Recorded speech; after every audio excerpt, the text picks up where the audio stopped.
love talking about baseball. You love yelling at your buddies about baseball because they love baseball, and so do we. That's why SiriusXM has the only channel on the radio dedicated to baseball 24/7. It's MLB Network Radio, SiriusXM Channel 89. News, opinions, passionate baseball talk from former players and GMs, plus interviews with players, managers, and executives, and much, much, much more. If you can hear me right now, you've got MLB Network Radio, SiriusXM Channel 89, and on the SiriusXM app. This slams the ball to right field, way back, way gone! Is Toronto Blue Jays baseball. Low rounding and heading for second to throw. In time! On the Sportsnet Radio Network. A date with the best in the National League. The Blue Jays walk into the Lions' Den today, matching up with Braves ace Chris Sale. It'll be a high hurdle to clear for a young Blue Jays lineup that put up 9 runs yesterday. Hi, everybody. Hope you're enjoying your Sunday and maybe the open of the NFL season. I'm Ben Schulman alongside Chris LaRue. Show Ali is our host. Nick Blackmore is our producer. And our technical director is Tom Young. Toronto Blue Jays baseball is brought to you by the local family-owned Crown Rust Control Centers in Fort Erie and Dunnville, Ontario. Protect your vehicle from rust today. Find your local family-owned Crown at crown.com, Canada's #1 rust protection. Matching up with Sale today is Blue Jays rookie Yariel Rodriguez. It's been a rough stretch for Rodriguez lately, posting an ERA above 6 in his last 7 starts. He tries to right the ship against Sale and the Braves. Coming up next, you're listening to Blue Jays Baseball, streaming on the Sportsnet app at sportsnet.ca and across the Sportsnet Radio Network. Timber Mart is Canada's building center, a solid neighbor to call upon when you've got a job to do. Your dependable home improvement store that offers the added value of Air Miles reward miles with every purchase of $15 or more. Visit timbermart.ca. At Crown Rust Control, protection runs deep because every Crown Rust Control Center is owned by a local family who cares beyond business. Your Crown Rust Control is 100% committed to their product, to you, to their community, which is your community. Protecting you and what matters to you is equally important as protecting your vehicle. Did you know your vehicle rusts faster in warm weather? Protect your vehicle today. For a special summer offer, find your local family-owned Crown Rust Control Center at crown.com. If you're looking for a fun day, did you know the day before Monday? Junior J Sunday. You can paint your face. Come and meet Ace and run base to base. Junior J Sunday. So many things to do. You could bring your crew and even mom and dad too. Junior J Sunday. Sundays are for Junior Jays. And with all kinds of cool new games and activities in the exciting outfield district areas, there's no end to the family fun you'll have. If you're feeling the song, grab your dad or mom. Visit BlueJays.com. Junior J Sunday. Timber Mart always has plans to help you with your plans. Your home, your cottage, your garage, whatever needs your attention first, check the most visited spot on our website for ready-to-order plans to get the job done with Canada's Building Center. Visit timbermart.ca. This week on Let's Go with Bill Belichick, Max Crosby, Peter King, and me, Jim Gray. That quarterback position with these young men, it's a tough task, isn't it? Caleb Williams, Daniels, Bonix probably played the most of these guys. These guys really haven't seen very much in terms of playing time. They haven't seen very much at all in terms of defensive scheme or game planning. There'll be some on-the-job training, maybe battlefield promotion or two. Listen to the extended version of Let's Go, now available exclusively on the all-new SiriusXM app. After the game, join us on MLB Network Radio. We're talking baseball with you all season long on SiriusXM Channel 89 and the SiriusXM app. Radio Network. The rubber match of this series about to get underway. Blue Jays and Braves at Truist Park in Atlanta. Welcome back to Blue Jays Baseball. I'm Ben Schulman alongside Chris LaRue. And a lot of what we're going to be talking about today is the dominant lefty starter for the Atlanta Braves, Chris.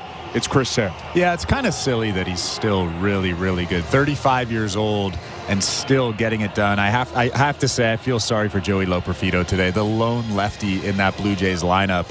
But on the bright side, during night games, he has a 1.73 ERA, and during day games, he has a 4.03 ERA. And today happens to be a day game. And it is bright and sunny in Atlanta as the teams are about to take the field for what's scheduled to be a 1:35 first pitch. Looks like it might end up being a little bit later than that. Let's take a look at the lineups. You mentioned Loperfido. For the Blue Jays today, it's Springer leading off in right. Ernie Clemente at short batting second. Vladimir Guerrero Jr. bats third and plays first. DHing and hitting cleanup Alejandro Kirk. The second baseman and number 5 hitter is Leo Jimenez. In left field batting sixth, Davis Schneider. In the hot corner, Luis de los Santos bats seventh. The catcher today is Brian Servin. And as Chris mentioned, the lone left-handed hitter for the Blue Jays, center fielder Joey Loperfido. Toronto has 5 left-handed hitters on the bench after starting all 6 lefties yesterday. And the starter for Toronto today, righty Yariel Rodriguez. For the Braves, the center fielder is Michael Harris II. He leads off. Right fielder Jorge Soler right behind him. DHing batting third, Marcelo Ozuna. The first baseman cleaning up, Matt Olson. Behind the plate and hitting fifth, Sean Murphy. And left field, Jared Kelnick bats sixth. The third baseman is Gio Urshela. He hits seventh, hitting eighth.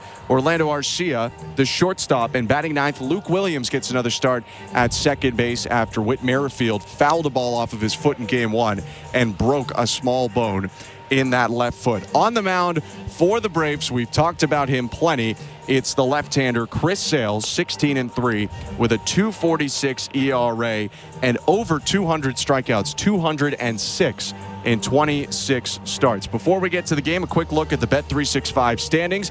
At Bet365, you can bet live in-game on game props, totals, and the money line. Download the app and find out why it's never ordinary at Bet365. 19 plus, play responsibly, Ontario only. Blue Jays are 68-75, fifth in the American League East, 14.5 back of the division and 8.5 back of the wild card. But on the other side, the Braves, 77-65, 8 back of their division, and most importantly, a game back of the Mets now for the final wild card spot. New York, the winner of 9 in a row, has knocked Atlanta out of the playoff picture for now. So this is a monumental game and stretch here coming up for the Atlanta Braves. Yeah, this is. I mean, this series in general was huge for the Atlanta Braves. It was a big win for the Toronto Blue Jays last night. Obviously, a big loss for the Atlanta Braves, but today is a huge game for this Braves team. Now a game back from that wild card spot. It's just a spot that they're really not used to being in. They're usually in the playoffs. They're not really a team that struggles very often, but Chris Sale couldn't have come at a better time for this Braves team. Sale is the leader in the race for a pitching triple crown right now. He leads in wins, ERA, and strikeouts in the National League. Only trails in strikeouts in Major League Baseball to Tarek Skubal of the Detroit Tigers. The lanky lefty is waiting to get going. Braves in their white jerseys today. Blue Jays in their deep blues with gray pants, and George Springer about to step into the batter's box. 9-5 win yesterday for the Blue Jays. Sale with a breath. The lefty winds, kicks, delivers. And the first pitch is hit foul on a line, 0-1. Time of the first pitch today is 1:37 Eastern. 25 degrees, very sunny in Atlanta, Georgia. Sunlight all over the field at Truist Park. The 0-1 outside.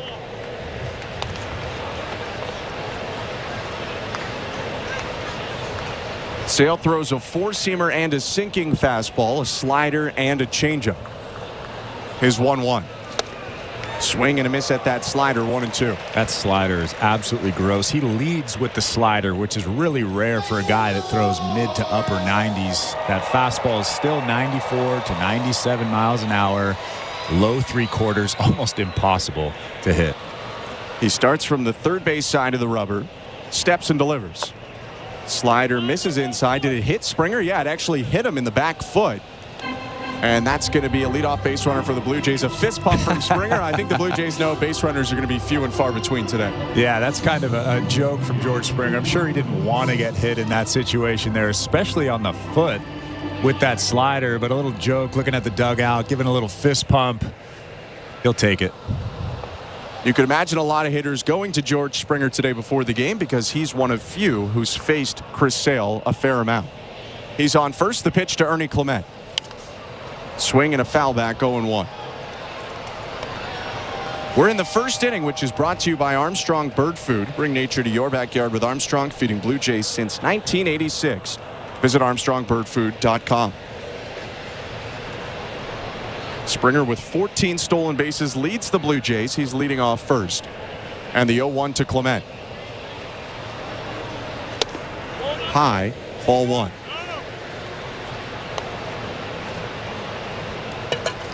You mentioned the velocity being up there for Sale. That wasn't something we saw over the last 4 seasons. Sale badly hurt from 2020 to 23, but it has ticked right back up to prime Chris Sale. 1-1. Outside, check swing by Clement on the change. 2-1. Could hear the loud call there from home plate umpire Doug Eddings. Emil Jimenez at first, Bill Miller at second, Malachi Moore umpiring third. Step and throw over to first. Springer recognized it early, gets back standing. I have to say, Chris Sale is good at a lot of things, but his move to first base is not the greatest. That one right there, very, very average. Staring at Springer now as he's set.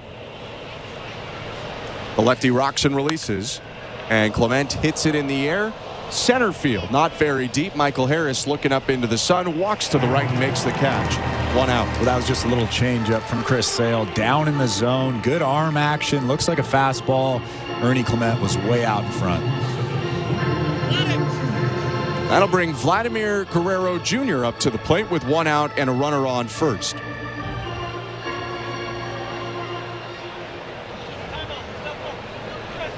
It was a rare day yesterday for the Blue Jays where they had a big offensive day, and Vladimir Guerrero Jr. not necessarily a huge part of it.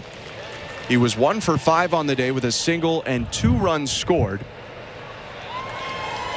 Helped knock in a run with a fielder's choice. Toronto had 9 runs and 17 hits without him being the centerpiece. Sunglasses on for Guerrero. First pitch, hit in the air, right field. Routine play for Jorge Soler. He makes the catch, 2 down. And the centerpiece isn't even in the lineup today, which is probably pretty rare. Spencer Horwitz had a huge day yesterday. 2 homers, a double, and a single. I believe someone had texted into the local 590 pregame show in Toronto asking about Horwitz not being in after such a huge day. But the Blue Jays benching all their lefties except for Joey Loperfido against the tough southpaw in Sale. Runner on first, 2 down. The pitch to Alejandro Kirk. Strike 1. I'd like to think that person that texted in probably didn't see who was starting for the Atlanta Braves potentially. And it's one thing to say everyday guys are going to hit against everyone. Almost every lefty in baseball is sitting against Chris Sale. Right. Step and throw over to first again. Springer back in easily. Wouldn't be shocked if they thought about running Springer here. You're not going to get many opportunities against Sale. Maybe give Kirk a chance to drive in a run with a single. The 0-1. Outside.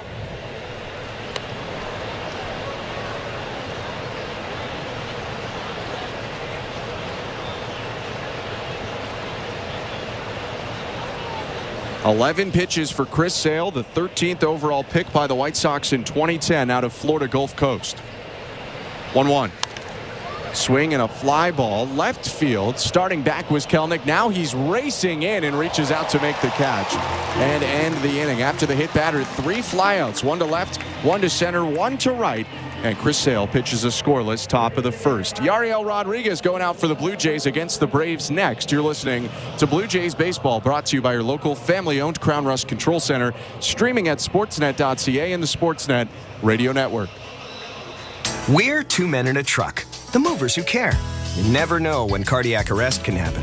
That's why each and every one of our trucks carries a life-saving Mikey defibrillator as part of our Mikey on Board program. Whether we're on the highway or in front of your house, we're prepared to help anyone whose heart may skip a beat. The Mikey Network has saved many lives, making Mikey's accessible to the public.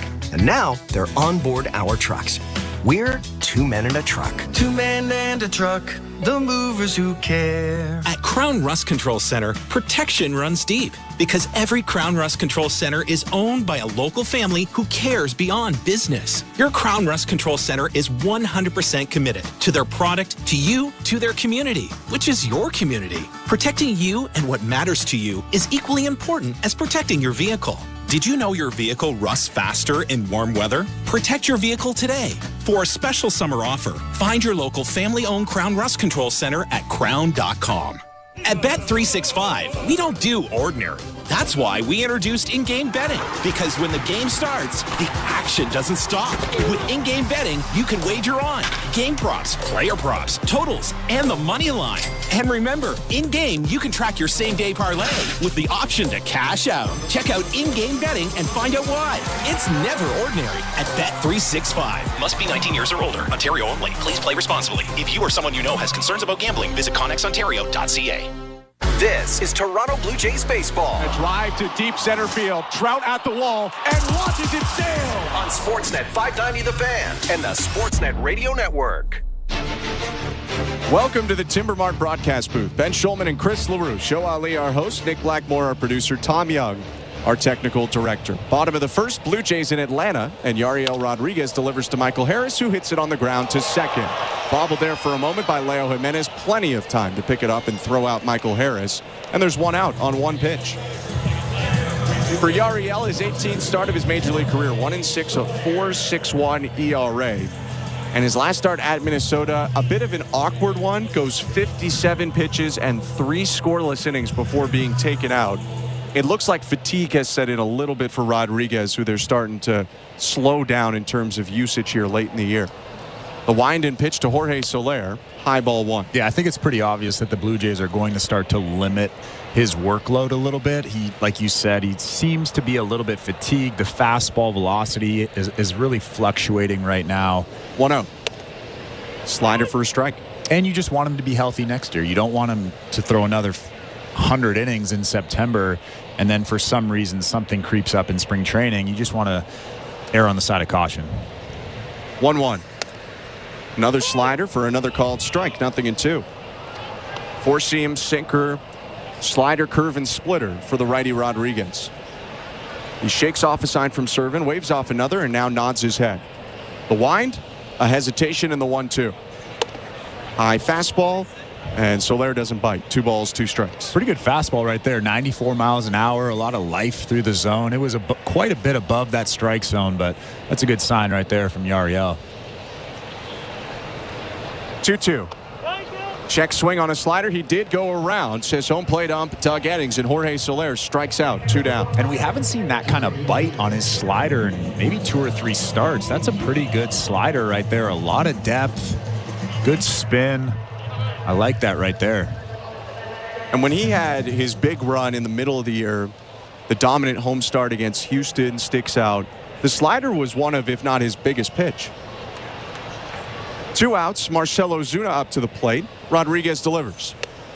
Another slider. It misses low, ball 1, but Servin liked the pitch. He points his glove out to his starter. I still want him to really throw that split finger, though. Work on that split finger. He needs something that moves arm side. 1-0. Fastball inside. 2-0. No score. 2 outs. Bases empty in the bottom of the first.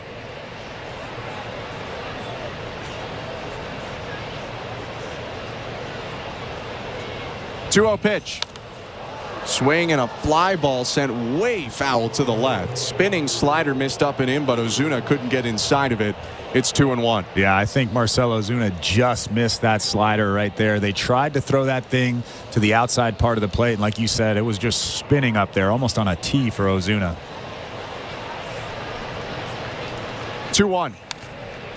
Fastball in on the hands, fouled back. 2-2. They've stayed inside against the slugging right-handed hitter. And again, Brian Servin pointing out at Yariel Rodriguez. He liked what he saw right there.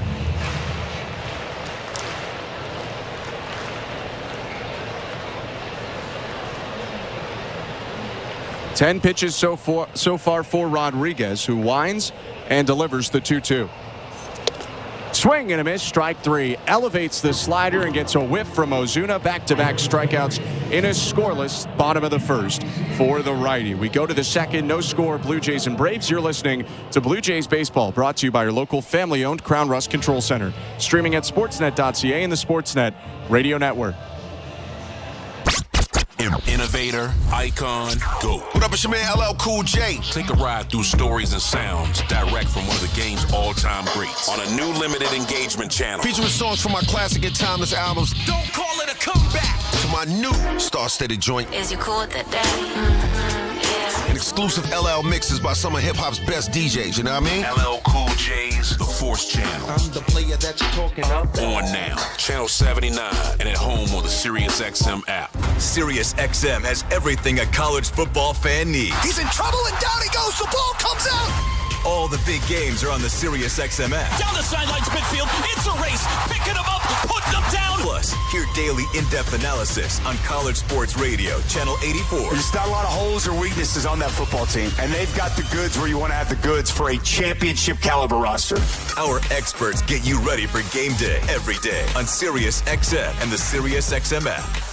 Feel the thrill of the Premier League on SiriusXM FC. Arsenal running riot. A quick fire double from Chelsea. Hear every pulse-pounding moment. Haaland scores the hat-trick. Brilliant left foot strike by Salah. What a goal by Marcus Rashford. From the world's most exciting league. Absolutely glorious from Tottenham Hotspur. Manchester United turn it round. All on your radio home for the beautiful game. If you like soccer, you are in the right place. The Premier League lives on SiriusXM FC 157 and the all-new SiriusXM app. Hey everyone, it's Justin Turbin, your 24/7 home for hoops all year long is SiriusXM NBA Radio Channel 86 and the SiriusXM app. Just search NBA Radio. Net Radio Network.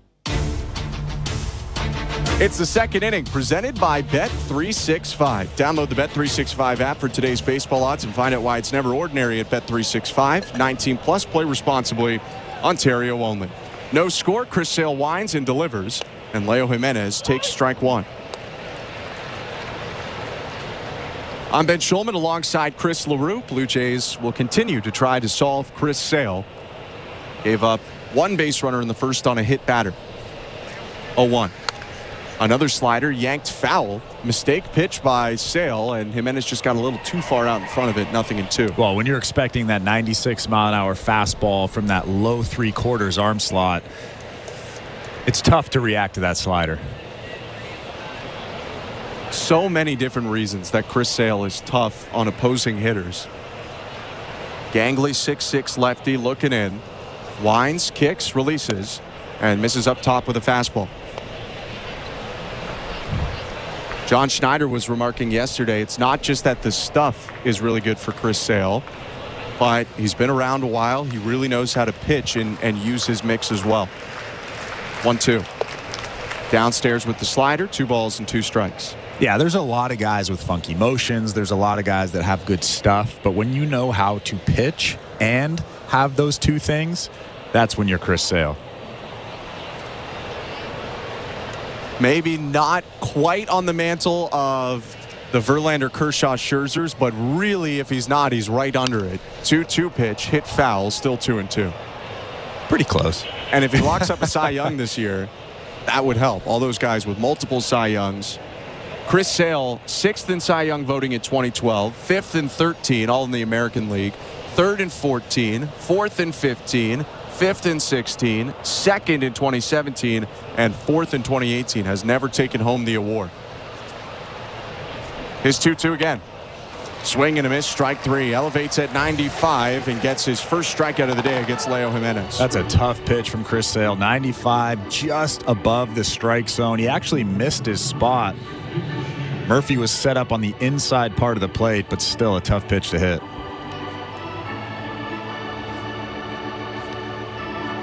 Sale gets the ball back and palms it up after the first out of the inning, and the Blue Jays will send Davis Schneider up to the plate. If you're routinely in the top 5 in Cy Young voting, are you a Hall of Famer?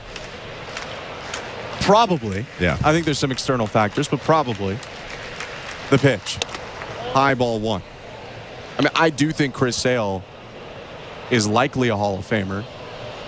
And if you are one of the 5 best at your position for a decade, there's a good shot. 1-0. Called strike 1-1. What he doesn't have, largely due to the injuries, is some of the cumulative stats.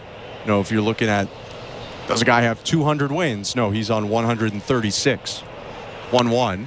Swing and a miss, 1-2. And that matters to some voters. It does.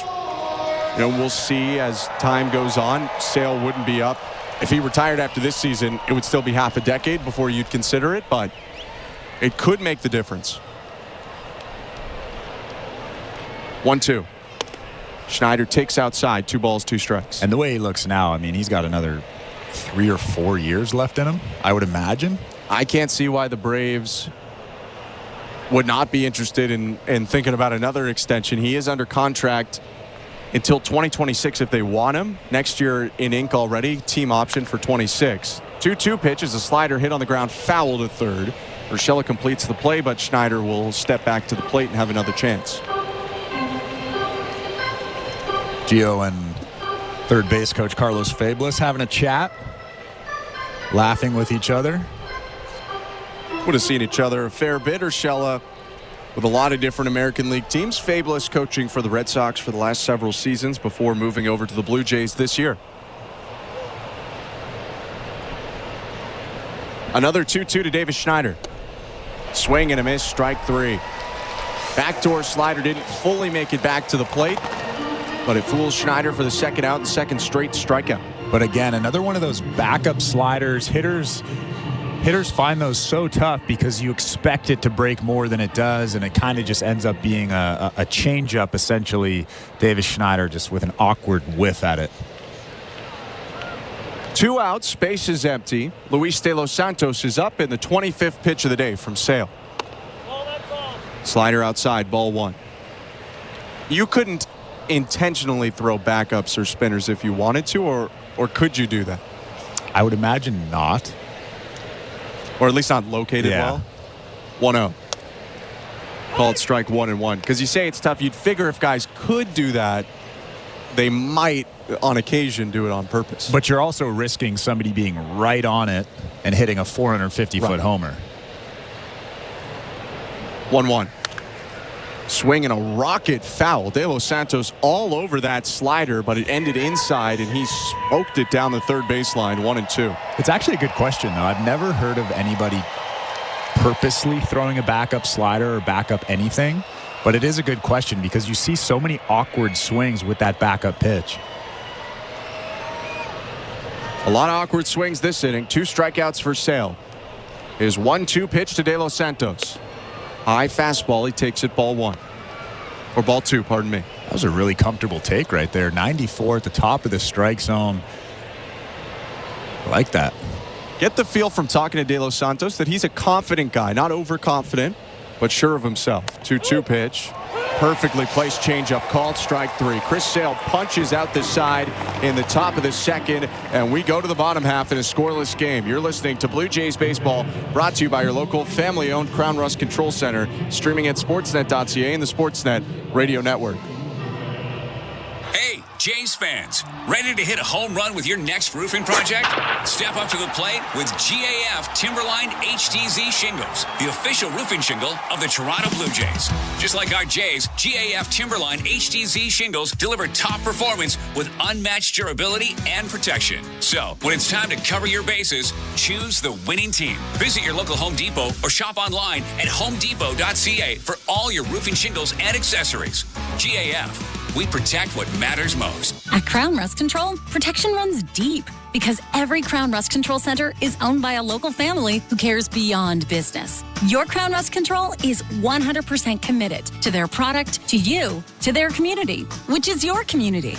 Protecting you and what matters to you is equally important as protecting your vehicle. Did you know your vehicle rusts faster in warm weather? Protect your vehicle today. For a special summer offer, find your local family-owned Crown Rust Control Center at crown.com.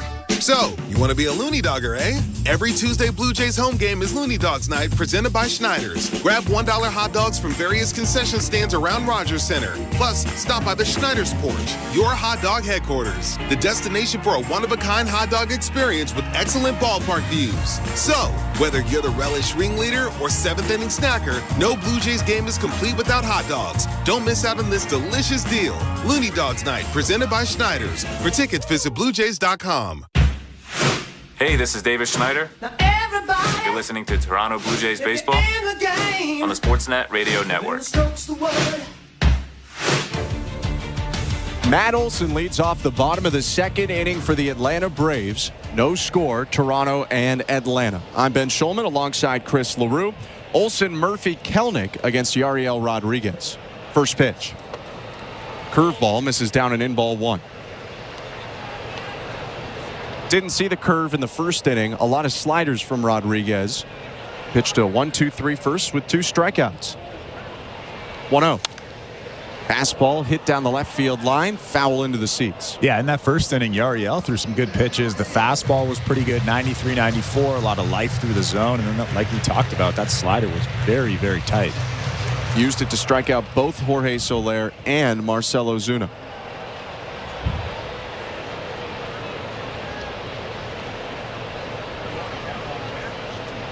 One. Swing and a grounder, foul. 1-2.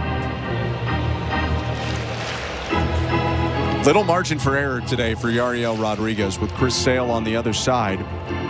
It's a struggling Braves offense, but 1 or 2 runs could feel like 5 or 10 when Sale's on the other side. Yeah, that's why if a guy gets on third base, you'll probably see the infield come in. You don't want to give up, like you said, maximum 2 runs for this Blue Jays defense today. It is a struggling Braves offense, not nearly the titan that they were last season. Matt Olson sitting on 25 homers, a .232 average. Had a nice day yesterday, 2 hits and a walk. The 1-2. Bounced it foul off his own front leg. Still a ball and 2 strikes. There was that split finger that I really want to see more and more of. Pretty good one right there. Down in the strike zone. Matt Olson was way out in front. Just got a piece of it. Rodriguez nods his head, steps to the left. And the 1-2 again. Another splitter, bounced it on the plate. There are 3 lefty hitters in the Braves lineup today where you could see the splitter feature more. Olson being one of them up right now. Jared Kelnick is due up third this inning, and also the top of the order hitter, Michael Harris. 2-2. Elevated fastball, but Olson lays off. Full count now for Matt Olson to start the second inning. Rather, the bottom of the second. 3-2. Swing and a fly ball, center field. Loperfido back just in front of the warning track in center, makes a 2-handed catch, and there's 1 out. Really nice 3-2 pitch right there. A slider down in the zone. Matt Olson was just a little bit out in front of it, missed the barrel there, and hits a weak fly ball out to Joey Loperfido in center field. But I mean, if you're going to have success in the big leagues, you have to pitch backwards. You have to mix in sliders and 3-2 counts. Yariel does a good job right there. And that's a situation, I think, where a lot of times over the last few months, he might have walked Matt Olson. Instead, he gets an out to start this inning and now faces Sean Murphy, the catcher. Right on right, the pitch. Fastball fouled off the mask of Servin, 0-1. First start of the series for Sean Murphy, the catcher, playing in his 61st game. 211, 4 doubles, 8 homers, and 18 RBIs. 0-1. Swing and a rope, caught at third on a bounce. No, he caught it in the air, did Luis De Los Santos, so that's going to be a line out for the second out of the inning. Pretty comfortable play over there. Catches that ball at about the belt. Throws it around the horn. Nice play from De Los Santos. A guy who's experienced at a handful of positions in the infield. Told me he's most comfortable at short, but plays third, second, and first too. Pitch to Jared Kelnick with 2 outs. Fastball strike. No score, Blue Jays and Braves. Bases empty in the bottom of the second. Right on left, the pitch coming to Jared Kelnick. In the dirt with the splitter. How about Yariel going toe-to-toe with Chris Sale? 5 up, 5 down. Sale actually allowed his first base runner. So Yariel, through 5 outs at least, has the advantage. Sale did strike out the side in the top half of the inning. 1-1. Just missed outside with a splitter. 2-1. Looked a little in between on the splitters so far, either bouncing it, yanking it arm side, or leaving it up, or yanking it glove side, or leaving it up and away arm side. Works back over the plate with a slider for strike 2. Now it's 2-ball, 2-strike count. Yeah, he doesn't quite have the feel for the split finger yet. But again, it's a feel pitch, so the more you throw it, the more comfortable you feel with it. Don't back away from it just yet. Kelenich's going to ask for time before Rodriguez delivers his next pitch. Jared Kelenic batting .234, 18 doubles, 14 homers, and 43 RBIs. A single and a walk yesterday. 2-2. Swing and a high fly ball right field. Springer into a jog, looks up, see you later. Solo home run for Jared Kelenic to start the scoring. It's 1-0 Braves in the bottom of the second. Well, I think that was a split finger that just didn't really do much. It kind of floated through the middle of the strike zone. And Kelenic just hammered that thing over the wall in right field. 416-foot blast for Kelenic, his 15th home run of the season. And for the Braves, that breaks a streak of 126 straight at-bats without a home run. Only their third homer in the last 8 games. Pitch to Gio Urshela now, and it's up and in, ball 1. That's actually crazy to think about when you have Marcell Ozuna in your lineup. And this was the team last year that was about as good of an offensive team as there's been in the last 30 years. Home runs being a huge part of it. 1-0 to Urshela. Swing and a pop-up. Back into the seats, foul. 1-1. Yeah, Ozuna's on 37 right now, but Olsen with nearly half the home runs that he had last year and some injuries elsewhere, mainly Ronald Acuna. 1-1 pitch. Urshela hits it high in the air. Left field line. Foul out of play. 1-2.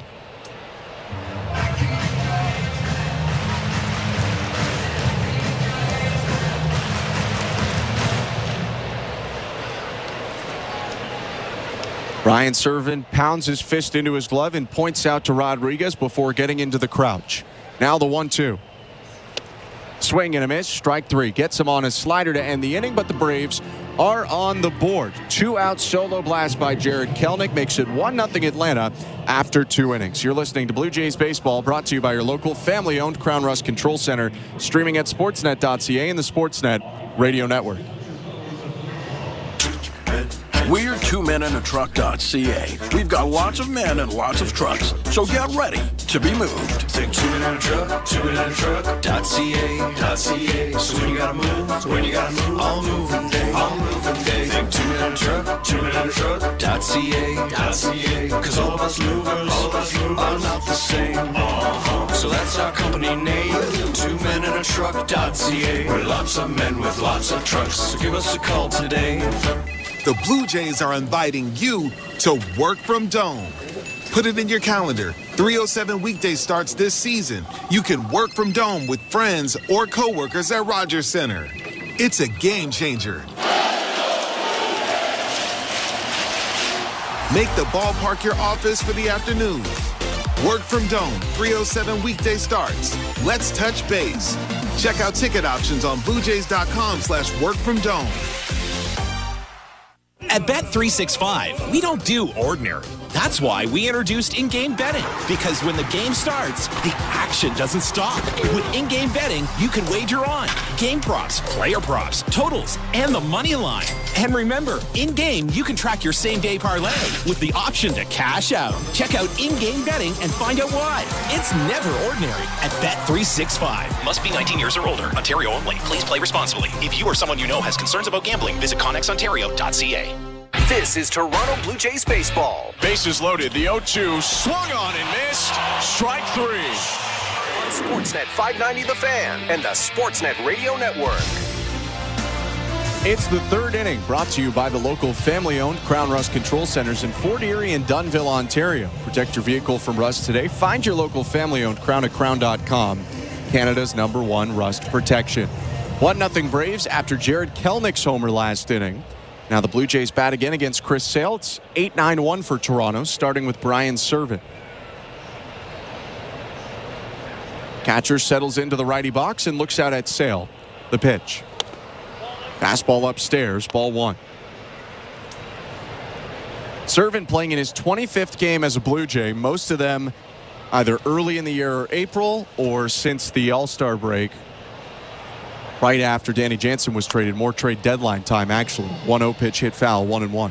And I like Brian Serven back there. I mean, the offense, it could be better. I mean, it's tough to play once a week and expect them to be a productive member of the lineup, but I like that he's always positive back there. He's decent defensively. 1-1. Called strike 1 and 2. And it's worth noting that he's been the catcher for Bowden Francis during this huge run for Francis, too.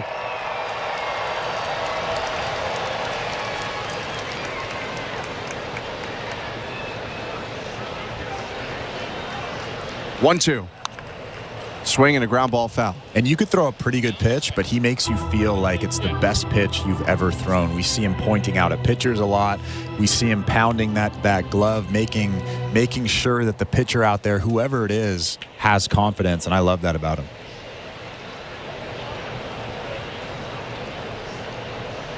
One, two. Outside. Yeah, after some injury troubles last year and not a lot of time with Colorado, I think he's proven that he can have a role for a team. Is he up at the major league level, the full 162 for a team? Not sure about that. 2-2 pitch outside, 3-2. But he can do this, which a lot of guys will do, which is, maybe be the first catcher up. Catchers get hurt all the time, and be able to spell guys at the major league level. 3-2 pitch. Swing and a miss. Strike 3. You know what else, Chris? You'll like this. On NFL Week 1, Brian Serven is a Los Angeles Chargers fan. Hey, there you go. Chris Sale, though, with a punch-out, elevated the fastball on Serven, and Sale has struck out 4 batters in a row. That's actually weird because most people in the Southern California area, they're Rams fans. I've talked to Serven about his fandom, and I get the feeling that he zags a little bit when other people zig. Pitch now to Joey Loperfido, high ball 1. He lived not too far, a little bit away, but not too far from the Angels, but grew up a Cardinals fan, like we were talking about Chargers over Rams. 1-0. Called strike 1-1. Wouldn't shock me if he were a Clipper fan, to be honest. Sounds about right. If you're a Chargers fan, you probably are a Clippers fan. Yeah. Or at least have thought about it in the past. It's like Mets, Jets, Nets. Right. 1-1. Swing and a foul back by Joey Loperfido, 1-2. And this is a tough matchup here for Joey Loperfido. As Sean Murphy's going to take a second, Loperfido fouled the ball right off his thigh. Joey Loperfido, the only lefty that Chris Sale is going to face in the Blue Jay lineup today. Yeah, you have to feel for Joey Loperfido in this situation. I mean, he was right on that slider from Chris Sale, which is pretty impressive, but you're down in the count 1-2. Oh, boy. It's a tough situation for any lefty, let alone a rookie. Lefty's hitting in the 100s against Sale this year. Righty's not much better, but a little bit better. The wind and the 1-2. Swing and a fly ball, left field line, slicing and foul off of the screen, protecting the fans. I have to say, pretty good job fouling off that fastball. 95 miles an hour. You're expecting the slider. You're expecting something off speed. And then all of a sudden he flips in that mid-90s fastball. Good job from Loperfido. Hasn't looked overmatched. Sale on 40 pitches now. 1 out top of the 3rd. His left-on-left offering. Upstairs with a fastball, check swing by Loperfido. He didn't go on appeal, says third base ump Malachi Moore. It's 2-2. Almost when Loperfido started to swing, and I think to hold back and to get out of the way of the pitch, stumbled back as he was yanking all of his momentum the other way. Now the 2-2. Swing and a fly ball out to right field. Hit pretty high and pretty deep, but Soler has room just in front of the track to make the catch. 2 down. That was a pretty good job right there, staying on that slider. The previous pitch was a fastball up and in from Chris Sale. To be able to go down and make contact with that tough slider after a fastball up and in from the lefty is pretty impressive. Loperfido with a nice at-bat. Now George Springer up, the lone Blue Jay to reach today against Sale, hit by a pitch in the first. 2 outs in the third, and the first offering to Springer is a called strike 0-1. Springer got the day off yesterday, back in today and in right field.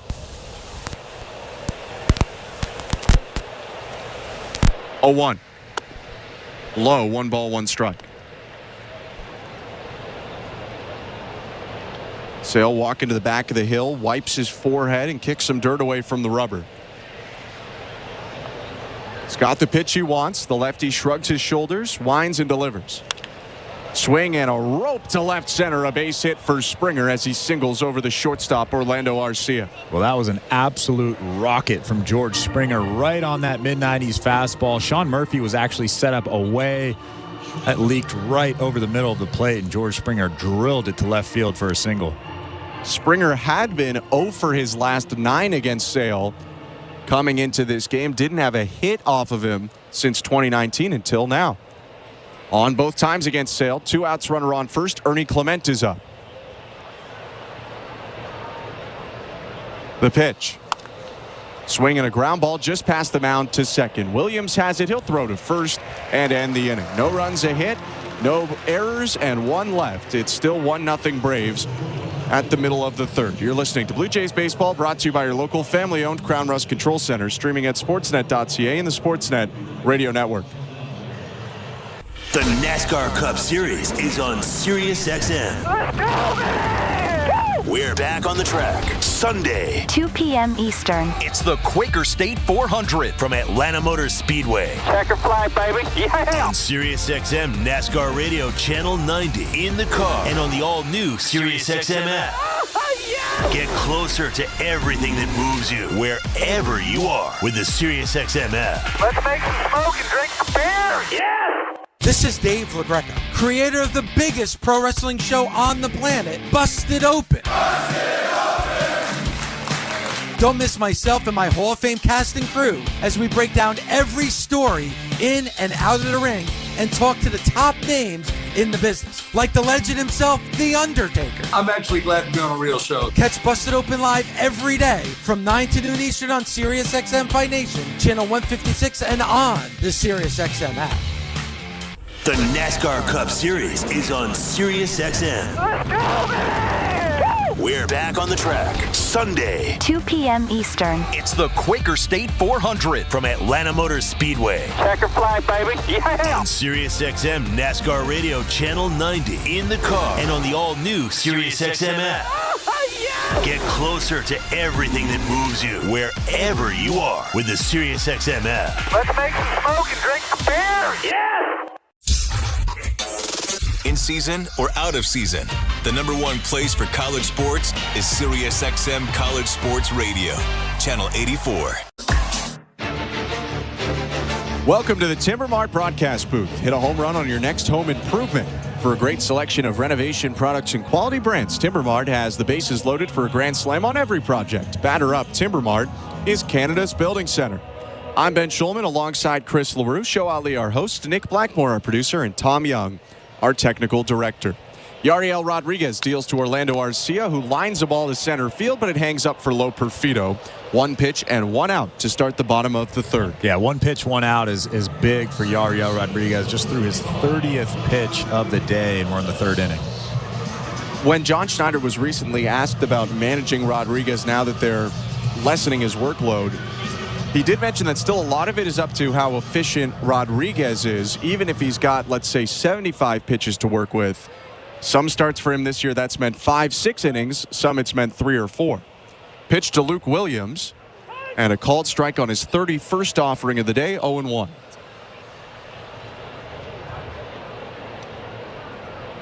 Williams, the 9-hitter for the Braves, faces an 0-1. Swing and a miss at a tight slider, 0-2. Yeah, that looked like a fastball headed right down the middle and then took a quick left turn. Pretty good pitch right there. Perhaps the 57 pitches and full week of rest coming off his last start, helping Rodriguez be sharp today. 0-2. Another good slider, but a good take by Williams. Ball down and away, and it's 1 ball and 2 strikes.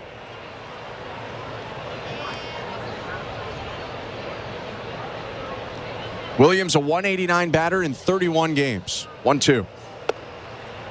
Another pretty good slider, just low, and another pretty good take from Williams. Brian Servant liked it, pointing that glove out to Yariel Rodriguez. I tend to agree with him. Looked like a strike out of the hand, which is the biggest thing, and then dip below the strike zone. 2-2. Elevated fastball, hit in the air, foul, right side into the stands. So they went 2 sliders. Williams wouldn't bite, then elevated fastball. What do you think? I go elevated fastball again. He missed his spot there. You just throw it at the top of the strike zone. You won't do anything with it. 2-2. They do climb the ladder again. That one was a little too high, probably, looking for that middle ground, as now it's a full count. Yeah, when you elevate the fastball, you don't want it to look like a ball out of the hand. You want it to look about belt high and then kind of rise just above the bat. Right there, that was a ball out of the hand. An easy take for Williams. Don't want to walk the 9-hitter. Michael Harris on deck. 3-2 pitch. Check swing on a fastball inside. Appeal to first. He did not go. So it will be a walk to Williams. First walk issued by Rodriguez today. Not a bad pitch from Yariel there, but again, he missed his spot by quite a bit. Brian Servant was set up outside on the outside part of that plate, and it ran in off the plate. Williams might have went, too. It was close. I'm more concerned about him missing his spot by about 2 feet. Yeah. So 1 on, 1 out. Michael Harris up in the pitch is high and outside, ball 1. Servant peeking around the batter Harris at the base runner after the pitch. Williams did take off and steal a base yesterday. Second time through now for Rodriguez. Got a ground out from Harris on his first pitch of the game. 1-0. Pitch outside, 2-0.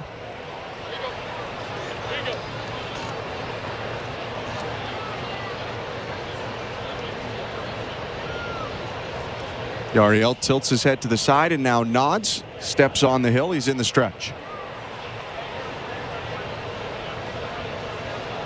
The kick and the pitch. Fastball at the top of the zone, strike 1. Michael Harris didn't like that call. I tend to agree with him. That looked like it was above the strike zone. Yariel getting a good call there.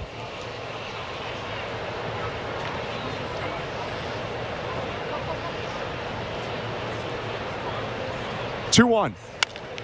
Swing and a ground ball to second. Picked up Jimenez. Flips to Clement. One back to first, double play. And that'll end the inning. 4-6-3. The Blue Jays turn it. It's a scoreless bottom of the third for Yariel Rodriguez. 1-0 Braves go into the fourth. You're listening to Blue Jays Baseball, brought to you by your local family-owned Crown Rust Control Center. Streaming at sportsnet.ca and the Sportsnet Radio Network. This is Jim Gray, excited to announce 3 new voices to the Let's Go team for the 2024 NFL season. 6-time Super Bowl champion head coach Bill Belichick. There's definitely great lessons I've learned from him, and he's a great football coach. 3-time NFL Pro Bowler from the Las Vegas Raiders, Max Crosby. He is smothered and brought down, Max Crosby. And Hall of Fame sports writer Peter King. Catch Let's Go every Monday at 6 p.m. Eastern on Mad Dog Sports Radio and on the all-new Sirius XM app. Are you regretting eating that gas station hot dog? Yeah, we know. We've been there too. This is a message for baseball fans like you. Did you know that you get a channel that's talking baseball 24/7 as part of your Sirius XM subscription? What? Our lineup includes shows hosted by former big leaguers and executives. Plus, you'll hear from 17 managers each week. MLB Network Radio is on Sirius XM Channel 89, or just search MLB Network Radio on the SXM app. Sirius XM Sports. We're more than just a game. Every night after the final out, the Round Trip Roundup brings you the scores, highlights, and analysis from every game across Major League Baseball, all in less than 30 minutes. Swung on and missed, strike 3 and a no-hitter. It's the perfect way to get caught up on all the night's biggest home runs and best performances. And a high drive, deep right center. It's the Round Trip Roundup on MLB Network Radio every night on Sirius XM Channel 89 and every morning on the Sirius XM app. Fantasy football players, from start-sit decisions to waiver wire advice. Win your fantasy football league with Fantasy Sports Radio, Channel 87, and on the Sirius XM app. Sportsnet Radio Network. It's the fourth inning, presented by Bet365. At Bet365, you can watch thousands of live games, build your own bet, and can even make a bet while the game's still being played. 19+, play responsibly. Ontario only. Blue Jays down 1-0. Chris Sale dealing to Vladimir Guerrero Jr. Fastball, strike one.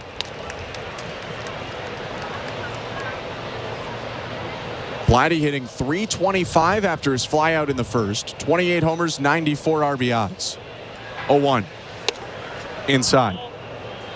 And you have to think that Chris Sale is going to hit another gear at some point. The fastball really hasn't been there yet. 91, 92, sometimes 93 with it. I mean, we've seen him 94 to 97 at points this year. 1-1. Swing and a miss at the slider, 1-2. But then he always has that slider in his back pocket. That one right there was nasty.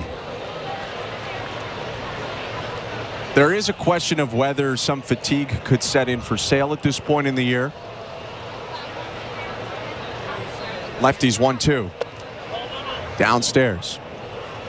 Sale entered this game with 160 2/3 innings thrown. From 2020 to 2023, he threw a total of 151 major league innings as he kept dealing with injuries. Only one hit allowed, though, and 4 strikeouts in 3 innings. 2-2 to Guerrero was hit back foul, 95, middle of the zone. Well, I guess he's got it in there. He's just not really using it as much. 95 miles an hour. Vlad just missing that pitch, fouling it back. Guerrero took a walk around the plate, now gets back into the righty box and taps home plate.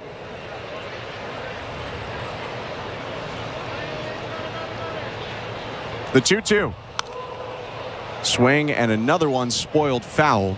That was a slider that just got the outside corner.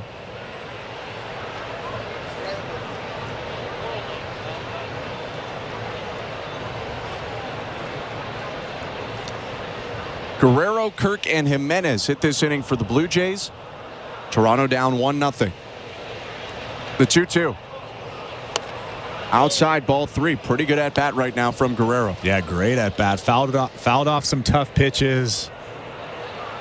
And even that changeup right there. It wasn't really close, but it's still a tough pitch.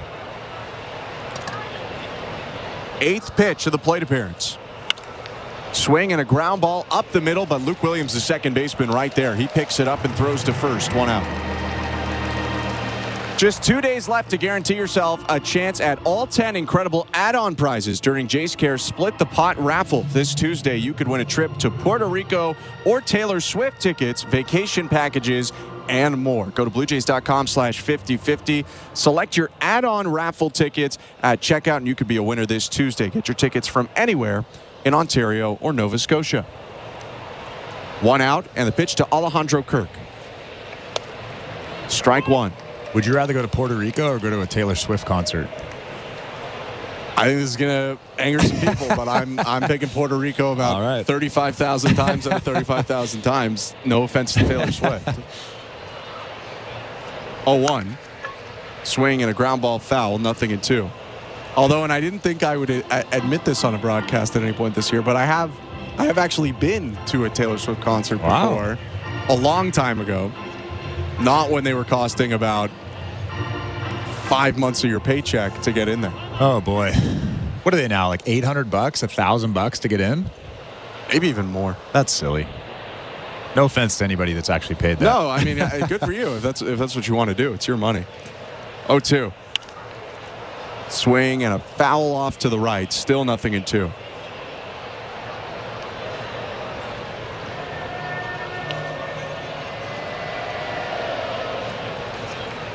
Yeah, it's going to be pretty interesting when Taylor Swift comes to Toronto for, 4 concerts? 5 concerts? Something like that? If you're not a part of that concert in any way, do not go near the downtown core. 0-2. Swing and a soft roller to short. Charging in Arcia. Gloves, throws over to first and beats Kirk by a step. 2 down. Such a tough pitch. A slider down in the zone. It looked like a strike down and away and then just dips below the strike zone. Kirk was way out in front. Hits a little weak ground ball to Arcia. Outside of George Springer, Chris Sale has been perfect so far. Springer's been hit by a pitch and had a very hard liner. Not a ton of even hard contact to speak of other than that. Maybe Loperfito's fly out. Chris Sale's had a tough time with George Springer. He has. Pitch now to Leo Jimenez. Fastball right on the inside edge. Strike one. 2 outs, base is empty. 1-0 Braves in the top of the fourth.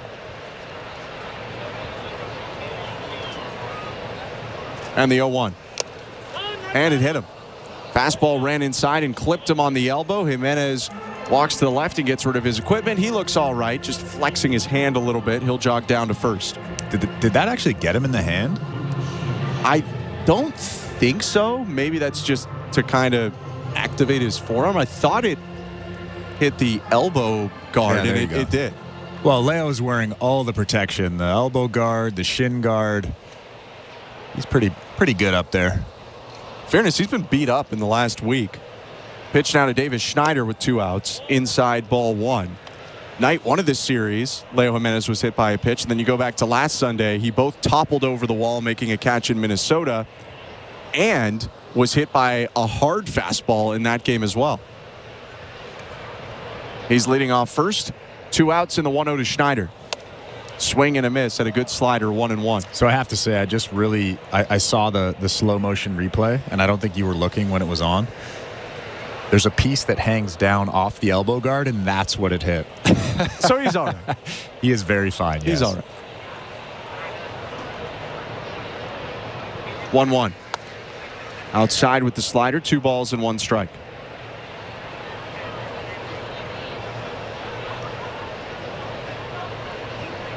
Two of the 3 Blue Jays batters have come on hit batters so far out of the left hand of Chris Sale. Southpaw staring at first.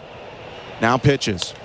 And Schneider tags one left field. Going back, Kelnick, and he's got room to make the catch and end the inning. Decent contact, but for the Blue Jays, a scoreless, hitless inning. They leave one on and still trail 1-0 middle of the fourth. You're listening to Blue Jays Baseball, brought to you by your local family-owned Crown Rust Control Center, streaming at sportsnet.ca and the Sportsnet Radio Network.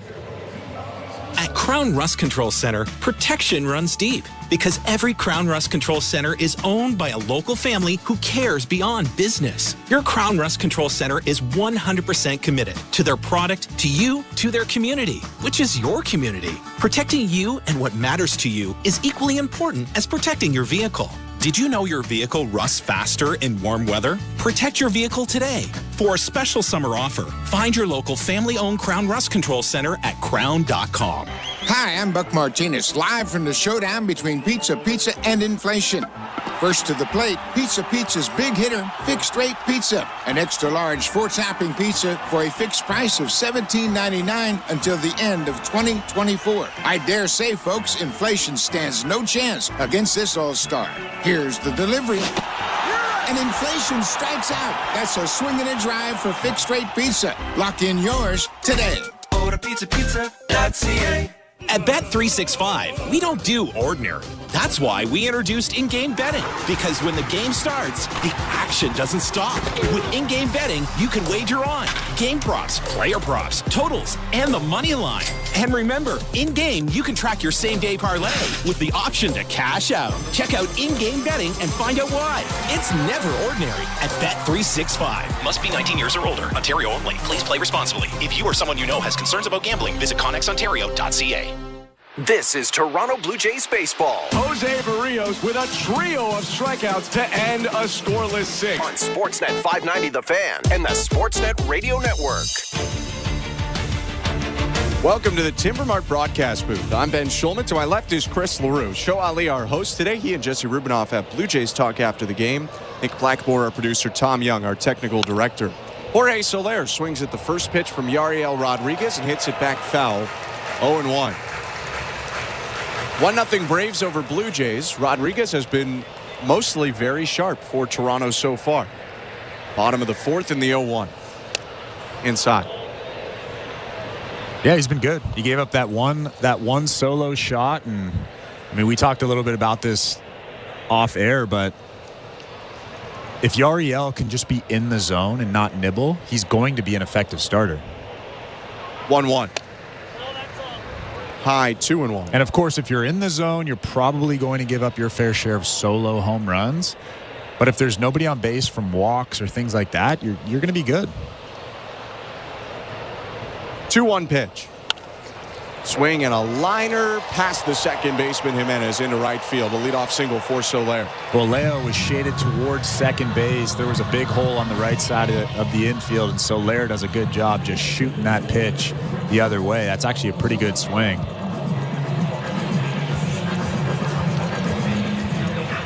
So when you're in the zone, you're going to give up hits like that too. And you mentioned the home runs, but it is worth looking at a guy like Jose Barrios, not making a direct comparison. They're different pitchers. Barrios, though, has given up 28 homers this year, second most in the majors, yet he has a very respectable 3.5 ERA. First pitch to Marcell Ozuna, called strike, 0-1. And we've seen Yariel Rodriguez nibble a lot this season. I think that this offseason he'll really have to work on just being in the strike zone, getting ahead, being in the strike zone, and, of course, throwing good strikes. You don't just want to be down the middle every time. That'll come. 0-1 pitch is outside, 1 ball, 1 strike. But if you're a nibbler, if you're a starting pitcher and you're a nibbler, I mean, you're never going to be as successful as you can be. You're never going to go more than 5 innings, and we've seen that a lot from Yariel this season. 47 pitches for the righty. Runner on first, no outs in the fourth. 1-1 fastball is downstairs, 2 balls and 1 strike.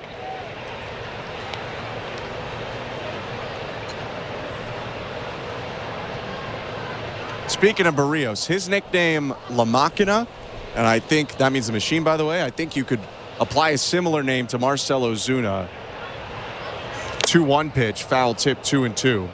He's about as consistent as it gets, just a hit machine game after game. In fact, the worst month, the least productive month Ozuna's had this season, he had an 874 OPS, which is like an all-star season. 2-2. Upstairs, ball 3. But the interesting thing about Ozuna, and we've seen that a few times this series, is he takes some ugly swings once in a while. He is not afraid to sell out, I would say. He's not afraid to strike out. He walks a lot, but he also leads the Braves in punch-outs. 3-2 pitch is popped up. That's going to go to the right side of the diamond. Guerrero, the first baseman, calls for it and makes the catch just in front of the right field grass. 1 down. Again, another 3-2 slider right down the middle. And you have to pitch backwards against guys like Marcell Ozuna. You can't expect to just flip fastballs in there, 3-2 count. That is a good pitch against a very good hitter. Good bounce back for Rodriguez after allowing the leadoff single to Soler. Soler's still on first, 1 out. 1-0 Braves over Blue Jays, bottom of the 4th. The pitch to Matt Olson. Swing and a foul back, 0-1. Let's take a look at the out-of-town scoreboard, brought to you by St. Louis Bar and Grill. Devilishly good since Toronto first raised the trophy in '92. Rib Sanity is on until tonight. All-you-can-eat ribs for just $27.99. Visit stlouiswings.com for more details. Always devilishly good. 0-1. Swing and a grounder foul, 0-2. We'll start on some baseball scores at least. The Tampa Bay Rays look like they're going to beat the Baltimore Orioles for a second straight day. It's 2-0 Rays over Orioles, top of the 9th in Baltimore. 1-0 for the Red Sox over the White Sox in a matchup of the 2 former Chris Sale teams. 0-2. Outside with the splitter.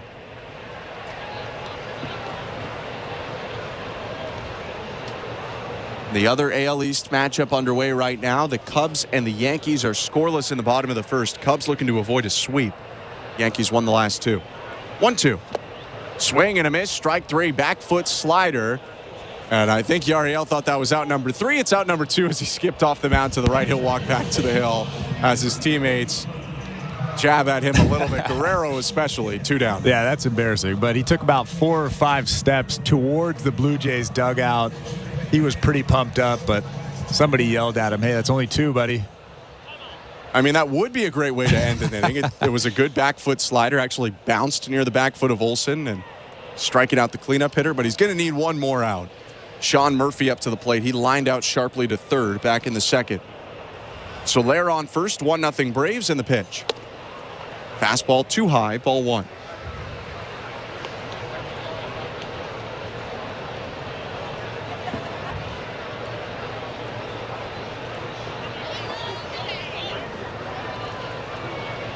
Rodriguez sets and the 1-0. Inside 2-0.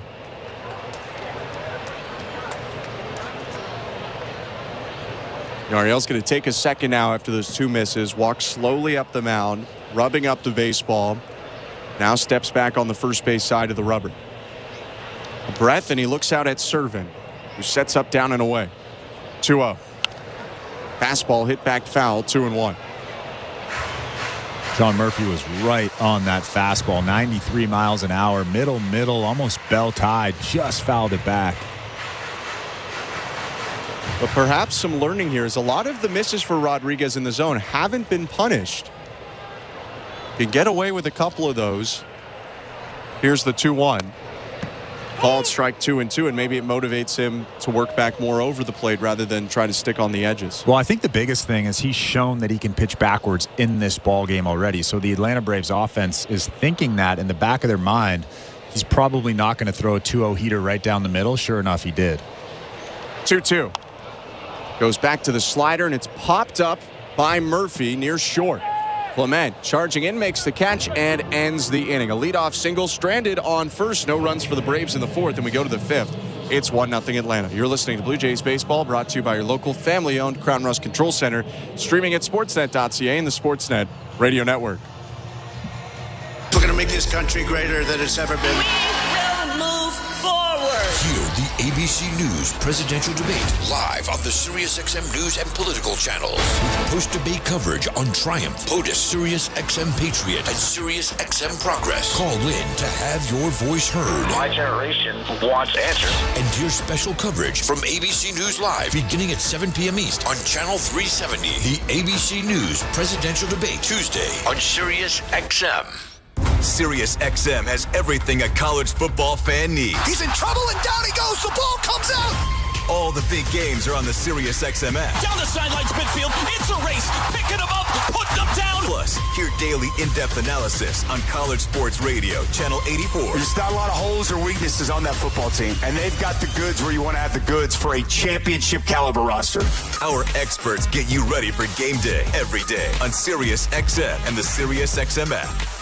If you love golf, then you should never turn off PGA Tour Radio. Hear from the biggest names in the sport. Champion golfer of the year is Xander Schauffele. I think best round of golf ever in my life. Listen to special shows from people who love the game, like rock and roll legend Alice Cooper. There's a putt, must be 90 feet long, and you make that putt. And get help with your own game. You'll get through your iron shots and have predictable distance. It's all golf, all the time, on PGA Tour Radio, Channel 92 in the car, and on the SiriusXM app. Hey everyone, it's Justin Turbin, your 24/7 home for hoops all year long is SiriusXM NBA Radio Channel 86 and the SiriusXM app. Just search NBA Radio. Sportsnet Radio Network. Fifth inning at Truist Park in Atlanta, a rubber match between the Blue Jays and the Braves, and it's been a tight one so far. 1-0 Atlanta leads, still on the back of that Jared Kelenic solo shot in the second. Blue Jays are trying to crack the tough nut to break of Chris Sale, who's given up 1 hit and 3 base runners in 4 innings. Lefty deals to Luis De Los Santos, who hits it foul, 0-1. And I think this is the point in the game where if you get a guy on base, you have to start thinking about manufacturing some runs here. You're not going to get more than 2 runs off of Chris Sale. You have to put the runner in motion.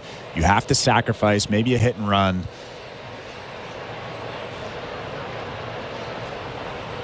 A 1 outside. The toughest part, though, is the first part. Get on base. Blue Jays have had their base runners in the third and fourth both come with 2 outs. They'd like to get something going a little bit earlier now. 1-1. De Los Santos hits it foul, 1-2. And George Springer's been on base twice, so you'd like to see him maybe try to steal a base. But again, Chris Sale is a left-handed pitcher. A little bit more difficult to steal against a guy like that.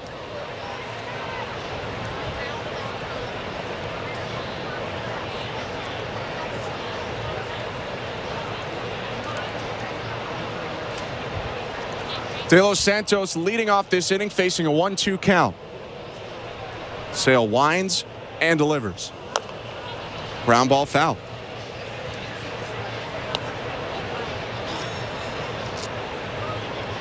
And De Los Santos, he did strike out in the second, but for a guy playing in his 6th Major League game and now taking his 13th Major League at-bat, didn't look afraid in that box or on his heels against Sale.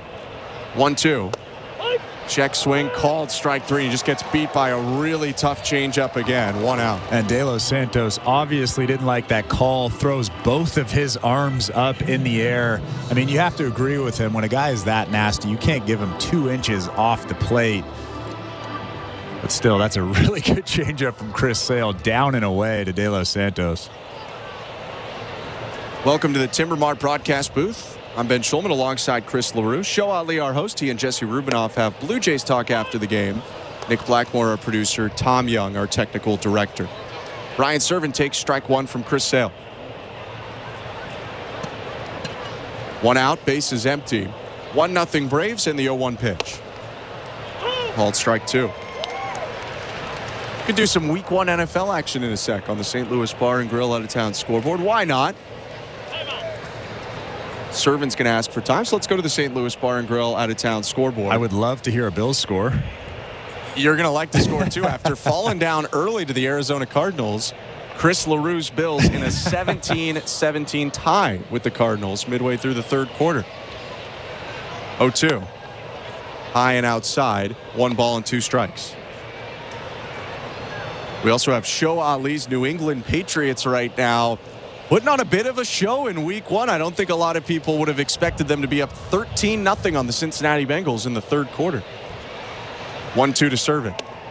High 2-2.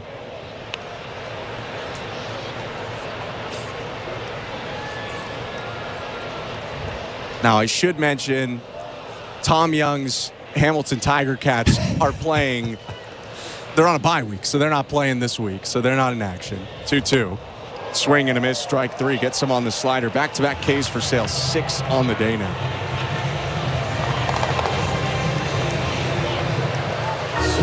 And elsewhere on the St. Louis Bar and Grill out-of-town scoreboard, I mean, Nick Blackmore's Eagles both beat my Green Bay Packers on Friday and ruined their whole season. So, thanks, Nick. Really appreciated that. Is Nick actually an Eagles fan? He is an Eagles fan. Good. He is an Eagles fan. And Jesse Rubinoff, maybe a bit of a Tennessee Titans fan, I've heard. His Titans up 17-3 on the Chicago Bears and Caleb Williams in the first week. First pitch to Joey Loperfido, a noted Eagles fan, hits it foul, 0-1. 2 outs, top of the 5th, base is empty, and it's 1-0 Braves over Blue Jays.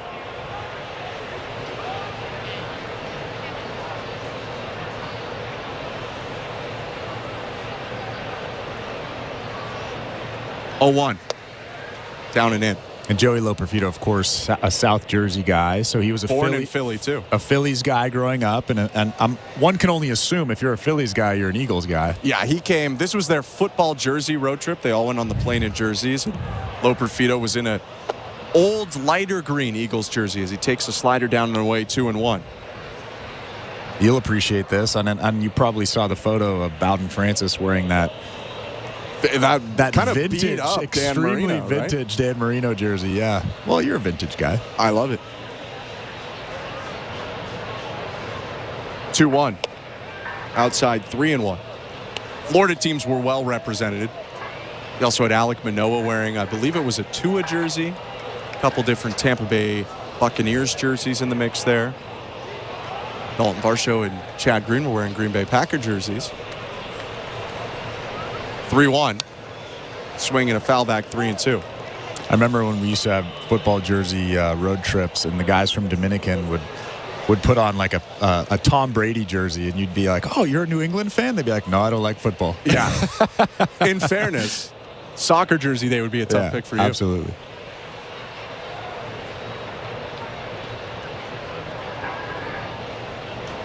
(3-2).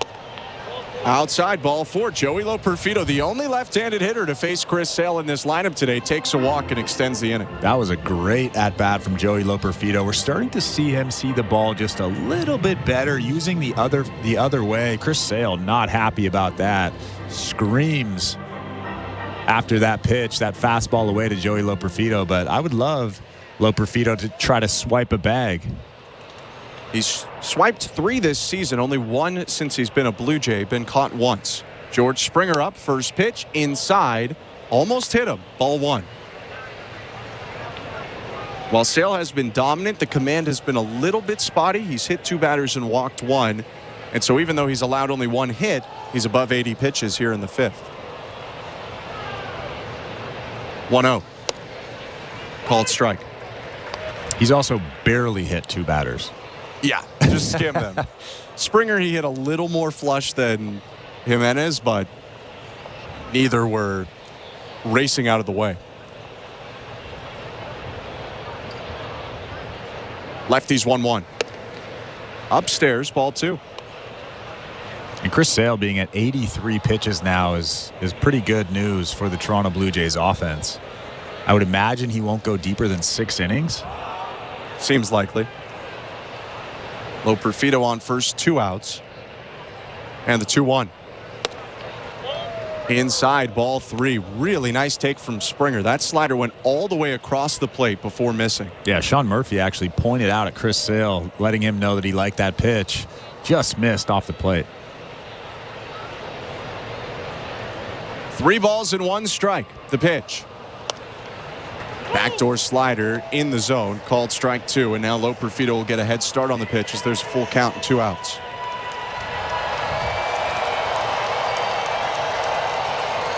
Only 3 hits total in this game and only 1 for the Blue Jays. George Springer has it. The 3-2. Swing and a miss, strike 3. Really good slider for a 3rd punch out of the inning. Sale has 7 now on the day. He leaves Loperfido on first, and it's still 1-0 Braves, middle of the 5th. You're listening to Blue Jays Baseball, brought to you by your local family-owned Crown Rust Control Center, streaming at sportsnet.ca and the Sportsnet Radio Network. This is Bob Kendrick, president of the Negro Leagues Baseball Museum and host of the award-winning podcast, Black Diamonds. This week, we discuss the career of one of the greatest, if not the greatest, power hitter of all time, the legendary Josh Gibson. To receive the award with Josh Gibson's name on it, because all everybody ever talked about was Babe Ruth. It just hit different. Listen to Black Diamonds right now on the all-new SiriusXM app or wherever you get your podcasts. If you want to win your fantasy football league, you need to listen to Fantasy Sports Radio. From lineup decisions to daily fantasy to waiver wire advice, injury updates, and so much more. You cannot afford to drop a running back. Our experts will help you dominate. I think there's value there on Austin Eckler in PPR formats. Set your lineup with Fantasy Sports Radio. Your home for fantasy football all season long. Channel 87 and on the all-new SiriusXM app. Wake up!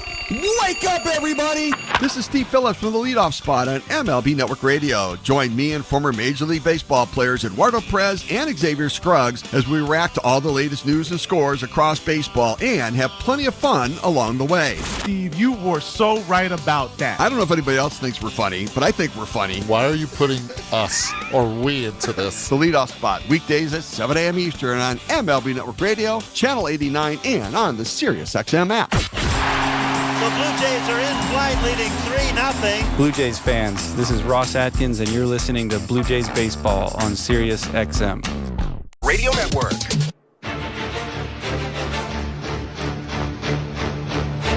Bottom of the 5th inning at Truist Park in Atlanta, 1-0 for the home side. Jared Kelenic leading off the inning, and the first pitch from Yariel Rodriguez is a curveball delivered low, 1-0. Kelenic's solo shot, the difference in this game. Caught a pitch over the heart of the plate and hit it 416 feet out to right center in the second. 1-0. Swing and a high fly ball. Shallow center. Charging in Loperfido. Runs it down and makes the catch. 1 out. This injury report is brought to you by Bergmanis Pereira Personal Injury Lawyers. If life has thrown you a curveball and you're striking out with your insurance company, get ahead of the count and call Bergmanis Pereira Personal Injury Lawyers. You focus on getting better, and Bergmanis Pereira will take care of the rest. Visit bplawyers.ca. Nothing largely meaningful to talk about on the Blue Jays side, and John Schneider doesn't speak on Sundays, so no updates there. But an interesting thing over on the Braves side, as the first pitch goes to Gio Urshela, it's strike 1. Talked about this yesterday, that Whit Merrifield broke a bone in his left foot, yet he is attempting to continue playing. It's called a stable fracture, he had said, or it was reported yesterday. The 0-1. Swing and a miss, 0-2. And the thought, or at least what he said, is that it shouldn't get worse by playing on it. So it might be more of a pain tolerance thing than anything else. But he's probably out for a little bit. 0-2 pitch outside, 1-2. They do need to get the swelling down, he said, and all that. So the Braves made a move for some insurance. They made a minor league trade, because you're still allowed to make those, to get a second baseman if they need to call someone up. 1-2. Outside, 2-2. And do you know who that second baseman was, Chris? I don't. He played with Whit Merrifield last year. It's Cavan Biggio. Oh, wow. Who was acquired from the Giants system, now is in the Braves system, was not activated to the Major League roster, but rather to AAA, it appears. 2-2. Swing and a grounder foul, still 2-2. I like that move. It makes sense for the Braves. You have Ozzie Albies expected to come back at some point in September, but if things get worse for Merrifield, or if he tests it and it's too much pain, you call Biggio up, and now he's one of your second basemen too. 2-2. Swing and a miss, strike 3, gets him on a slider down and away, and there are 2 outs. That was his best slider of the day. A tough pitch for Gio Urshela, a wild swing. It's so tight, so much movement today. You have to wonder if he's figured something out with that slider. That's the best slider I've seen in 2 or 3 starts. He's had a great slider today. He's used it for all 5 of his strikeouts, all swinging strikeouts. Pitch to Orlando Arcia, fastball up and in, ball 1.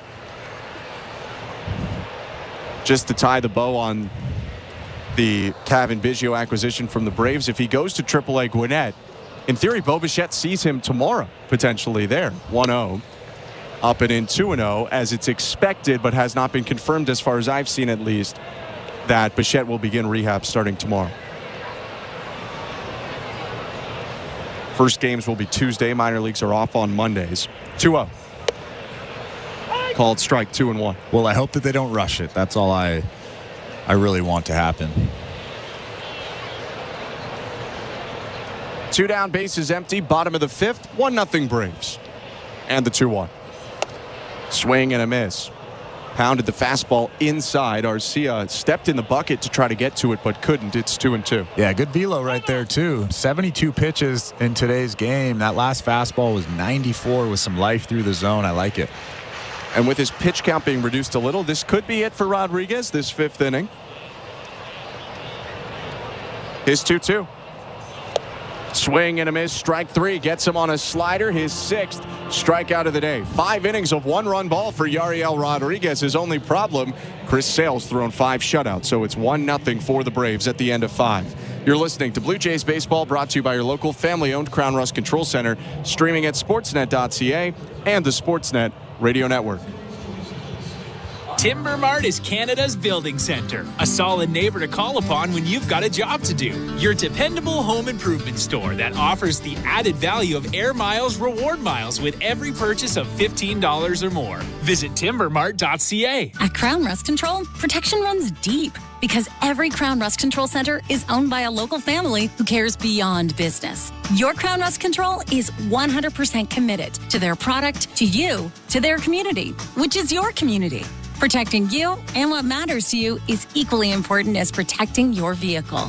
Did you know your vehicle rusts faster in warm weather? Protect your vehicle today. For a special summer offer, find your local family-owned Crown Rust Control Center at crown.com. Timber Mart always has plans to help you with your plans. Your home, your cottage, your garage, whatever needs your attention first, check the most visited spot on our website for ready-to-order plans to get the job done with Canada's Building Center. Visit timbermart.ca.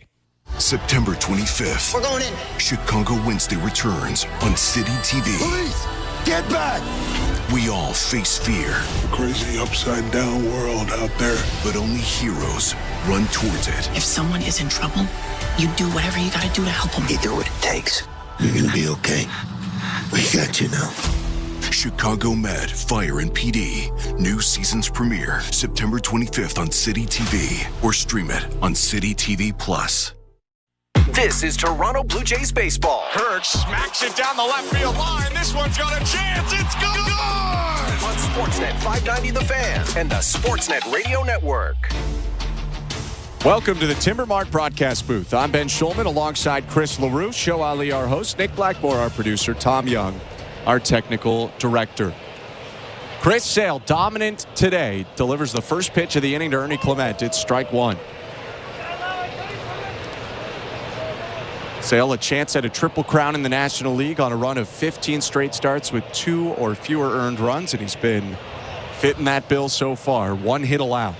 Is 0-1 low, 1-1. And because of that stat, like we talked about last inning, if you get somebody on base, you have to think about manufacturing a run here. Blue Jays have had 4 base runners today. 3 have come with 2 outs. The other one was in the first inning. 1-1. Swing and a fly ball right field. Soler moving in, makes the catch. 1 out. And like you mentioned last inning, the hardest thing about that equation is getting somebody on base. Yeah, which they have not done often. 2 hit batters, a walk, and a single. I mean, this is a fantastic season by all measures for Sale. The pitching Triple Crown maybe not as rare as the hitting Triple Crown, the traditional Triple Crown, but it is still something to marvel at. First pitch to Vladimir Guerrero Jr., tight slider, strike one. The pitching Triple Crown is wins, ERA, and strikeouts, and it's something that in a full season hasn't been done since 2011. 0-1. High 1-1. Shane Bieber did do it in the American League in 2020 for Cleveland when he won the Cy Young, but if you go back to 2011, Justin Verlander and Clayton Kershaw in their respective leagues both won the pitching Triple Crown. 1-1. Called strike, looked outside, 1-2. It's a pretty fun year for pitching. Clayton Kershaw and Justin Verlander both at the top of their respective leagues. Well, that almost never happens. 2 pitching Triple Crowns. 1-2. High 2-2. Although it is potentially in line to happen this year because Tarek Skubal is leading in all 3 stats for the American League pitching Triple Crown. So it could happen again 13 years later. And the Tigers being a part of both. 2-2. Inside ball 3. In fact, only 3 times in the history of baseball have there been simultaneous pitching Triple Crown winners, both American and National League. 2011, by far the most recent. 3-2. Swing and a foul back. Before 2011, you have to go back to 1924. Walter Johnson did it, I believe, with the Washington Senators. Dazzy Vance did it for the National League. And then in 1918, again, Walter Johnson did it. And Hippo Vaughn did it in the National League. Some good names. It is good. 3-2. Hit foul.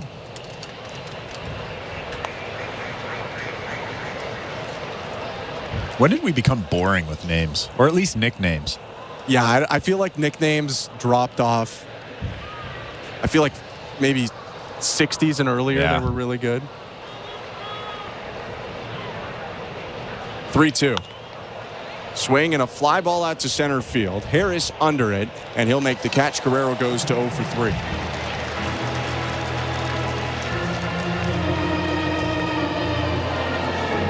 Did you ever play with someone with a nickname that you really liked? Oh. Well, Neil Walker, didn't he have, is he Disco Neil? I mean, I think people just called him Walk. Yeah. 2 outs, 1-0 Braves, top of the 6th, and the pitch to Alejandro Kirk. Strike one. I'm trying to think of a nickname that we actually used on a daily basis. I'm sure there's a big separation in that too, right? Like nicknames that maybe fans and media use as opposed to actually in the room. 0-1. Down and away, 1-1. Like nobody in the Blue Jays clubhouse is going up to Jose Barrios and saying, "Hey, what's up, La Máquina?" Yeah. You know, in 15, I don't think they were like, "Bringer of rain, what's going on? How was your day today?" 2 outs in the 1-1 to Kirk. Swing and a line drive foul down the right field line, 1-2. Maybe Joey Bats, but that's not fun. That's a good one though. It's simple. It's no Shoeless Joe. No, it's no Shoeless Joe. You're right. No oil can boy. Certainly not that. 1-2. Outside, 2 balls and 2 strikes. Sale now over 100 pitches on the day.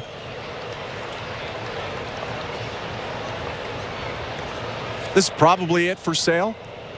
This might be his last batter. Next up is Leo Jimenez. 2-2. Swinging a line drive, left field line, base hit, bouncing up against the wall in the left field corner.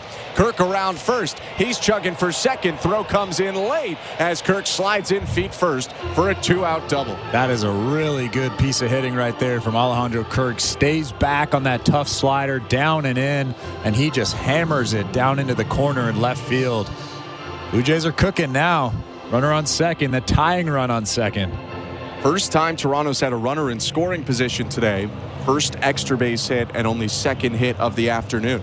Albeit 2 outs in the inning.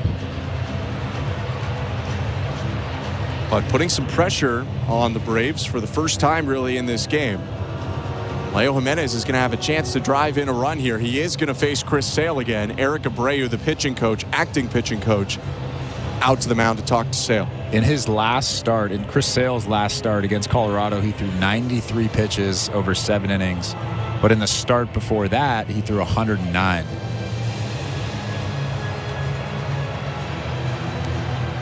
He can run it up, and obviously he's so dominant. Easier decision to leave him in for Brian Snitker than almost any pitcher in Major League Baseball. But the Blue Jays have a chance.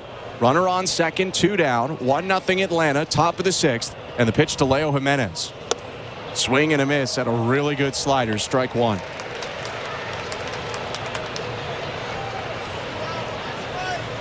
Sale struck out Jimenez in the second, hit him with a pitch in the 4th.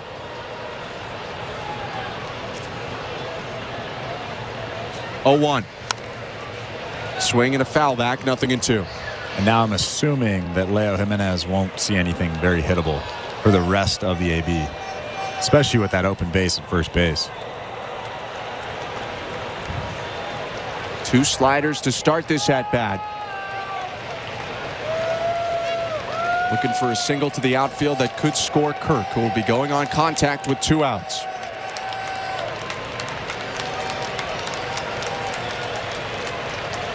Two-strike offering.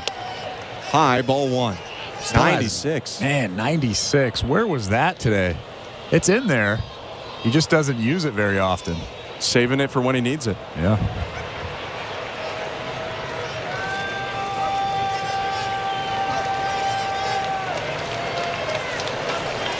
One, 2. High again at 97. 2-2. Pretty incredible. 35 years old. He's thrown a ton of innings in his career. Been hurt. Still has 97 from that low 3/4 arm slot. Maybe he goes back to the slider after 2 fastballs. His 2-2. Slider hit back foul. Jimenez all over it. It was on the outside corner.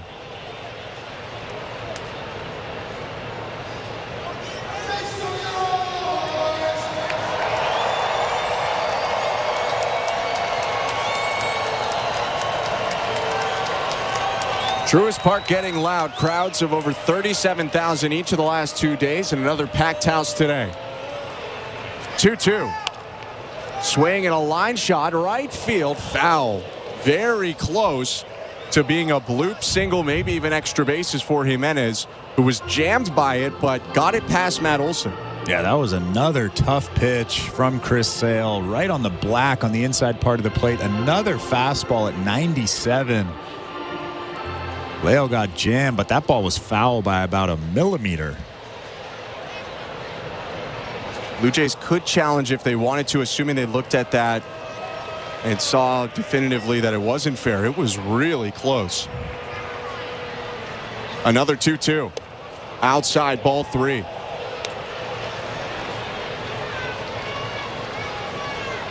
Jimenez in a 7-pitch dogfight with Chris Sale. Next pitch for the lefty will be his 110th of the outing. Kirk on second, 1-0 Braves, 2 outs. And the 3-2. Swing and a grounder foul, and they'll do it again. How about this AB from Leo? He's about to see his 9th pitch of the at-bat. Some tough pitches, too. Fouls off that tough slider there. You can actually see that he was upset with himself that he missed that slider. A slider on the inside part. Maybe thought he could have done some damage with it. Leo, the youngest guy on this Blue Jays active roster right now, 23 years old, going up against Sale. 3-2. Swing and a foul back again. They'll go to a 10th pitch in this plate appearance. Yeah, he was right on that slider. That slider was kind of hanging over the middle. Leo put a good swing on it, just fouled it back. You almost have to imagine now that this is the last batter for Sale, good or bad. Gave up the 2-out double to Kirk. Now a 3-2 battle with Jimenez. 10th pitch. Fouled back again off of Sean Murphy, the catcher, and back into the netting. Leo just caught up to 97 above the zone.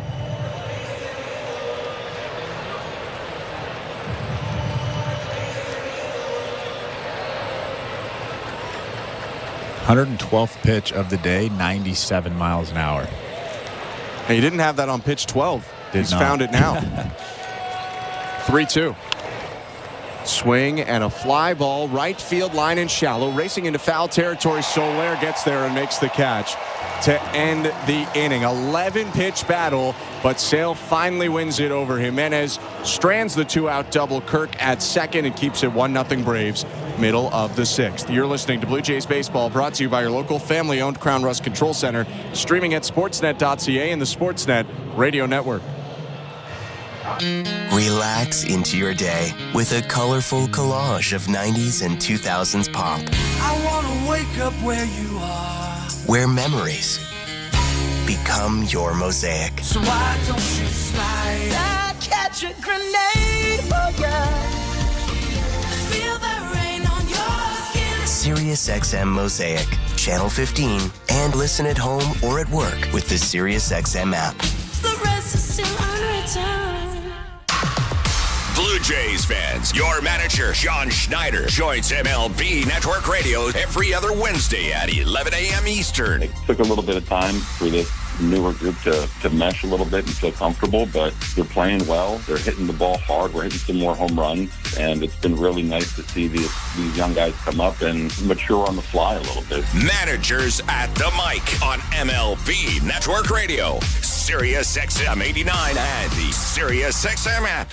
Hello, Blue Jay fans. I'm Craig Ballard, host of your daily Locked On Blue Jays podcast. Locked On Blue Jays is part of the Locked On Podcast Network, your team every day. Locked On Blue Jays brings you the latest Blue Jays news and analysis and breaks down all of the action. Locked On Blue Jays is everything a Blue Jays fan could want, all in a 30-minute daily podcast.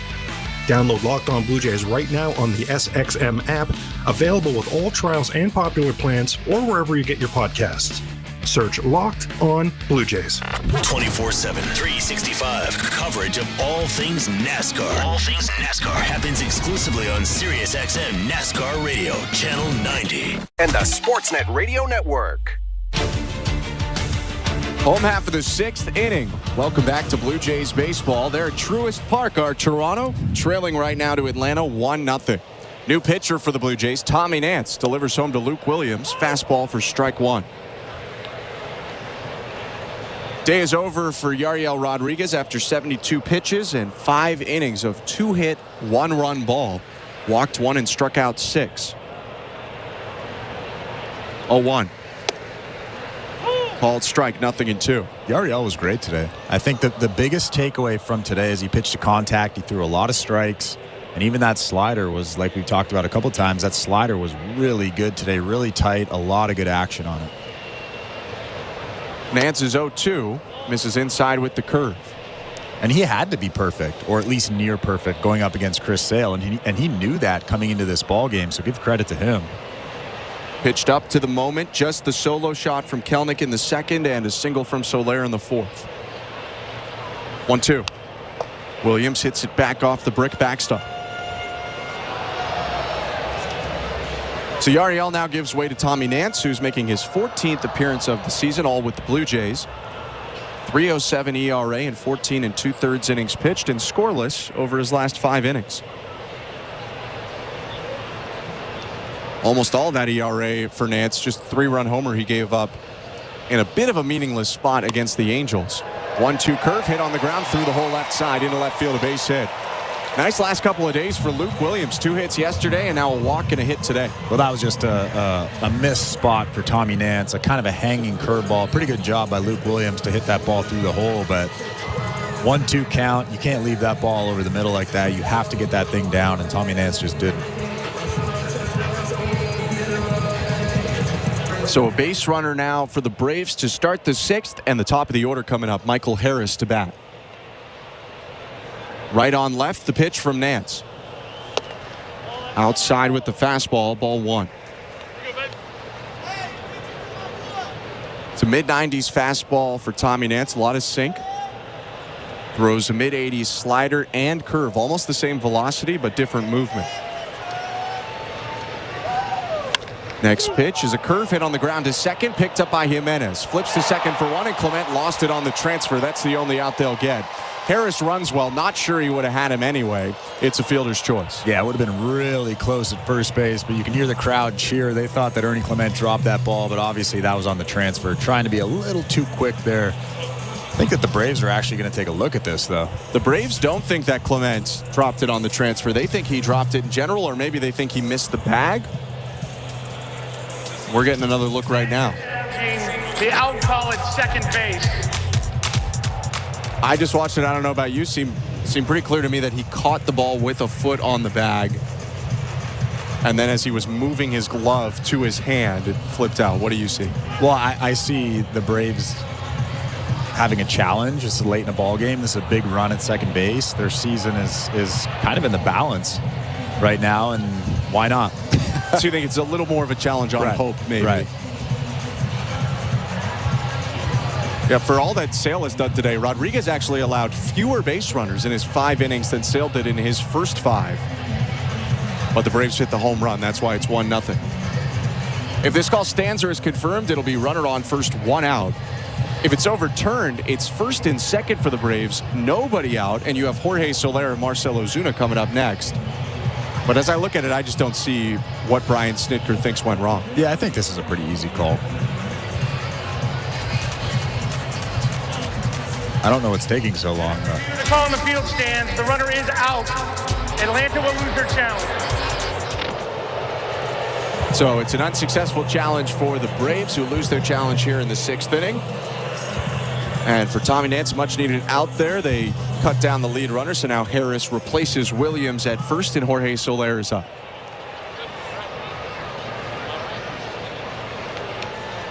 Soler 1 for 2 on the day. A former Brave back with the team now after a trade at the deadline. Turn and throw to first. Harris dives back in. Yeah, I think that was just we have the challenge. This is a big spot. Why not? At least that's what it seemed like. Going to have the middle of your order coming up. Right. The pitch. Slider, strike 1. Like you mentioned, Braves really need this one. They're trying to get back into the playoff picture. And when you think about that in the context of Jorge Soler, they're really trying to get Soler to the playoffs, where he's been at his best in his career. 0-1. Swing and a high fly ball hit right at Joey Loperfido in center. He crouched down for a moment, stands up and makes the catch. 2 down. Soler was both a part of the 2016 Cubs. He was a rookie on that Cubs team and came up with a big knock in the World Series, and then was a huge factor in 2021. He was the World Series MVP for the Atlanta Braves that season.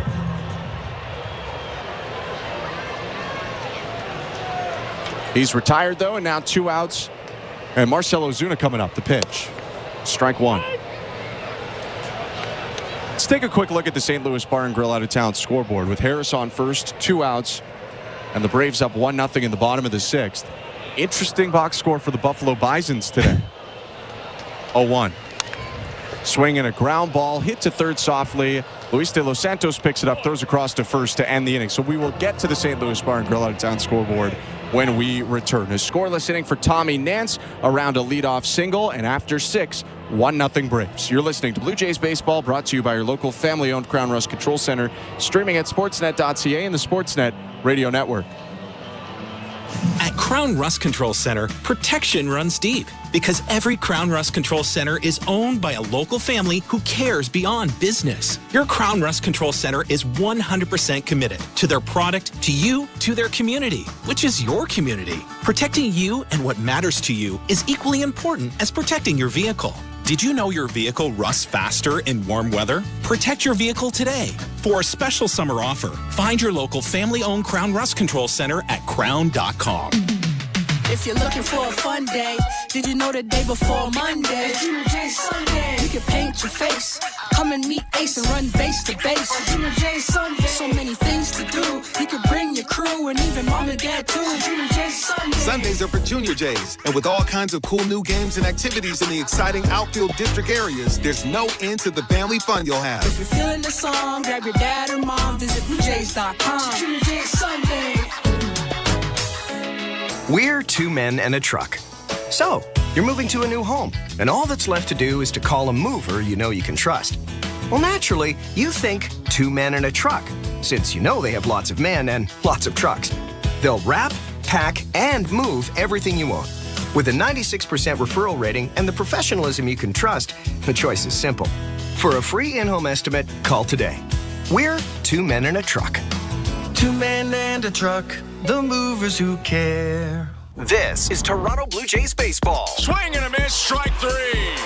He keeps this game tied on Sportsnet 590 The Fan and the Sportsnet Radio Network. Seventh inning of Game 3 between the Blue Jays and Braves, and still one run separates these two teams. 1-0 Atlanta over Toronto in the rubber match. Davis Schneider leading off the inning for the Blue Jays against a new Braves pitcher, still a lefty, Dylan Lee, who gets a swing and a miss on a slider to get ahead of Schneider, 0-1. Start is over for Chris Sale. He goes 6 innings, 2 hits, no earned runs, 1 walk, 7 strikeouts. 0-1 to Schneider. Peel down to third on a check swing, and he did go around on another slider. It's 0-2.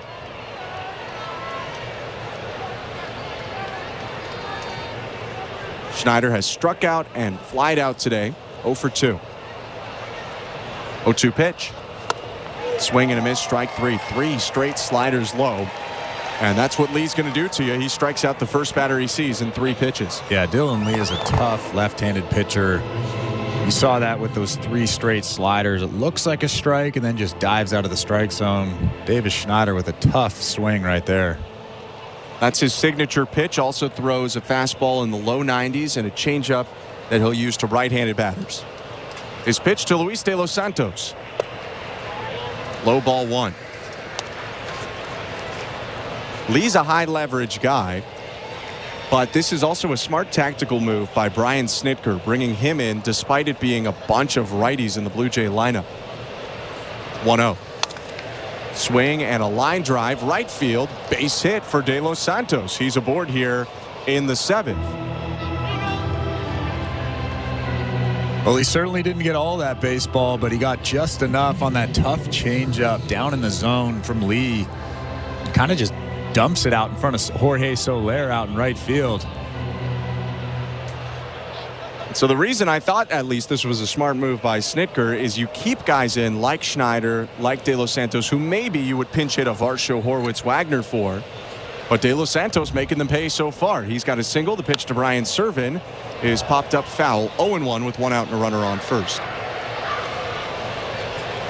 Blue Jays have Varsho, Horwitz, Barger, Lucas, and Wagner all on the bench, and all kind of hot right now for Toronto.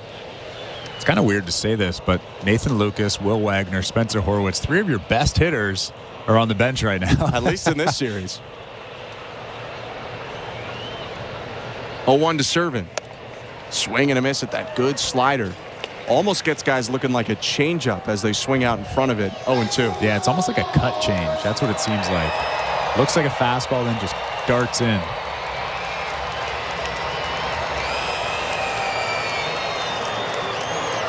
Braves have a righty getting loose, Pierce Johnson.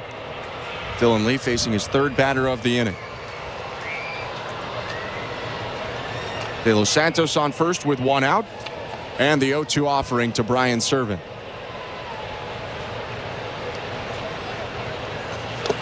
Swing and a miss. Strike 3. Gets him on a slider in the dirt. 2 down. I promised some Buffalo Bisons on the St. Louis Bar and Grill out of town scoreboard. Let's go over to that score. Buffalo today taking on the Lehigh Valley Iron Pigs, Philadelphia Phillies AAA affiliate. And in the lineup at third base today for the Buffalo Bisons are Relvis Martinez, returning from his performance-enhancing drug suspension. Martinez went 2 for 4 with a pair of doubles and an RBI. The Bisons scored 9 on the day and won 9-3. Pitch to Joey Loperfido, swing and a miss, 0-1. Also a decent day for Alan Rodin, who had 2 hits and 2 RBIs. Rodin coming off an International League Player of the Month award. 0-1. Swing and a miss, 0-2. And the shortstop, Josh Kasevich, who's been the everyday shortstop with lots of promotions to the Blue Jays from the Bisons. He had a nice day as well. 2 hits and 2 RBIs, or 3 hits and 2 RBIs for Kasevich. Was that in Buffalo or in Buffalo? In Buffalo. Blue Jays in Atlanta, trailing 1-0, 2 outs, top of the 7th. Runner on first, and the 0-2 to Joey Loperfido.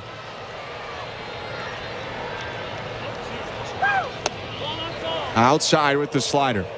Oh boy, Lee just dotted 3 sliders. That was a good take from Loperfido right there.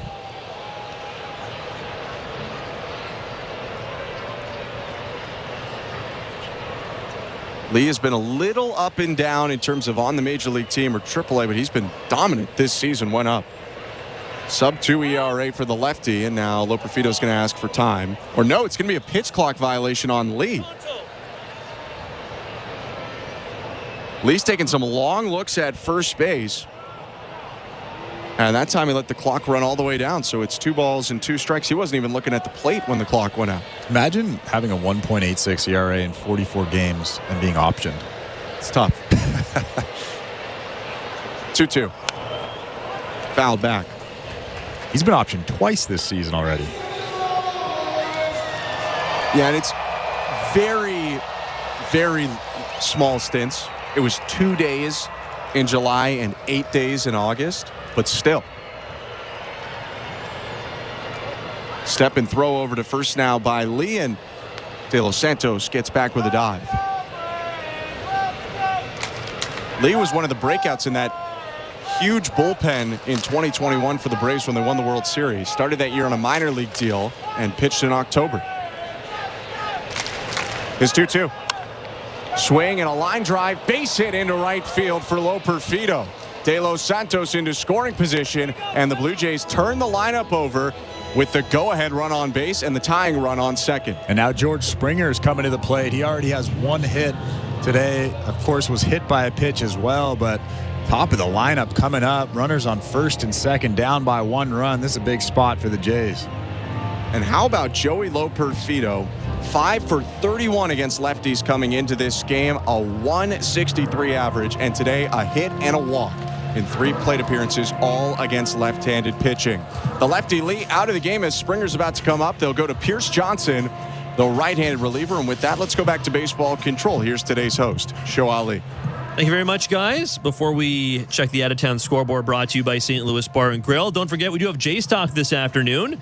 Jesse Rubinoff is here at Baseball Control with me. He and I will take your calls and texts. 590-590, name and location. Standard data and messaging rates may apply. I'll throw out the numbers for you to call after the final out. All right, let's check the out-of-town scoreboard brought to you by St. Louis Bar and Grill, as will become custom for the last few Sundays this month. We'll spend a chunk of time once a week doing a lot of NFL scores. Happy NFL Sunday, everyone. Let's take a look at some of the scores around the league.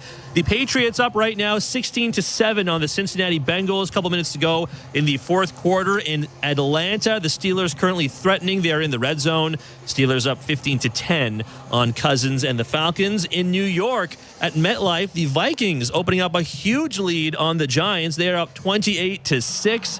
Daniel Jones getting pick-sixed on the 17-yard line by the Vikings defense. Jaguars at Dolphins. Jaguars are up 17-14, though Tyreek Hill did have an 80-yard touchdown reception in that game. The Bills, meanwhile, are currently leading the Cardinals They are up 24-20 with 9 minutes to go in the fourth quarter in Buffalo. Other scores on right now. The Texans lead the Colts 22-19. The Titans lead the Bears 17-13. And the Saints crushing the Panthers right now. That game not yet in the fourth quarter, but the Saints up 37-10. Blue Jays baseball brought to you by Crown Rust Protection. Let's get you back to the action. Here's Ben Schulman and Chris LaRue. Thank you, Show. Right-hander Pierce Johnson into the game in a huge spot. 1-0 Braves, 2 outs top of the 7th, 2 on, and the pitch to George Springer. Hit in the air, center field, and Michael Harris is camped under it. Stops, makes a two-handed catch, and it's just one pitch that Johnson needs to get the 1 out and end the inning. No runs for the Blue Jays, 2 singles. Loperfido and De Los Santos left on base. And at the 7th inning stretch, 1-0 for Atlanta. You're listening to Blue Jays Baseball, brought to you by your local family-owned Crown Rust Control Center, streaming at sportsnet.ca and the Sportsnet Radio Network. So, you want to be a Looney Dogger, eh? Every Tuesday Blue Jays home game is Looney Dogs Night, presented by Schneider's. Grab $1 hot dogs from various concession stands around Rogers Center. Plus, stop by the Schneider's Porch, your hot dog headquarters. The destination for a one-of-a-kind hot dog experience with excellent ballpark views. So, whether you're the relish ringleader or 7th inning snacker, no Blue Jays game is complete without hot dogs. Don't miss out on this delicious deal. Looney Dogs Night, presented by Schneider's. For tickets, visit BlueJays.com. At Crown Rust Control, protection runs deep because every Crown Rust Control Center is owned by a local family who cares beyond business. Your Crown Rust Control is 100% committed to their product, to you, to their community, which is your community. Protecting you and what matters to you is equally important as protecting your vehicle. Did you know your vehicle rusts faster in warm weather? Protect your vehicle today. For a special summer offer, find your local family-owned Crown Rust Control Center at crown.com. October 3rd on City TV. You're safe. I got you. Law & Order Thursday returns with all new seasons of Law & Order. I love this job, and I love trying cases. And Olivia Benson is back with Law & Order SVU. I've dedicated my life to helping victims. So you're not giving up on us. Giving up? I'm just getting started. Law & Order Thursday premieres October 3rd on City TV or stream it on City TV Plus. Hey, this is Kevin Gosman. You're listening to Toronto Blue Jays Baseball on the Sportsnet Radio Network. Welcome back to Blue Jays Baseball. Show Ali with you. The Jays trail the Braves 1-0 as we head to the bottom of the 7th inning at Truist Park in Atlanta. Don't forget, another reminder, we have Jays Talk today. Jesse Rubinoff and I will take your calls and texts on the Postgame Show. 590-590, name and location. That is the People's Text Line. Standard data and messaging rates may apply.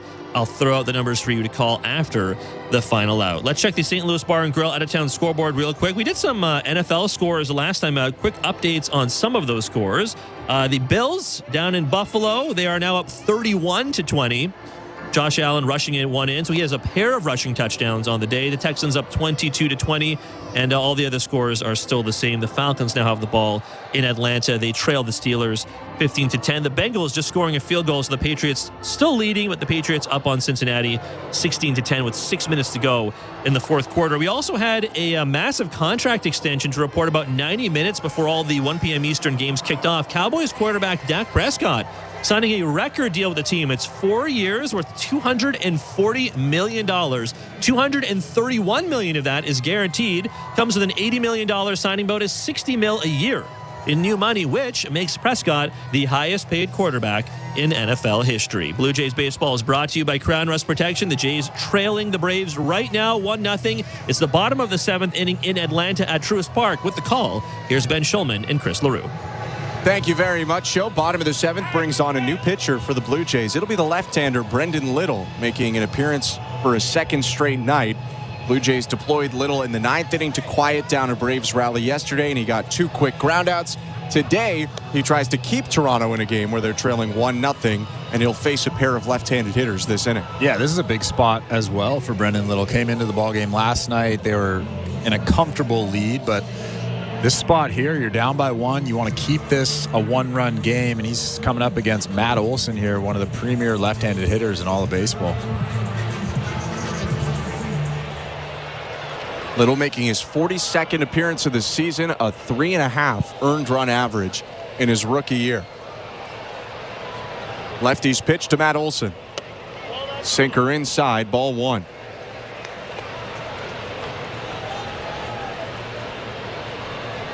Little's been especially tough on lefties. They hit 192 against him. Righties hit 274. 1-0. Sinker in again, 2-0.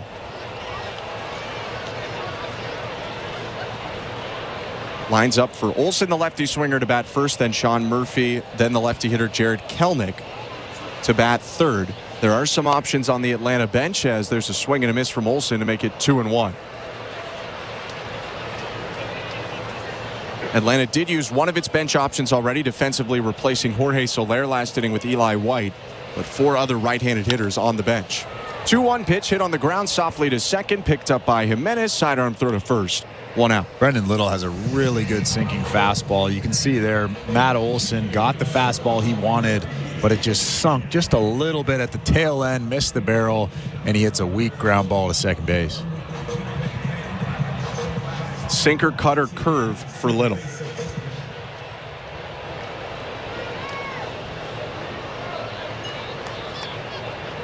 His pitch to Sean Murphy.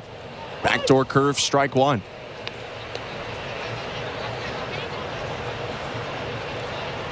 I have to imagine the Blue Jays are pretty happy with how the deal has turned out. Cash considerations to the Cubs for Brendan Little as the 0-1s hit foul, 0-2. Yeah, honestly, I didn't really ever understand that. The Cubs really didn't give him a shot in the big leagues, just one game. But, I mean, how do you give up on a guy, especially a left-handed reliever that throws mid-90s with that kind of sink, even a pretty good breaking ball? I never understood that. 0-2. Curveball hooked on the ground at third. De Los Santos grabs it, throws over to first, 2 outs. Well, and I believe the sticking point even was not whether Little was going to be on the 26-man roster, but the Cubs were not going to put him on the 40-man roster. They were going to let him go to the Rule 5 draft for free. So they weren't even willing to keep him on the 40 and in AAA. The Blue Jays didn't want him to be open to the market of the Rule 5 draft, so that's why they traded for him right before the deadline for the Rule 5 draft. First pitch to Jared Kelnick, inside, 1-0. And that's not to mention that Brendan Little was a first-round pick of the Chicago Cubs. They gave him a ton of money, 27th overall pick. In 2017, 1-0, called strike.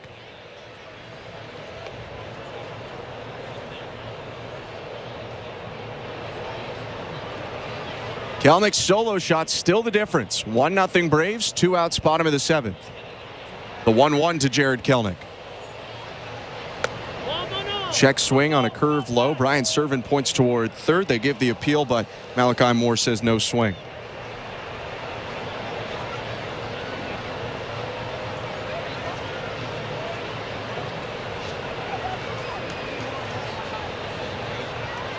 Two balls and 1 strike, 2 outs.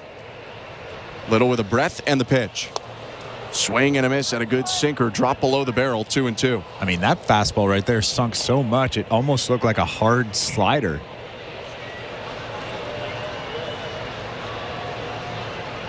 Yeah, I mean, you're getting the swing of a breaking or an off-speed pitch, but he also pounded it in at 94 right at the knees. 2-2. Curveball hooked on a line to first and caught by Guerrero, chest high to end the inning. 1-2-3 for Brendan Little sends us to the 8th. 1-0 Braves at Truist Park. You're listening to Blue Jays Baseball, brought to you by your local family-owned Crown Rust Control Center, streaming at sportsnet.ca and the Sportsnet Radio Network. Sports Grid Radio on Sirius XM has you covered this NFL season. The 49ers and Jets cap off week 1 of the NFL season in San Francisco on Monday Night Football. The line opened with the 49ers as a 6.5-point favorite and a total of 45.5. With more line movement to come, make sure you tune in to Sports Grid Radio to stay up to date on all the latest. The place to get the winning edge over the sports books this football season is Sports Grid Radio. Channel 159 in the car and on the Sirius XM app. Are you regretting eating that gas station hot dog? Yeah, we know. We've been there too. This is a message for baseball fans like you. Did you know that you get a channel that's talking baseball 24/7 as part of your SiriusXM subscription? What? Our lineup includes shows hosted by former big leaguers and executives. Plus, you'll hear from 17 managers each week. MLB Network Radio is on SiriusXM Channel 89. Or just search MLB Network Radio on the SXM app. SiriusXM Sports. We're more than just a game. The NFL Sunday Drive is your home for the 2024 regular season. Caught for the touchdown! This is Steve Torrey. Join me and Bill Leckus every Sunday at noon Eastern as we take you live to every game, every touchdown, and every key moment. Bucs take the lead with 9 seconds left. Plus, reporters from every game, fantasy updates, and guests live from the locker room. 49ers tight end George Kittle. Catch the NFL Sunday Drive every Sunday at noon Eastern on NFL Radio Channel 88 and on the all-new SiriusXM app. In season or out of season, the #1 place for college sports is SiriusXM College Sports Radio, Channel 84. The Sportsnet Radio Network.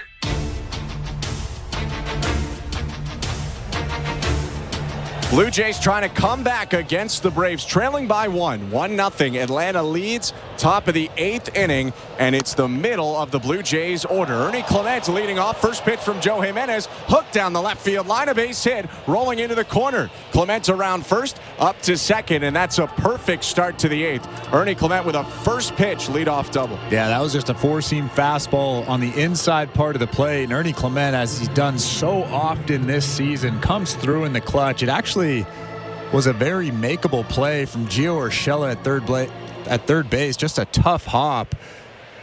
But the Blue Jays will take it. Ernie Clement at second base with nobody out in the inning. Vladimir Guerrero Jr. to the plate, 0 for 3. Joe Jimenez on after one pitch thrown by Pierce Johnson to end the 7th. Righty's pitch. Guerrero swings and hits it in the air, right center field on a line, racing toward it. Harris reaches out and makes the catch. Clement tagging from second. He'll get to third standing up. And so Guerrero doesn't get a hit, but he does move the runner to third with 1 out. Yeah, he's not very excited just walking back to that dugout. But he did a pretty good job getting that tying run to third base now. And he hit that ball well, but Harris is a very talented center fielder. And for Guerrero, some of the frustration maybe is that in the last 2 games now he's 1 for 9. Yeah. Also, I tend to think that that's probably a pitch that he shouldn't have offered at. It was a fastball up around the neck.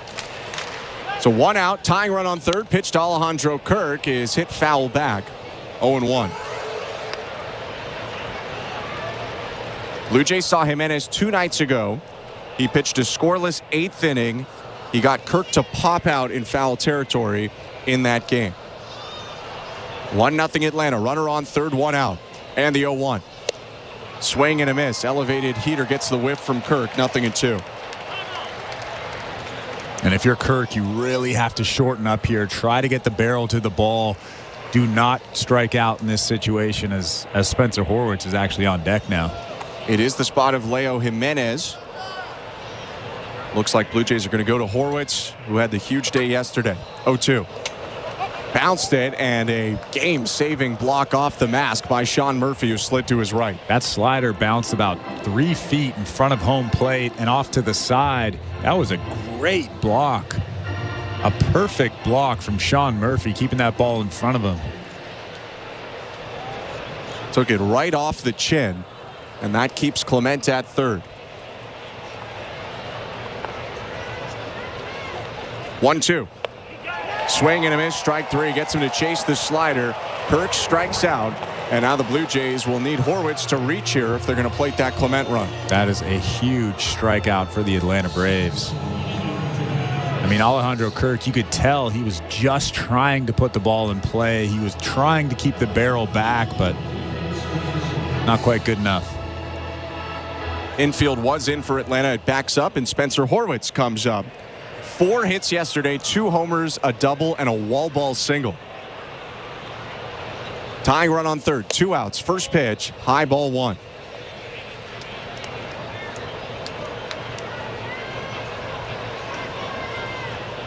Jimenez, the typical setup man for the Braves, gave up a double on his first pitch, but has settled in since. 1-0. Swing and a miss. Good rip by Horwitz at the fastball. It's like Spencer Horwitz trying to hit a homer there. He's getting used to it. 11 on the season.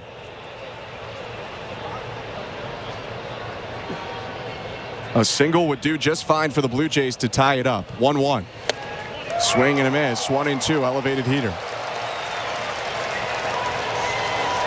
Could be a parade of Blue Jays subs. Nathan Lucas is on deck right now.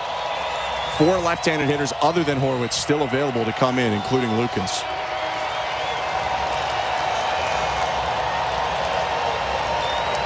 Clement on third, 2 outs. 1-0 Braves. Jimenez sets, brings the glove up to his face, and the 1-2. Upstairs, Horwitz started to swing, but holds off. It's 2 balls and 2 strikes. It's a good take right there. Good fastball from Jimenez. Up above the strike zone, 95 miles an hour.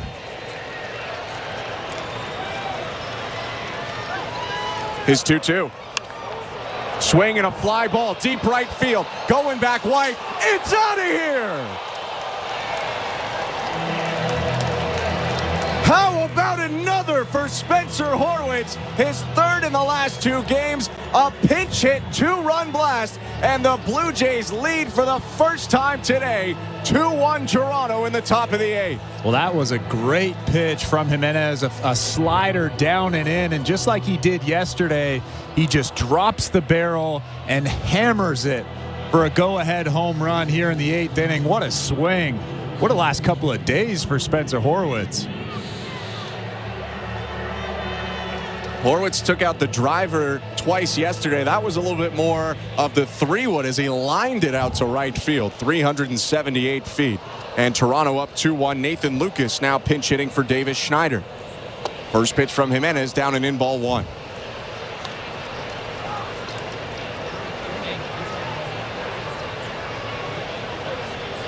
Twelfth home run of the season for Spencer Horwitz. Blue Jays dugout erupted with that knock. 1-0. Lucas hits it back foul. That was a tough pitch to hit, too. Got out the 4-iron and just golfed it out of here.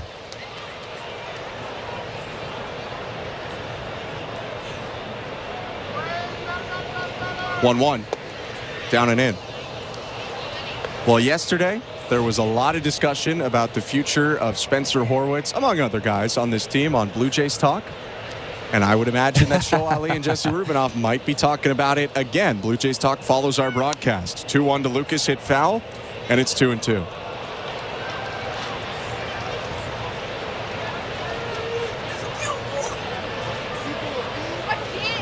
And you really start to wonder if those concerns about the power are starting to vanish for a guy who has 12 homers in about half a season. 2-2. Lucas is going to hit it foul again. And you'll take 20 to 25 homers for a full season. It's always hard to know for sure if that ends up being the case. But I think over a full season, if you had got 12 homers from Spencer Horwitz, a lot of people would have taken that. Absolutely. Next pitch runs inside, almost hits Lucas, 3-2. I think 15 is a good number for him. For a full season. 15 to 20, 270s batting average. Like, you're not asking him to drive the offense. 3-2. Inside, ball 4, and Nathan Lucas is going to take a pinch hit walk, and the Blue Jays keep this top of the 8th going. And how about Nathan Lucas? He didn't get a base hit, but he put together a professional at-bat. 8 pitches and a big runner on first base now with 2 outs in this inning. It's the 6th game now for Lucas, who has 4 walks and 10 hits now in those games. And how about that 17th win of Chris Sale was just snatched from him? Yeah. And those wins, they might not matter to everyone. They do to Chris Sale, who's chasing down that Triple Crown. But he will not factor into the decision now. Addison Barger is going to pinch hit, a 3rd straight lefty pinch hitter for the Blue Jays. Barger comes in to replace Luis De Los Santos. 2-1 Blue Jays, 2 outs, top of the 8th. Runner on first, and the pitch to Barger. Strike 1.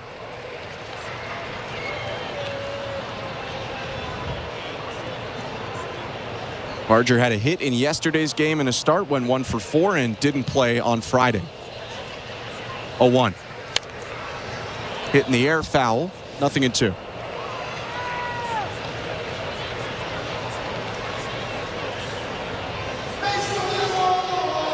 Braves need this. They are a game outside of the playoffs, behind the New York Mets, outside of the playoff picture for the first time since August 9th. Mets have won 9 straight. 0-2 pitch, swing and a miss, strike 3. And while the Braves get out of the inning, the Blue Jays take the lead. Spencer Horwitz with a pinch hit 2-run shot puts Toronto on top for the first time today. 2-1 Blue Jays, middle of the 8th. You're listening to Blue Jays Baseball, brought to you by your local family-owned Crown Rust Control Center, streaming at sportsnet.ca and the Sportsnet Radio Network. Hi, I'm Buck Martinez, live from the showdown between pizza, and inflation. First to the plate, with over 2 million sold, it's Fixed Rate Pizza, a hot and fresh extra-large 4-topping pizza for a fixed price of $17.99 until the end of 2024. Here's the delivery. And inflation strikes out. That's a swing and a drive for Fixed Rate Pizza. Lock in yours today. Order pizza.ca. We're 2 men in a truck, the movers who care. You never know when cardiac arrest can happen. That's why each and every one of our trucks carries a life-saving Mikey defibrillator as part of our Mikey on Board program. Whether we're on the highway or in front of your house, we're prepared to help anyone whose heart may skip a beat. The Mikey Network has saved many lives, making Mikeys accessible to the public. And now they're on board our trucks. We're 2 men in a truck. 2 men and a truck, the movers who care. September 25th. We're going in. Chicago Wednesday returns on City TV. Police, get back! We all face fear. Crazy upside down world out there. But only heroes run towards it. If someone is in trouble, you do whatever you gotta do to help them. You do what it takes. You're gonna be okay. We got you now. Chicago Med, Fire and PD. New season's premiere September 25th on City TV. Or stream it on City TV Plus. This is Toronto Blue Jays baseball. Springer started right, coming in, leaps and makes the catch full stretch. On Sportsnet 590 The Fan and the Sportsnet Radio Network. Bottom of the 8th inning, and the Blue Jays on top after a pinch hit 2-run shot by Spencer Horwitz in the top half. It's Blue Jays 2, Braves 1. Eric Swanson comes into a setup role facing Gio Urshela. On Ben Schulman alongside Chris LaRue. First pitch from Swanson's a slider hit foul, 0-1. The Blue Jays were warming up Swanson before they took the lead, so it was his 8th inning it seemed like anyway, but now he's kind of back in his role from last year with that 2-run homer, pitching with a tight lead in the 8th. 0-1. High fastball ripped at and missed, 0-2. And the biggest thing for Eric Swanson, like we've seen all season, is get ahead. If you can get ahead, you can probably have some success. And he's ahead right now, 0-2 to Gio Urshela. Urshela has struck out twice today. 0-2. Ground ball over the mound. Backhanded by Horwitz, who just came into second. Throws wild across his body, and it goes all the way into the Braves dugout. That's going to give Urshela an extra 90 feet. A couple defensive changes for the Blue Jays. Horwitz at second, Lucas in left, Barger at third, all replacing the guys that they came in as pinch hitters for. And Horwitz had a tough play going up the middle, but probably best served to just eat that ball as he was falling away. Well, him and Ernie Clement, the new shortstop for the Jays, had a little bit of a conversation after he threw that ball into the dugout, and Spencer Horwitz looked at Ernie Clement and said, yeah, probably. I can almost guarantee that Ernie Clement said you probably shouldn't have thrown that baseball. It's now a very dangerous tying run on second base for the Braves with nobody out. And Orlando Arcia hits the first pitch back foul, 0-1. Blue Jays 2, Braves 1. Arcia with a line out and a strikeout today. Faces an 0-1 from Eric Swanson. Slider misses down and away.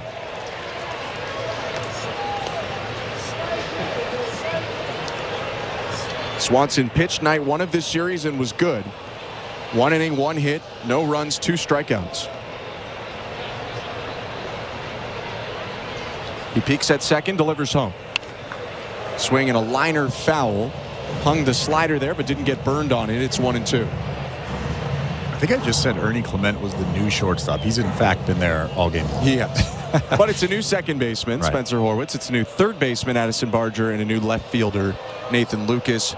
Schneider, De Los Santos, Jimenez, all out. 1-2. Splitter hits softly on the ground to third. Charging in Barger. Gloves. Throws to first for the out. Runner Urshela does advance up to third base.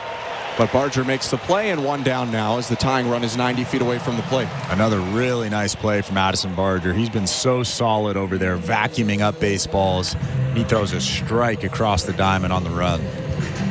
It should be noted, at second base, Horwitz hasn't played there in almost 3 weeks now. Pretty much since Will Wagner came up, Horwitz has not been there. And the Blue Jays in the top of the 8th certainly were not making substitutions with defense in mind. They were making substitutions with offense in mind, and they were willing to figure it out, especially after Horwitz hits a 2-run home run. Well, Horwitz did make a nice play up the middle, ranging to his right, going away from first base. He just shouldn't have thrown that baseball. He should have made sure, keep that runner at first base, keep the double play in order. And for whatever reason, he absolutely threw a missile into the dugout. And it was an important 90 feet as that ground out put Urshela on third, 1 out. Braves looking for at least a sac fly or an RBI ground ball. And to do that, they've called on a pinch hitter. Here's Travis d'Arnaud batting in the spot of Luke Williams. Swanson kicks and delivers. Swing and a miss at a first pitch heater, 0-1. Looks like good life on the fastball as that one ripped through the top of the zone. Yeah, that was a good one. Now that you're ahead in the count 0-1, you have to expand. Above, below the strike zone, nothing hittable. 0-1. High, 1 ball, 1 strike. Went back to pretty much the exact same spot. But then you also have to think, do you trust your catcher? Do you trust your catcher to block every ball that you throw in the dirt? The tying run is at third base. Swanson's 1-1. Slider hit back foul, 1 ball and 2 strikes. And if you don't trust your catcher, you tend to leave sliders over the heart of the plate. You tend to leave off-speed pitches over the heart of the plate because you don't want to you don't want to bounce a ball and potentially have that run score. It's the tying run on third. 2-1 Blue Jays, 1 out, bottom of the 8th. The 1-2 to d'Arnaud. Fastball ripped out and missed. Strike 3. 96 just above the strike zone, and he gets d'Arnaud for the second out. And that's how it's done. When you get ahead in the count, runner on third base, you want to elevate the fastball because the only thing he can do there is either pop it up or swing and miss, just like d'Arnaud did. That was perfect. 96 miles an hour right past Travis d'Arnaud. Top of the order about to come up, and a left-handed hitter, Michael Harris, will come up for the Braves, with the Blue Jays trying to protect a 1-run lead. And the tying run on third, they'll make a pitching change. The lefty Genesis Cabrera coming in for Toronto. With that, let's go back to today's host. Here's Show Ali. Thanks, Ben. Before we check the out-of-town scoreboard, another reminder that we do have Jays Talk after the conclusion of this one. Jesse Rubinov is here at Baseball Control. He and I will take your calls and texts. 590-590, name and location. Standard data and messaging rates may apply. I see a whole bunch here already, so keep them coming. Again, 590-590.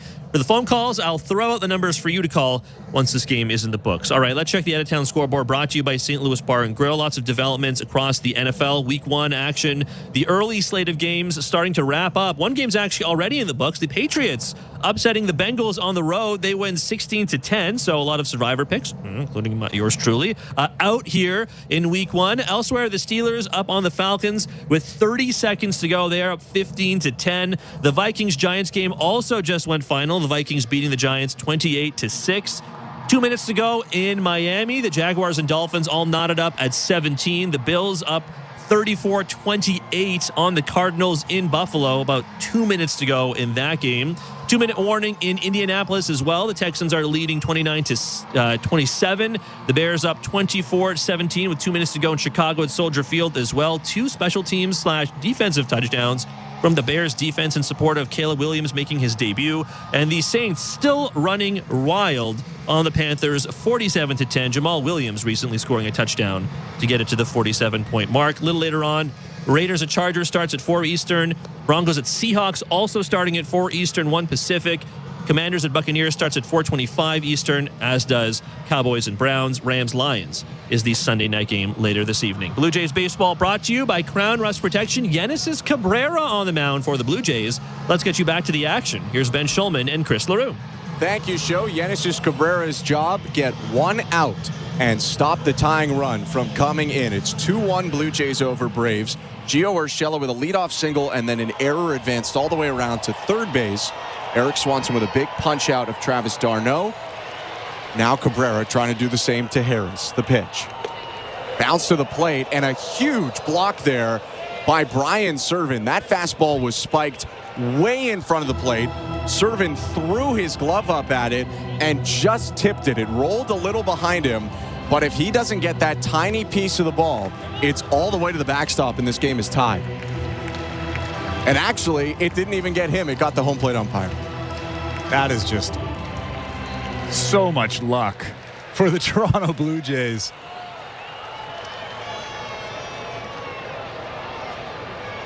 Trying to reset now, the 1-0. Cutter called low. That was right there. Cabrera throws his palms up to the sky, and I don't blame him. That's a perfect pitch, but instead it's 2-0. Cabrera enters this game with a sub-3 earned run average. Pitched a scoreless frame yesterday. Lefties 2-0. Called strike.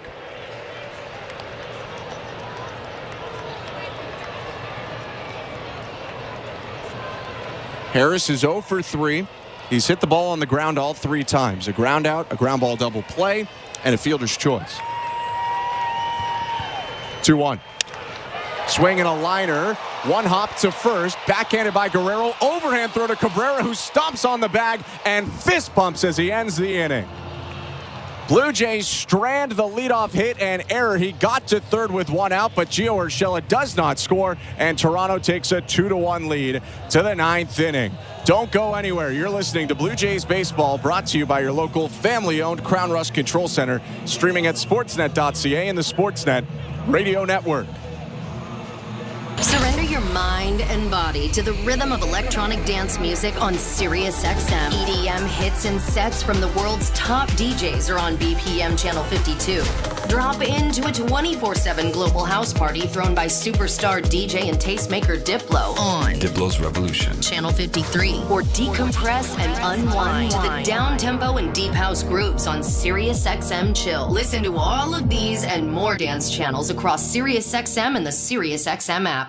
Every night after the final out, the Round Trip Roundup brings you the scores, highlights, and analysis from every game across Major League Baseball, all in less than 30 minutes. Swung on and missed, strike 3 and a no-hitter. It's the perfect way to get caught up on all the night's biggest home runs and best performances. And a high drive, deep right center. It's the Round Trip Roundup on MLB Network Radio, every night on SiriusXM Channel 89 and every morning on the SiriusXM app. While you're listening to this game on SiriusXM, we're talking about the latest odds and prop bets for this and every game on Sports Grid Radio. The under's minus 125. Heavy juice to the under. Every home run hit and every strikeout thrown can change the line. I can't for the life of me figure out how you can favor a team that never wins, ever. If you're looking for sports talk centered around the latest odds and prop bets for games, races, tournaments, or any sporting event, Sports Grid Radio, SiriusXM, Channel 159. Scotty Scheffler is the Masters champion. The biggest events in golf are on PGA Tour Radio, Channel 92 in the car, and on the SiriusXM app. This copyrighted broadcast is presented by authority of Rogers Blue Jays Baseball Partnership. It may not be reintroduced or reproduced or retransmitted in any form, and the accounts and descriptions of this game may not be disseminated without the express written consent of Rogers Blue Jays Baseball Partnership or the Sportsnet Radio Network. Welcome back to Blue Jays Baseball. Top of the ninth. A lot to talk about in between innings. First, the pitch from Jesse Chavez misses outside to Brian Serven, 1-0.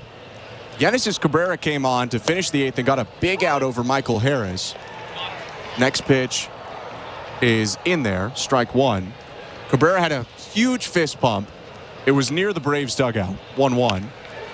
Swing and a fly ball, shallow right field. Matt Olson, the first baseman, going back into foul territory, reaches out and makes the catch, battling with his own second baseman, Luke Williams, or make that Eli White.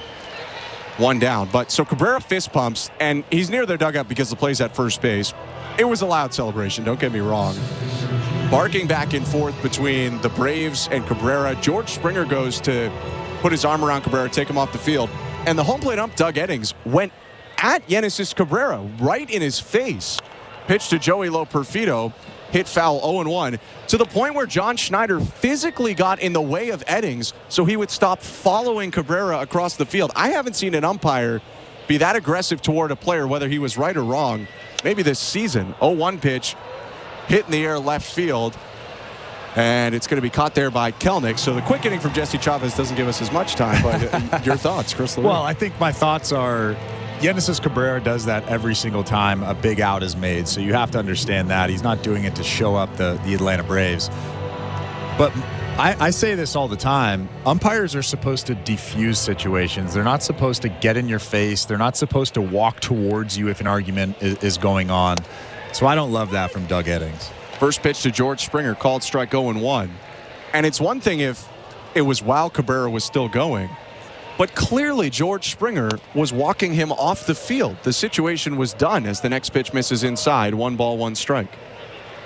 Maybe that is stemming from when Yenesis Cabrera was questioning that second strike call to Michael Harris. 1-1, low 2-1, possibly. Which was clearly a strike, by the way. Regardless, it remains 2-1 Blue Jays. 2 outs in the top of the 9th. Chad Green is getting loose for Toronto. The pitch. Called strike, 2-2.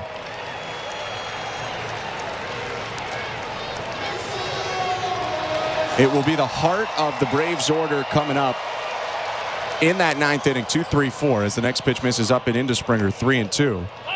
Although Jorge Soler, who was supposed to lead off that inning, defensively replaced earlier when the Braves were leading. Well, that's the risk you take. It is. 2-1 Blue Jays. 2 outs in the 3-2 to Springer. Swinging a ground ball past the dive of Urshela at third and down the left field line. Springer around first, chugging for second. Throw coming in, not in time. And it's a 2-out double for George Springer. Boy, would it be nice for Chad Green to get an insurance run right here. If George Springer can somehow come around to score 2 outs in this inning, he's standing on second base. Big hit right there.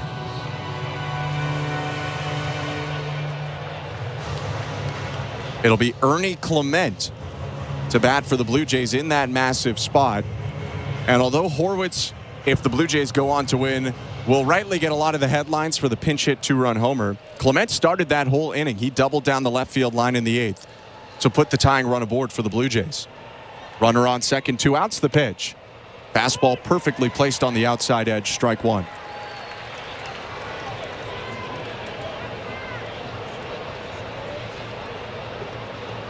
Chavez from the stretch, the pitch. Swing and a foul back, 0-2.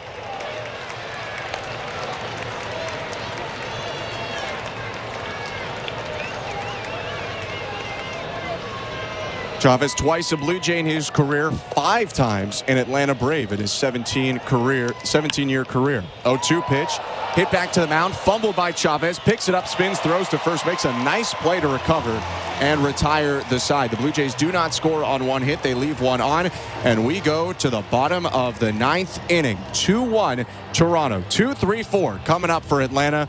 Chad Green entering the ball game. You're listening to Blue Jays Baseball, brought to you by your local family-owned Crown Rust Control Center, streaming at sportsnet.ca and the Sportsnet Radio Network. At Crown Rust Control Center, protection runs deep because every Crown Rust Control Center is owned by a local family who cares beyond business. Your Crown Rust Control Center is 100% committed to their product, to you, to their community, which is your community. Protecting you and what matters to you is equally important as protecting your vehicle. Did you know your vehicle rusts faster in warm weather? Protect your vehicle today. For a special summer offer, find your local family-owned Crown Rust Control Center at crown.com. The Blue Jays are inviting you to work from Dome. Put it in your calendar. 307 weekdays starts this season. You can work from Dome with friends or coworkers at Rogers Center. It's a game changer. Make the ballpark your office for the afternoon. Work from Dome, 307 weekday starts. Let's touch base. Check out ticket options on BlueJays.com/workfromdome. This is Toronto Blue Jays baseball. That ball is gone. 3rd home run in 4 batters for the Blue Jays. On Sportsnet 590 The Fan and the Sportsnet Radio Network.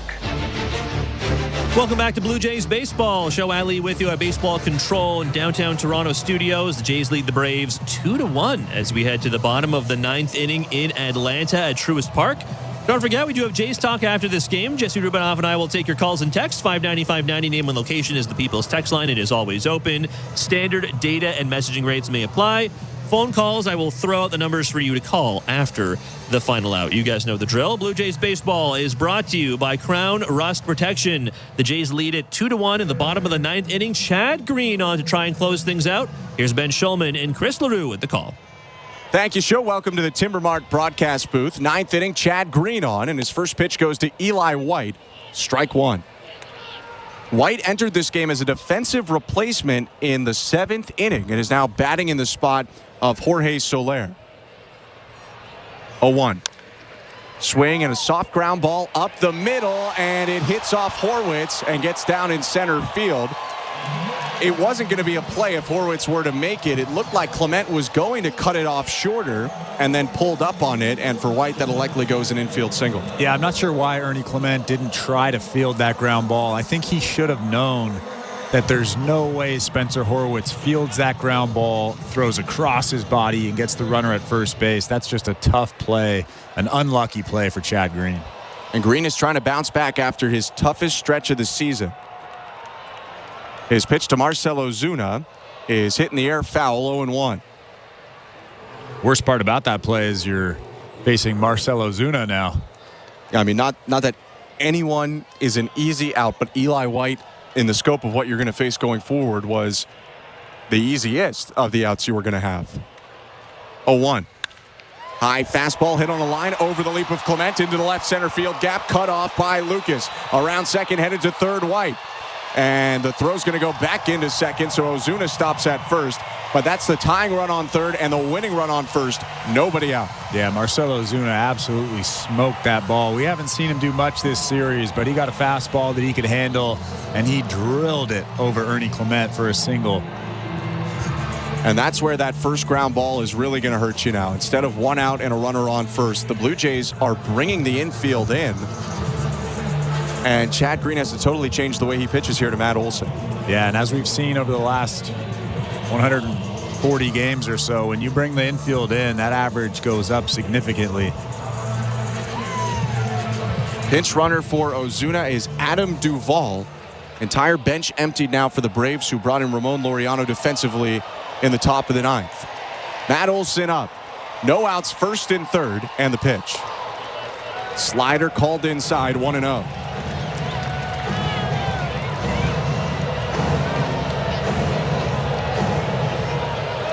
Green has given up 3 runs and a homer in each of his last 2 appearances. Was perfect in saves before blowing the last 2. 1-0. Swing and a fly ball left field. This should be deep enough to score the run. Lucas camped under it, makes the catch. Tagging from third, and in to score goes Eli White, and we are tied at 2. Actually, not a bad pitch from Chad Green, but when you have a powerful hitter like that at the plate, all they have to do is get the barrel to it, and he hits a weak fly ball to left field, but that run scores, tie ball game. Sack fly for Olson, and still work to be done here for Green. Now a 2-2 game, and Green's trying to push it to extra innings with a runner on first and 1 out. Sean Murphy to bat for the Braves. First pitch, swing and a miss at the slider, 0-1.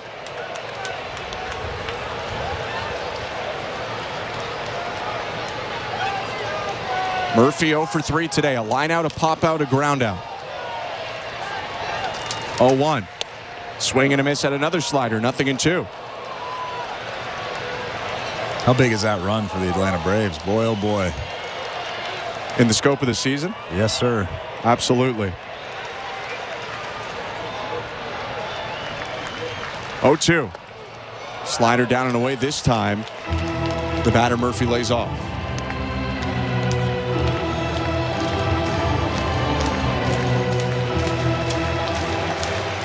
A couple miscues up the middle for the Blue Jays in the last 2 innings, and it has cost Toronto. 1-2. Swing and a foul back, 96 over the middle of the plate.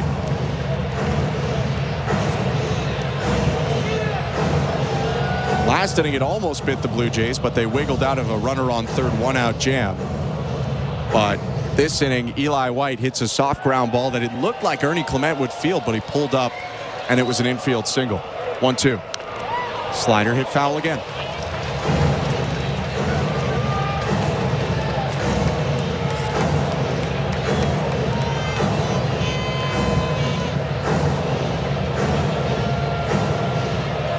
Fans on their feet in Atlanta.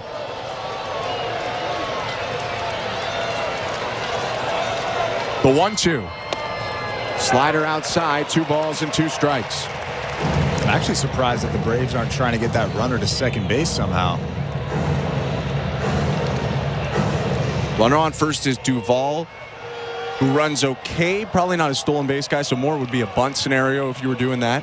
2-2 pitch, hit on the ground is short. Clement picks it up, flips to Horwitz, 1. Throw to first, double play, and we're getting some free baseball in Atlanta. The misplay in the infield single led it off. A sac fly by Matt Olson, and we continue in this series in the 10th inning when we return. Don't go anywhere. Ernie Clement on second and Vladimir Guerrero Jr. leading off next. 2-2. You're listening to Blue Jays Baseball, brought to you by your local family-owned Crown Rust Control Center, streaming at sportsnet.ca and the Sportsnet Radio Network. Hi, I'm Buck Martinez, live from the showdown between Pizza and inflation. First to the plate, Pizza's big hitter, fixed rate pizza. An extra large 4-topping pizza for a fixed price of $17.99 until the end of 2024. I dare say, folks, inflation stands no chance against this all-star. Here's the delivery. And inflation strikes out. That's a swing and a drive for fixed rate pizza. Lock in yours today. Order pizza.ca.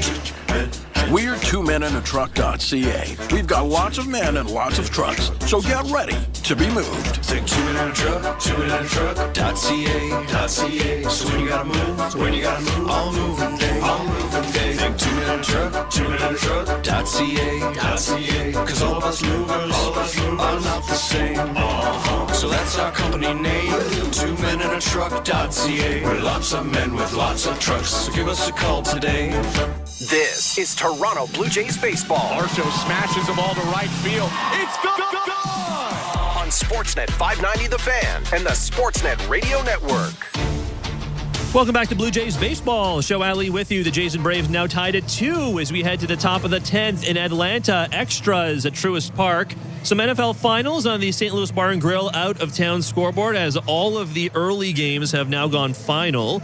The Bills hanging on. They beat the Cardinals 34-28. The Dolphins getting a walk-off 52-yard field goal from Jason Sanders. They beat the Jaguars 20-17. And the Bears, 2 defensive touchdowns, 1 on special teams, 1 on defense. The Bears beat the Titans 24-17 in Caleb Williams' NFL debut. Blue Jays baseball is brought to you by Crown Rust Protection. The Jays and Braves are tied at 2 as we head to the top of the 10th. Automatic runner time in Atlanta. With the call, here's Ben Schulman and Chris LaRue. Thank you, Show. The Blue Jays with a late comeback, but then the Braves strike back themselves. And because of that, we will start the 10th inning. And it's going to start with an intentional walk. Vladimir Guerrero Jr. put on to start this inning. So not only is Ernie Clement starting on second, but Guerrero on first, nobody out, and now Alejandro Kirk to hit. Raisel Iglesias is the pitcher for the Braves, their closer who has the longest scoreless inning streak in Major League Baseball, over 25 innings, and he misses outside to Kirk, 1-0. Last earned run allowed for Iglesias in July, or last run overall in July, last earned run in June. 1-0. Kirk hits it on a line foul, 1-1.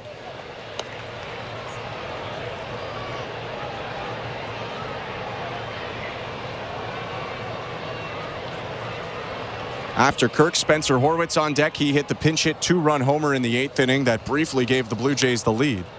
On 1 pitch hit foul, 1-2. And then it would be Lucas and Barger.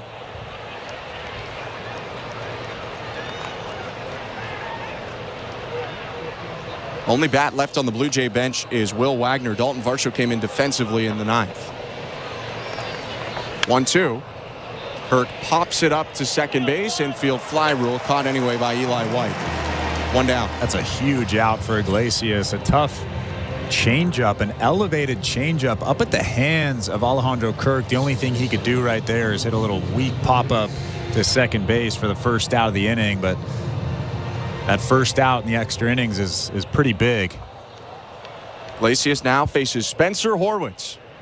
5 for his last 6 in this series with 3 home runs. First pitch is crushed but foul. 0-1. Spencer Horwitz loves Atlanta. Clearly. Apparently.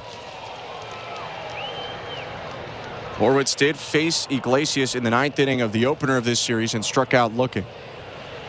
0-1. Swing and a line drive, and it bounces up the middle into center field, a base hit. Clement had to wait, so he'll go to third. Guerrero up to second. Horwitz stops at first. He's 2 for 2 coming on as a substitute, and the Blue Jays have the bases loaded with 1 out. And he didn't get all of that up the middle, but he got just enough to sneak it up the middle for a base hit. The Blue Jays are cooking now. Bases loaded, only 1 out in this inning. And maybe their hottest hitter, if it's not Horwitz recently, coming up to the plate. It's Nathan Lucas batting here in a massive spot.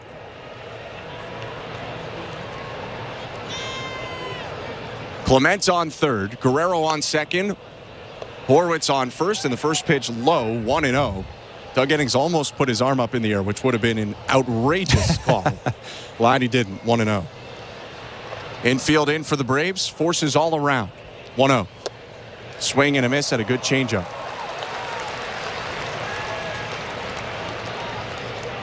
Changeup is the main pitch for Iglesias, who also throws a four-seamer, a sinker, and a slider.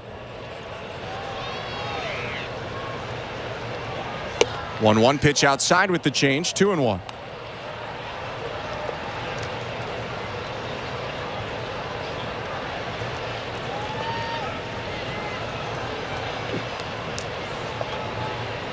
Right-hander set at the belt, 2-1. Swing and a foul off, 2-2. That pitch might have been ball 3, but it was close. Zach Pop is getting loose in that Blue Jays bullpen. Only guys Toronto hasn't used today are Pop, Yarbrough, and Frias. 2-2. Inside, ball 3, and it's a full count with the bases loaded in the 10th. And I don't know that Iglesias has thrown a pitch in the strike zone in this at-bat, although it's 3-2. He's got nowhere to put Lucas. 2-2, top of the 10th, 1 out. 3-2. Swing and a bouncer to the shortstop. Arcia throws to the plate for the force out. And everyone else moves up 90 feet. That'll be a fielder's choice. It remains 2-2. The bases are still loaded with 2 down. That was a great pitch from Iglesias. Might have been a ball, but too close to take if you're Nathan Lucas. He kind of just flails at it. Hits a little weak ground ball to shortstop. They come home for the out. That's a great play for the Atlanta Braves with the infield in. So the big spot goes to the rookie Addison Barger, who's hitting the 320s with runners in scoring position this year. Bases loaded, 2 down, 2-2. The pitch. Swing and a high hopper to third. Glove by Urshela. Throw over to first, beats Barger. And that's the inning. The Blue Jays come up with a hit. Also an intentional walk, but they do not score. And now Zach Pop has to prevent the automatic runner from scoring to send us to the 11th. Middle 10, 2-2 game. You're listening to Blue Jays Baseball, brought to you by your local family-owned Crown Rust Control Center, streaming at sportsnet.ca and the Sportsnet Radio Network. At Crown Rust Control Center, protection runs deep because every Crown Rust Control Center is owned by a local family who cares beyond business. Your Crown Rust Control Center is 100% committed to their product, to you, to their community, which is your community. Protecting you and what matters to you is equally important as protecting your vehicle. Did you know your vehicle rusts faster in warm weather? Protect your vehicle today. For a special summer offer, find your local family-owned Crown Rust Control Center at crown.com. The Blue Jays are inviting you to work from Dome. Put it in your calendar. 307 weekday starts this season. You can work from Dome with friends or coworkers at Rogers Center. It's a game changer. Make the ballpark your office for the afternoon. Work from Dome, 307 weekday starts. Let's touch base. Check out ticket options on BlueJays.com/workfromdome. This is Toronto Blue Jays baseball. Swing and a miss, strike 3. Middle in fastball, but he puts it by Cruz. 2 down. On Sportsnet 590 The Fan and the Sportsnet Radio Network. Welcome back to Blue Jays baseball. Show Ali with you as the Jays and Braves are still tied at 2 as we head to the bottom of the 10th inning in Atlanta. Don't forget, when this game is done, we do have Jays Talk. Jesse Rubinoff and I will take your calls and texts. 590-590. Name and location. Standard data and messaging rates may apply. You guys know the drill, though. I'll throw out the numbers for you to call after the final out. Blue Jays baseball, as always, brought to you by Crown Rust Protection. Again, the Jays and Braves are tied at 2 as we head to the bottom of the 10th inning in Atlanta. Zach Pop on here in the bottom of the 10th. With the call, here's Ben Schulman and Chris LaRue. Thank you, Show. Zach Pop is tasked with keeping Sean Murphy at second base. Murphy's starting there as the automatic runner. The Blue Jays and the Braves tied at 2. And Pop is going to face the bottom third of the order because they'll walk intentionally the number 6 hitter Jarred Kelenic to set up some forces before this inning gets underway. Is that the new thing? Well, I think what I have to clarify. What happened with Guerrero last inning is very different than this. The Blue Jays are tied at 2 with the Braves. Jarred Kelenic doesn't matter. If the runner from second scores, the game's over. So this, I think, has been an established thing where you set up forces if it's a tie game. Pitch now to Gio Urshela, who squares to bunt, pulls it back, 1-0. With Vlad, you're taking more risk because it's not like only one run can be scored in that inning. In the top of the 10th, the Braves were risking that if a home run gets hit or a double gets hit, more runs could score. For the Blue Jays, again, Kelenic on first really doesn't matter. Right. Corners in. Urshela squares on the 1-0 and bunts it off the chest protector of the catcher, Servin, who's hunched over. It's 1-1. It's really hard to put a sacrifice down with a guy that has so much movement on his fastball. That one right there, 96 miles an hour moving down. That ball actually hit Brian Servin in the throat, bounced off the ground and hit him right in the throat. Yeah, I thought it got him a bit lower to the naked eye, but he appears to be all right. Kirk got hit in the throat yesterday. But both catchers playing today, Kirk DHing, they're both all right. Urshela squaring before Pop even gets into his motion, 1-1. And Urshela bunts it into fair territory to the first baseman, Guerrero, who throws to third to get the lead runner. Vladdy with a spin and a toss to Addison Barger, who played first base over at third, stretching out for it and making sure that that's not a successful sacrifice for Urshela. Urshela now at first and Kelenic at second. Well, that's why with a runner at second base, you're supposed to bunt the ball to the third base side of the infield. So the third baseman has to field that baseball, and there's no play at third. If you bunt to first base like he just did, the first baseman can field that ball and throw to third base and get that lead runner. Perfection from Vladimir Guerrero Jr. And that's why the Blue Jays intentionally walked Kelenic too, because there they had a force play at third rather than a tag play, and that made all the difference. First and second still, 2-2 game, 1 out, and the pitch to Orlando Arcia. Hit on the ground softly to third. Barger charging, bare hands, and he's going to eat it. That'll be an infield single for Arcia, and a huge break for the Braves. A swinging bunt of all swinging bunts from Arcia, and it's his first knock of the game. That's tough luck for Zach Pop. That was a great pitch, a weak swing, but a really good result if you're an Atlanta Braves fan.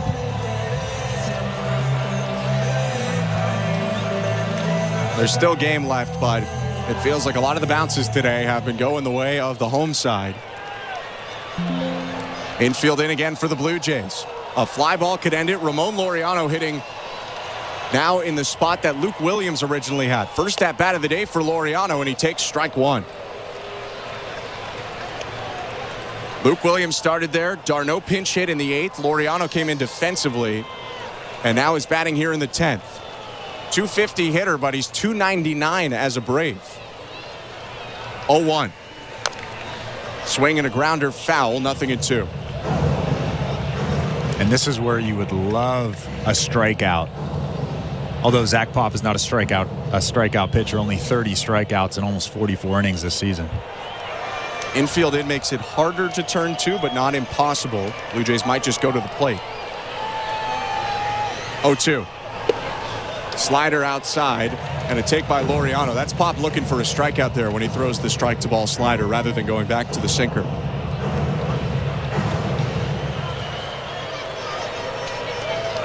Two-two game. One out, bases loaded, bottom of the 10th. Blue Jays had the identical situation and didn't score. 1-2. Low, 2-2. And if you're Zach Pop, you're thinking about throwing a strike here. You certainly don't want to get to 3-2 where you have to throw a strike. New baseball for Zach Pop. When the Blue Jays loaded the bases with one out in the 10th, it was a ground ball fielder's choice. Nathan Lucas hit it to short, and then a ground out by Barger. 2-2 pitch.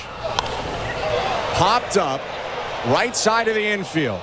Guerrero into foul territory, makes the catch, and there are two down. That was a great pitch. 97 miles an hour in on the hands of Laureano.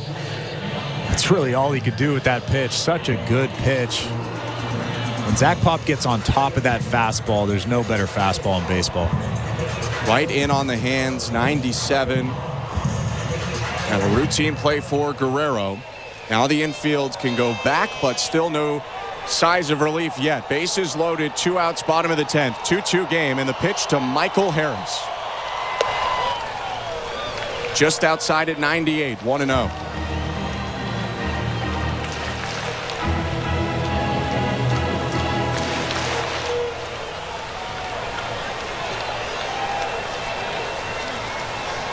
Both teams running low on relievers at this point. 1-0. Inside 2-0. And if the Blue Jays can push it to the 11th, there'd be a certain element of parity that might help them out in this game against the playoff hopeful team in the Braves.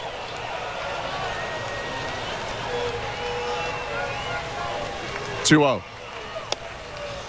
Right over the heart of the plate, strike one. Big pitch right there from Pop. You don't want to go 3-0, obviously.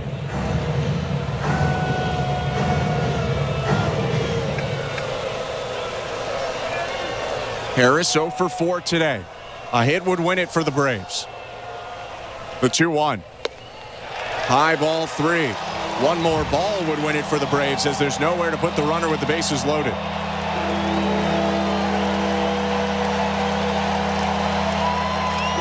Braves fans on their feet at Truist Park. It's been a back-and-forth series and a back-and-forth game. Bases loaded. And the 3-1. Right down the middle, strike two. Zach Pop needed a strike, and he threw a strike. That was a good sinker right down Broadway. Pretty sure Michael Harris was taking there. Yeah, I think he's looking for a walker. He would have swung at that. Now all three runners get a head start. 3-2, 2 outs. 2-2 game, bottom of the 10th. Pop with a breath. The pitch. Swing and a ground ball, foul, first base side, and we'll do it again at 3-2.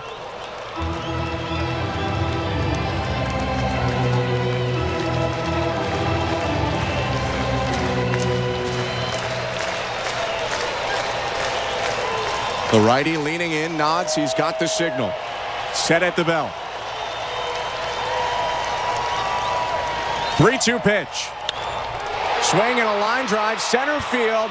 Caught by Varsho. We go to the 11th. Both teams load the bases with one out in the 10th. Neither score, and we continue playing at Truist Park. 2-2. Blue Jays and Braves. You're listening to Blue Jays Baseball, brought to you by your local family-owned Crown Rust Control Center, streaming at sportsnet.ca and the Sportsnet Radio Network. Hi, I'm Buck Martinez, live from the showdown between Pizza Pizza and inflation. First to the plate, Pizza Pizza's big hitter, fixed rate pizza. An extra large 4-topping pizza for a fixed price of $17.99 until the end of 2024. I dare say, folks, inflation stands no chance against this all-star. Here's the delivery. And inflation strikes out. That's a swing and a drive for fixed rate pizza. Lock in yours today. Order pizzapizza.ca. We're 2 men and a... Cheers, Insiders. Thanks for hanging out with us for this Toronto Blue Jays game. I just wanted to take a minute and say thank you so much for hitting that subscribe button and becoming an insider. We are almost at 37,000. and it is insane to see this amount of growth. But it's Toronto, and we knew Toronto sports fans could do big things. That's why we're here. So let's cheer on our Blue Jays, and let's get back to the action. But before you do that, if you're new, please hit that subscribe button and turn on that bell so you don't miss it when we go live for every single Toronto sports game. We'll see you guys back in the chat. Thanks for being an insider. Go Blue Jays, go. Jays baseball, Show Ali with you. The Jays and Braves still tied at 2 as we head to the top of the 11th inning in Atlanta. Some more finals on the St. Louis Bar and Grill out-of-town scoreboard. The Steelers beating the Falcons 18-10. The Giants losing to the Vikings 28-6. Scores on right now, 4 games on the go. The Chargers lead the Raiders 3-0. The Broncos lead the Seahawks 3-0. And the Buccaneers lead the Commanders 3-0 as well. Blue Jays baseball brought to you by Crown Rust Protection. Again, things are tied at 2. Top 11 in Atlanta with the call. Here's Ben Shulman and Chris LaRue. Thank you very much, Joe. Brian Serven leads off for the Blue Jays. Still the closer, Yariel Rodriguez for the Braves, who got into some trouble but got out of the 10th. And Serven squaring to bunt on the first pitch of the inning. Bunts it back to the mound. Throw to first for the out, but a successful sacrifice as Barger, the go-ahead run, moves up to third with 1 out. Yeah, that was a tough bunt from Brian Serven. An elevated fastball. It's really hard to get the elevated fastball on the ground. You usually just pop that thing up, but Serven gets on top of it, bunts it to perfection. Iglesias makes the easy throw to first base, but now the Blue Jays have the go-ahead run at third base. Dalton Varsho came on as a defensive replacement when the Blue Jays were leading in the 9th. Bats now in the 11th in the spot of Joey Loperfido and takes strike 1.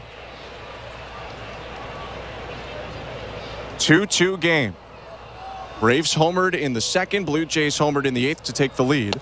0-1 pitch high, 1-1. And then the Braves with kind of a misplay, kind of an infield single in the 9th, and then a sac fly tied it up. And both teams should have scored in the 10th. 1-1. Swing and a miss. Fastball down and in. 1-2.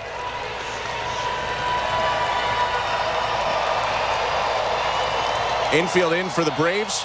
Barger runs pretty well. A medium depth fly ball should score him. 1-2. Swing and a miss. Strike 3. Beats him on a high middle fastball, and there are 2 down. Now the Blue Jays ask for a hit from George Springer. And that tells you just how smart Iglesias is as a pitcher.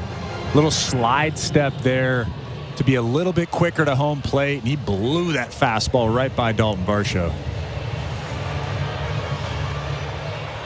2 down, go-ahead run on third. 2-2, top of the 11th. Springer batting the pitch. Swing and a ground ball up the middle into center field, a base hit. Barger scores, Springer stops at first, and the Blue Jays lead again. He didn't hit it all that hard, but he hit it to the perfect spot up the middle. It's 3-2 Toronto. Yeah, he didn't get a lot of it, but he got just enough of it to sneak it through into center field. A big run for the Toronto Blue Jays.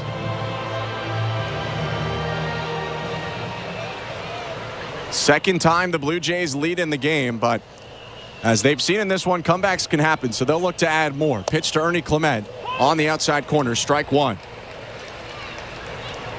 While that won't be an earned run, by the way, I do believe it will break the scoreless streak of Yariel Iglesias, which was over 25 innings.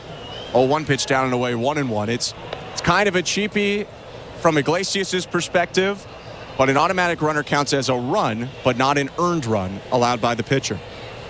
Very cheapy. Yeah. 1-1.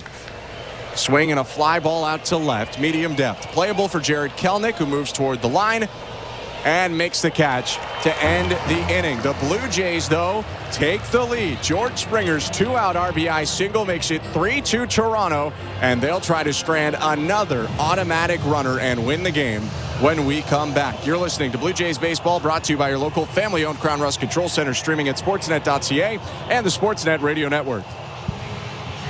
At Crown Rust Control Center, protection runs deep because every Crown Rust Control Center is owned by a local family who cares beyond business. Your Crown Rust Control Center is 100% committed to their product, to you, to their community, which is your community. Protecting you and what matters to you is equally important as protecting your vehicle. Did you know your vehicle rusts faster in warm weather? Protect your vehicle today. For a special summer offer, find your local family-owned Crown Rust Control Center at crown.com. The Blue Jays are inviting you to work from Dome. Put it in your calendar. 307 weekdays starts this season. You can work from Dome with friends or coworkers at Rogers Center. It's a game changer.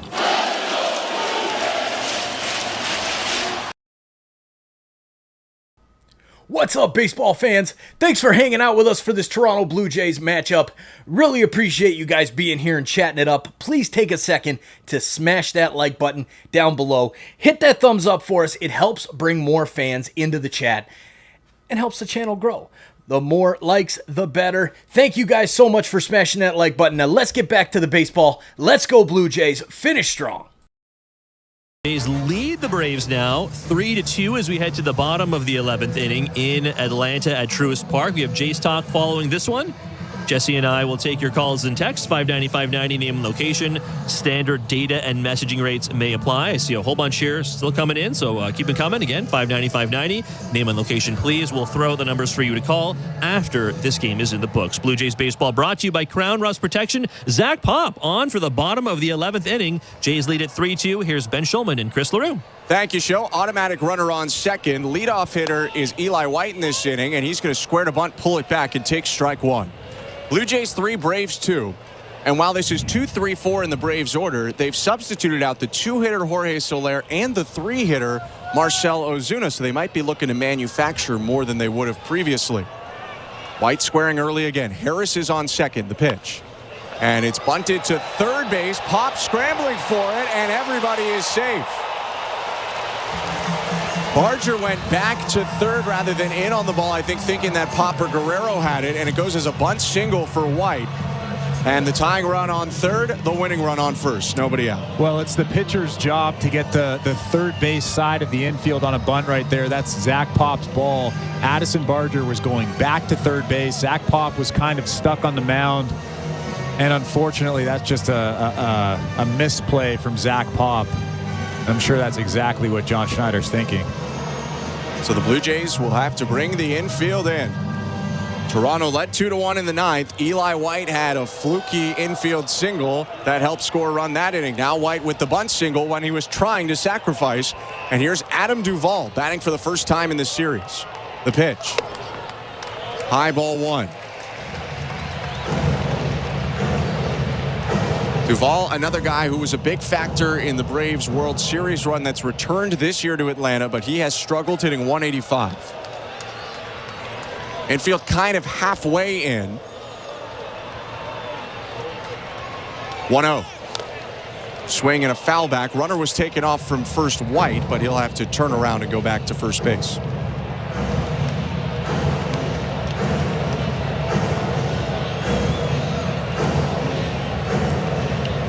Pop pitched last inning. The bases were loaded at one point, but he pitched out of it. 3-2 Blue Jays. First and third, no outs. And the 1-1. Swing and a ground ball to third base. Runner has to hold at third. Throw across to first. Skips away and bounces out of play. Harrison to score. White advances to third. Safe at first, Duvall. It's 3-3. And the winning run is 90 feet from the plate. Duvall's going to go up to second as well. Well, it looked like that throw from Addison Barger had a little bit of run to it. It went up the line. Vlad kind of stuck his glove out, but a tough play for any first baseman to make with that runner barreling down the line. That's a tough throw. It's a tough break for Pop, too, who got the ground ball that they needed. But the throw, like you said, it ended up skipping under the feet of the runner, Duvall. There was nowhere for Guerrero to really even reach in there. And now it'll have to be an absolute magic act here. Second and third, nobody out for the Braves. 3-3 game. Matt Olson intentionally walked, so Sean Murphy bats with a chance to win it. Just needs a fly ball. Infield in, pitch from Pop. Swing and a ground ball up the middle, fielded by Horwitz. Throw to the plate is late, and that's the ball game. RBI, fielder's choice, walk-off for Sean Murphy. The Braves take the game 4-3. That's a disappointing end to this ball game. Obviously, it was a really well-pitched game from Yariel Rodriguez. Chris Sale had a great game. Spencer Horwitz came up with a huge go-ahead home run late in the ball game. But if you're an Atlanta Braves fan, that is a massive, massive win. The Braves win, and they put some pressure back on the New York Mets as they tie them in the final wildcard spot. The Blue Jays miss out on what twice looked like a series win in their grasp, leading in the bottom of the 9th and again in the bottom of the 11th before the Braves walk it off. We're going to take a quick break, come back, put a bow on this one, and send you over to Blue Jays Talk with Show Ali and Jesse Rubinoff. 4-3 in 11 innings, the final score. You're listening to Blue Jays Baseball, brought to you by your local family-owned Crown Rust Control Center, streaming at sportsnet.ca and the Sportsnet Radio Network. Hi, I'm Buck Martinez, live from the showdown between Pizza and inflation.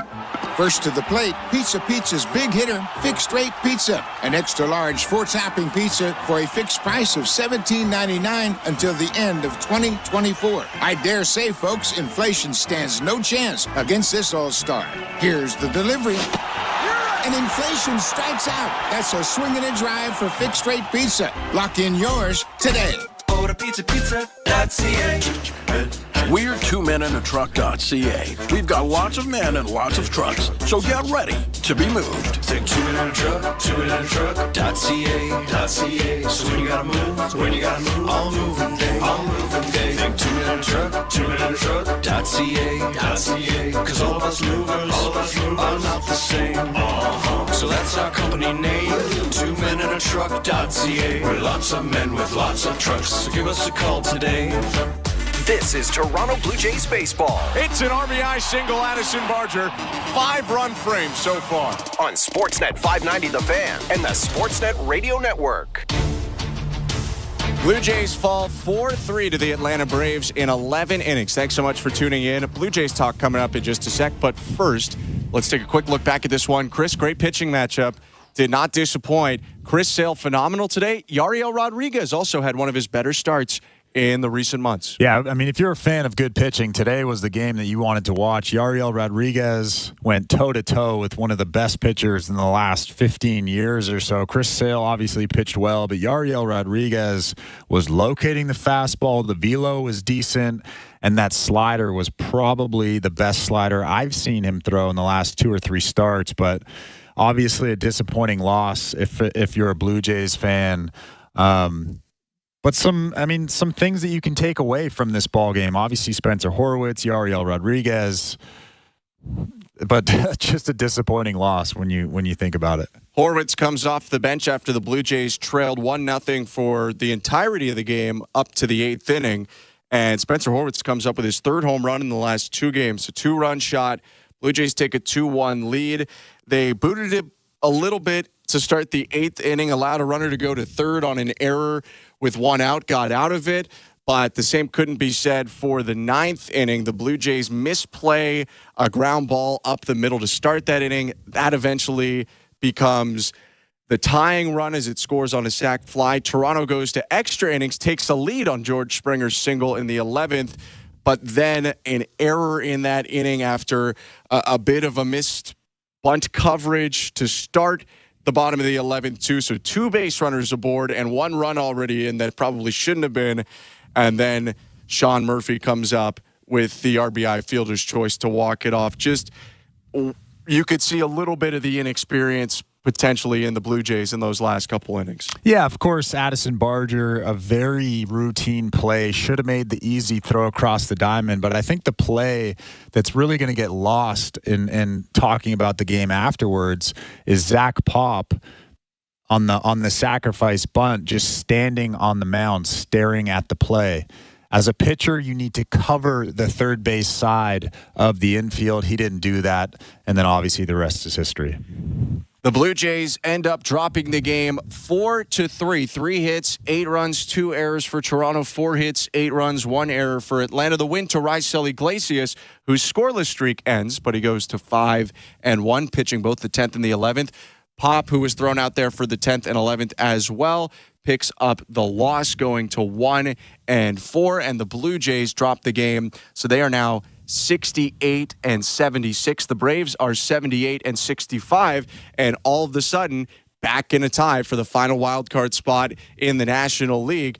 the New York Mets lost their 9-game win streak, and maybe just the right time because that's who the Blue Jays are going to take on tomorrow at Rogers Center. Hope you can join us for that one when the Blue Jays host the Mets at 7:07. Paul Blackburn will get the start for New York, and the Blue Jays will look to take down an NL East team after dropping series to the Phillies and the Braves. Again, the Blue Jays fall today 4-3. Thank you so much for tuning in. For our technical director, Tom Young, our producer, Nick Blackmore, our host, Show Ali, my partner, Chris LaRue.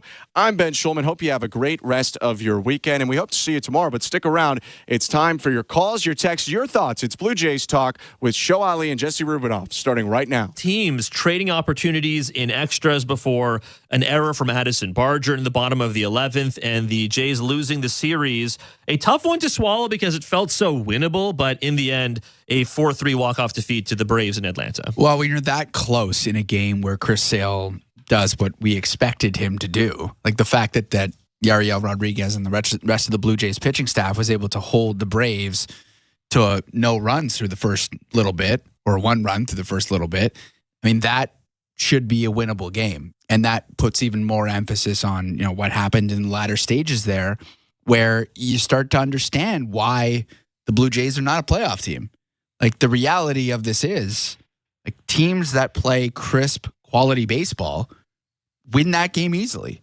And the Blue Jays didn't. Now, do they have young guys playing in the field, playing in new positions and that sort of thing? Yes, they do. Barger, that throw, obviously not a good throw. Spencer Horwitz airmailed one earlier in the game and then botched that grounder. I mean, these are issues that the Blue Jays are going to have to deal with. And there's a learning curve, but at the same time, like, these are tough pills to swallow because you're getting losses as a result of putting guys in uncomfortable positions. That is Jesse Rubinoff. I'm Show Ali. You're listening to Jays Talk, live on the Sportsnet Radio Network. We're also streaming on sportsnet.ca and on the Sportsnet app. You can give us a call, 416-870-0590, 1-888-666-0590, star 590 on your cell. You can text us as well. Lots of texts on the text line, 590-590. Name and location of the People's Text Line. That is always open. Standard messaging and data rates may apply. Some sloppy baseball lane this one. Jays misplaying a ball in the 9th. In the 11th, Zach Pop kind of just staring at one on the mound or just on the field. Addison Barger with a bit of a whoopsie throw in the 11th. You can't blame Vladdy on that one. The runner was getting right to the bag. And I mean, no one's sticking their arm out for that. That's a good way to hurt yourself. So, and it was also just not that close to him. So not on Vladdy. But, just some sloppy decision-making and play from some young guys. And you laid it out. I think that's to be expected, like, to a certain extent, because a lot of them are so young or don't have a ton of experience at the very least. But I mean, for example, on extras, and some of it can be laid at the feet of the players themselves. And some of it, I think, can be laid at the feet of John Schneider and the decision-making from the coaching staff, right? So in extras, for example, I didn't love the decision to keep Kirk after Vladdy gets intentionally walked, right? So if Vladdy gets walked intentionally, they put up the 4 fingers. You have runners on first and second with nobody out. And I know Kirk has been playing better as of late, especially since he's become like kind of the full-time catcher, sort of. But I mean, you could have either asked him to bunt or you could have pinch hit him. You could have done one of those two things, and neither of those two things happened.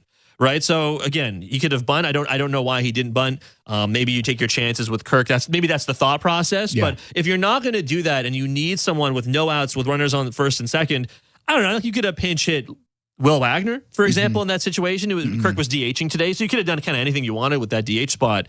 And again, now, the righty-lefty matchup with Iglesias and with Will Wagner, who's a lefty, obviously. But Iglesias, despite being a righty, is still obviously very, very good. He's put late in high leverage situations to the Braves for a reason. But I don't know. I think I would have either taken the chance with Will Wagner, or I would have at least asked Kirk to bunt. I think in those particular situations, and I thought it was kind of silly that neither of those things happened. Ultimately, does it really matter? Probably not in a season like this. But still, I think you want to see them do those kinds of small things right down the stretch if you are to believe they are going to have some kind of competitive spirit in 2025. Yeah, and the fact remains, like, a lot of the guys that are on the bench and waiting to get at bats, like, you want to see them and how they perform in clutch situations. And I mean, Spencer Horwitz has been phenomenal at bat in clutch situations, not necessarily in the field quite yet, but certainly at bat he's been able to get it done when it matters the most. Another home run today, which is just he's on an absolute heater.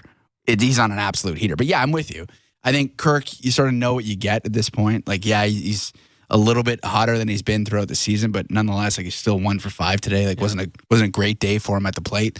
So yeah, I would have liked to see something there too, but the coaching staff felt otherwise. 416-870-0590, 1-888-666-0590, star 590 on your cell. Before we go back to the text line, which is 590-590, name and location, or go to the text line for the first time. People's text line certainly always open. Let's go to the phones. Let's go to Russ in New Jersey. Russ, what's up? What's on your mind today? Good afternoon, guys. You talked about Spencer Horwitz. Now, I know you have Sale, probably a Cy Young out there, left-handed pitcher, but this is why we're here today to play these games. The wins, losses mean nothing. Okay, I would have put him in the lineup. I want to see him get that learning experience of playing against that great left-handed pitcher. You expect him to be there next year. You expect him to be, I don't want to say, he's going to be a decent part of this team, or, it looks like he can be a very good player. And do I think he would have hit Chris Sale? Probably not, no. But I want to see him in the lineup because the games don't mean anything. And I want Spencer Horwitz to get experience against one of the best pitchers in the game, who's a left-handed pitcher. He's a guy that you want to see there now to the end of the season every day, because I think he's shown he can be a very good player. But let's give him that experience. Why sit him out, especially after last night, what he did? But even without last night, don't sit a guy out when we're just trying to find out who's who for next year on this team. I want to see him in there against Sale.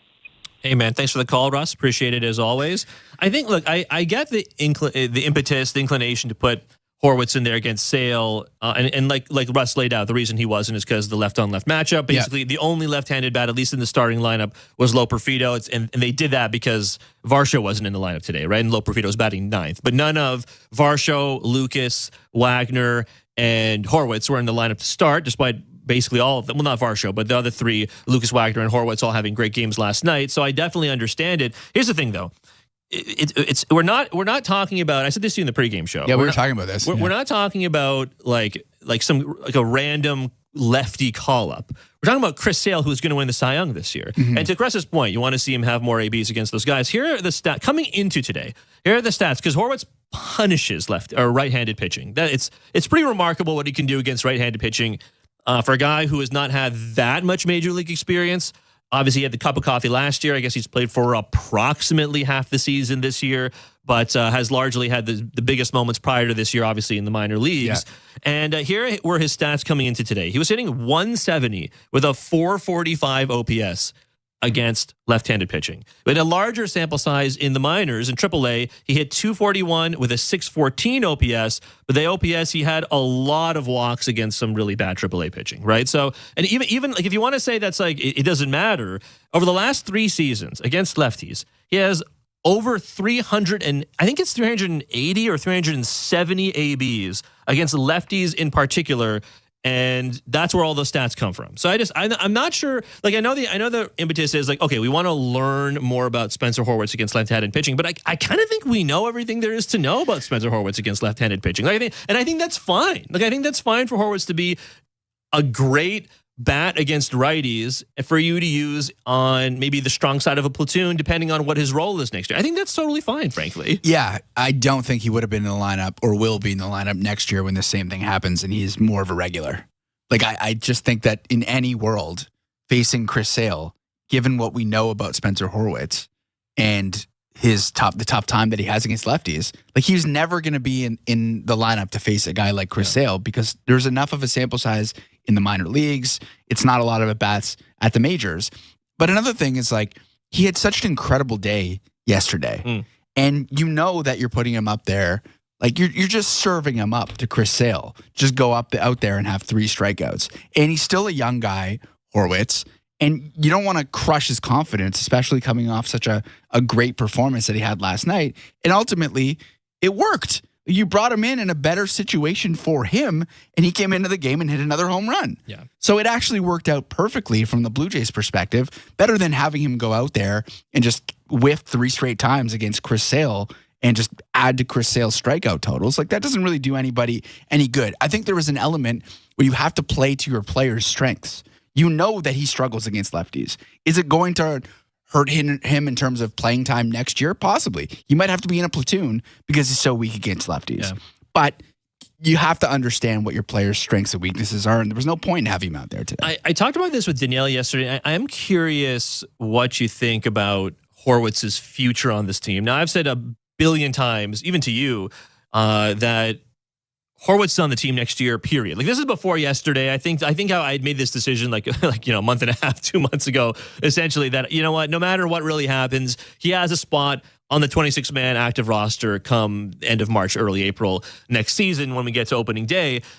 Great, that's fine. What his role is next season, I honestly don't know what it is, because it does, I think, largely depend on A, what happens for the Blue Jays in free agency, and B, what like the cascading effect of those moves in free agency will be. Because like there are a lot of scenarios that could play out here. There's a scenario in which Vladdy is your almost everyday first baseman, and then Horwitz is a bench guy who goes to first when Vladdy's at third base, for example, or when Vladdy's DHing or whatever, like that, you can move him around. Or there's a scenario in which Horwitz is your first baseman, largely maybe the strong side of a first base platoon. If Vladdy is playing at third base often next year. Now, the problem with that, I suppose, Jesse, is that if you're going to get like average defense from a lot of these guys, you kind of need there to be some power. Like, you need to get power, especially from the first base, which is not a premium defensive position. And you're getting that right now from Vladdy. You're getting like ridiculous stats and results from Vladimir Guerrero Jr. And I think you can hope that you're going to get that again next season. So if that's the case, and Vladdy, like on any day you're not putting Vladdy there, you can get by with it if it's only like a handful of times. But I do wonder. Well, like, we've gotten 3 home runs from Horwitz in the last couple of days. And I think the biggest knock on him was just that he wasn't necessarily going to hit for power all the time. Now, here we are. He's blasting home runs.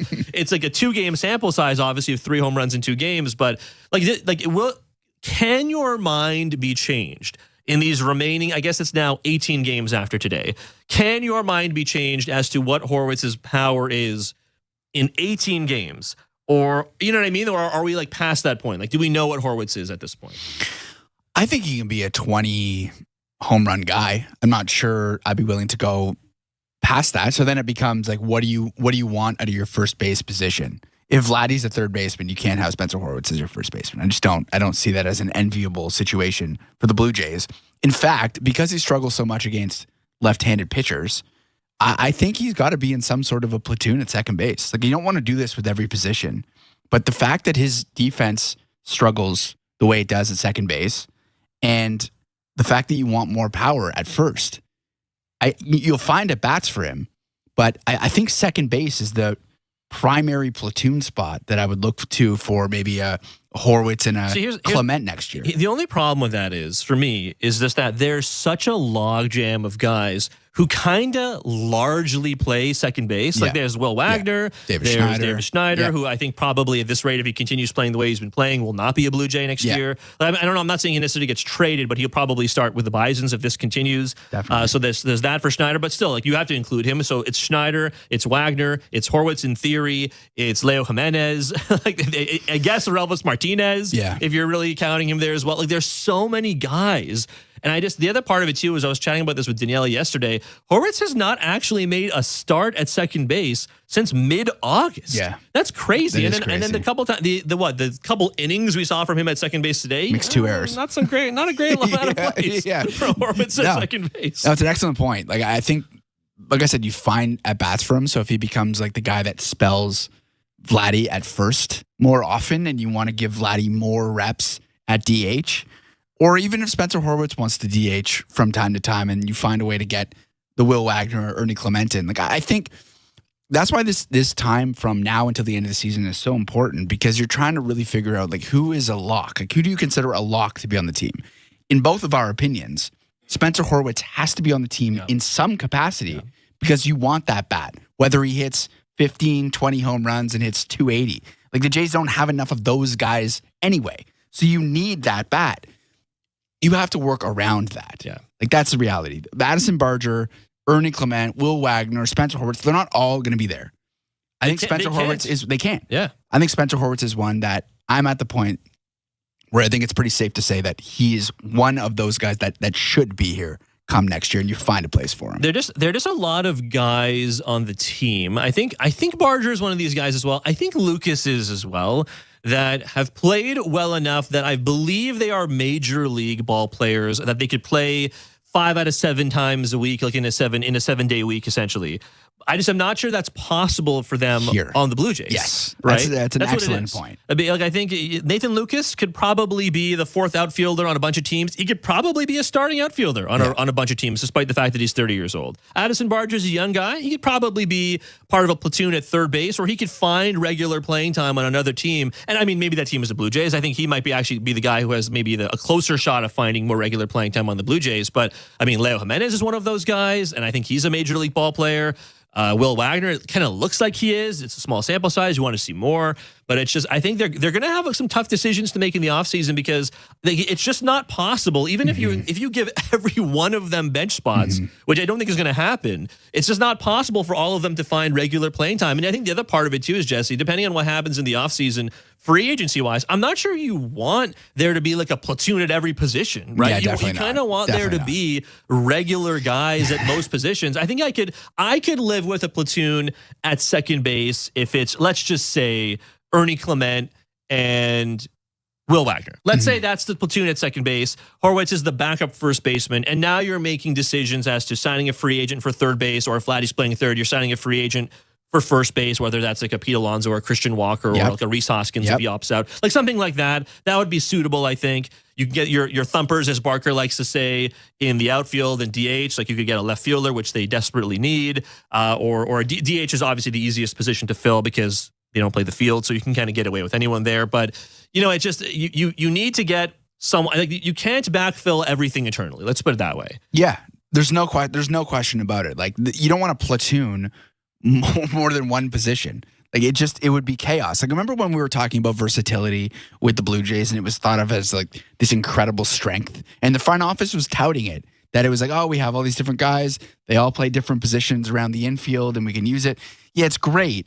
But what you would really like is for 1 or 2 or 3 of those guys to really elevate and steal a position, so that you don't have to go platoon and you don't have to find a way to fit in other guys' bats because one guy is performing better than the other. Like you want to have Spencer Horwitz go out and do what he's doing, grab possession of a spot for the team next year. You would love if Ernie Clement would do the same thing. You would love if Addison Barger would do that. But now you're in a situation where you're kind of picking and choosing, being like, oh, versatility really worked, but do we want a platoon at first, second, and third? Like, no, we don't want to do that. So in theory, versatility was great, but now you want really good players. And while they may be good players, if you want to win a World Series, you can't just have a collection of 8 good players in Vladdy. You need to have 9 really good players, and a platoon is not the way to do that. 590-590, name and location. That's the text line. People's text line, of course, always open. Standard data and messaging rates may apply. I see a whole bunch here. I want to read some text here for you, Jesse. Tony from Kitchener. I don't get upset often, but Green is really pissing the fans off. I know the season is over, but play with some pride, man. He isn't a closer, especially against lefties. Why wasn't Yenis's pitching? He only threw 4 pitches. I think it's a valid question to say, like, hey, Yenis could have probably pitched a little bit more. He has, I like to use the term circle of trust. Yenis Cabrera, I was going to say next to Chad Green, are the only 2 guys in the circle of trust. I think Chad Green's in the circle of trust still, but I mean, boy, that the circle of trust is a dot these days as to who is in there. And the bullpen, I will give them some credit today. They acquitted themselves like decently well enough in terms of what you got from Little and Nance and Pop for parts of his outing, certainly, but Nance and Little in particular keeping it close. Swanson as well, keeping it close until Cabrera came in to get the single out.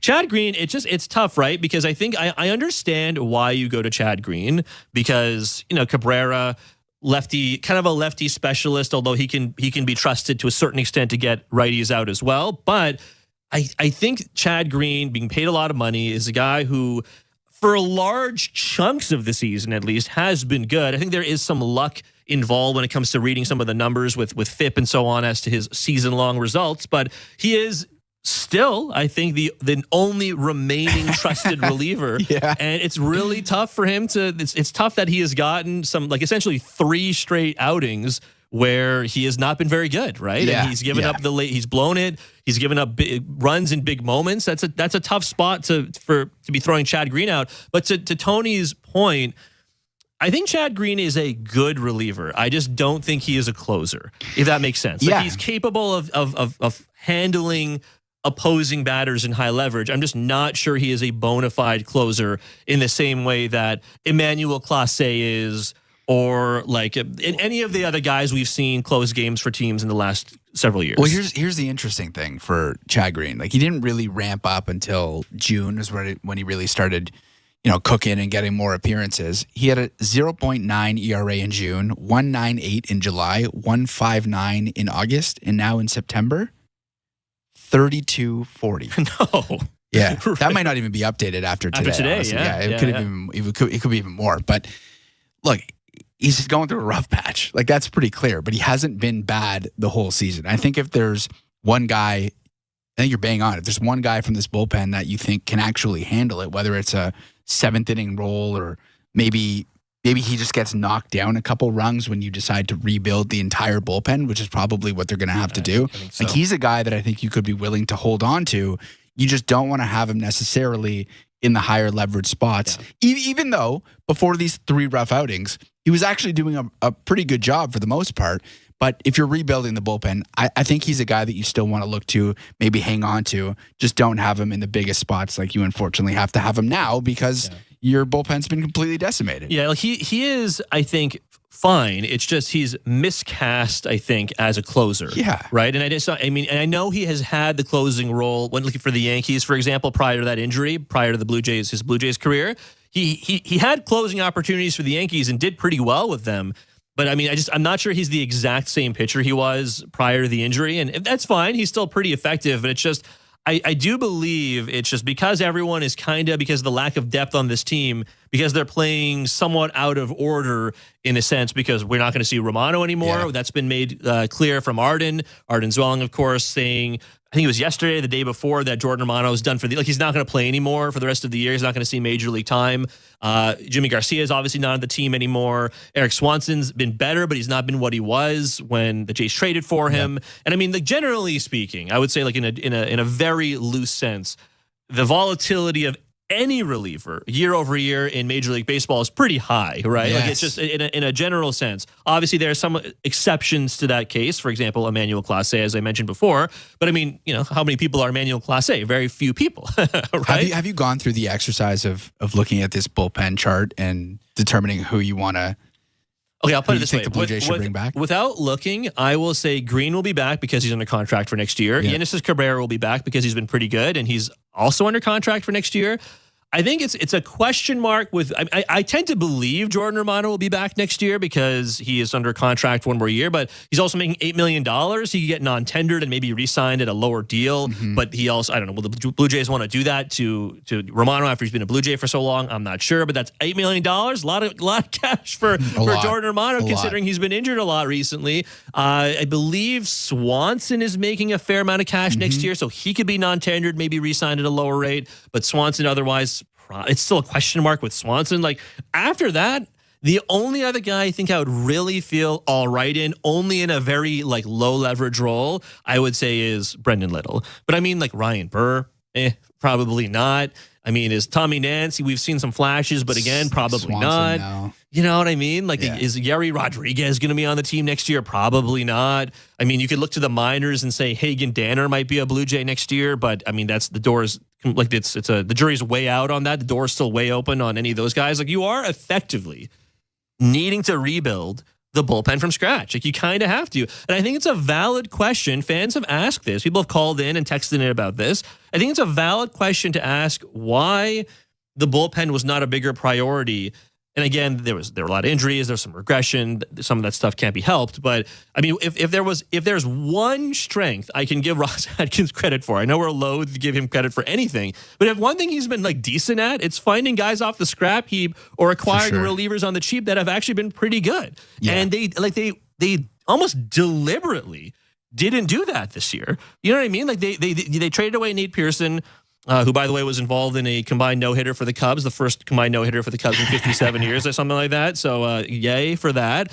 But like they give away Nate Pearson, they give away Jimmy Garcia. All right, Jimmy Garcia probably had to be done. But I think it's a valid question to ask why they didn't rebuild the bullpen. And I think a partial answer to that question, Jesse, might legitimately be they knew the team wasn't good enough to deserve lots of assets being spent on rebuilding the bullpen. And maybe that's true, but it's frustrating to watch. No, it's ugly. I think the question I have is, does the front office think they can get away with just doing what they've done in the past in terms of bringing in lesser known names and having them perform and building it that way and not spending a ton of money on the bullpen? Or because the bullpen has quite literally been bottom 3 in the major leagues the entire year, do they need to go out and get a big bullpen name? Now, I don't think it's necessarily, responsible or irresponsible. Like if you think a pitcher that's out there in free agency, one of the bigger names that's going to cost a lot of money, will actually help you and help your team be competitive next year, like I think it's something they have to look at. Like there are a number of, like Kenley Jansen's making $16 million.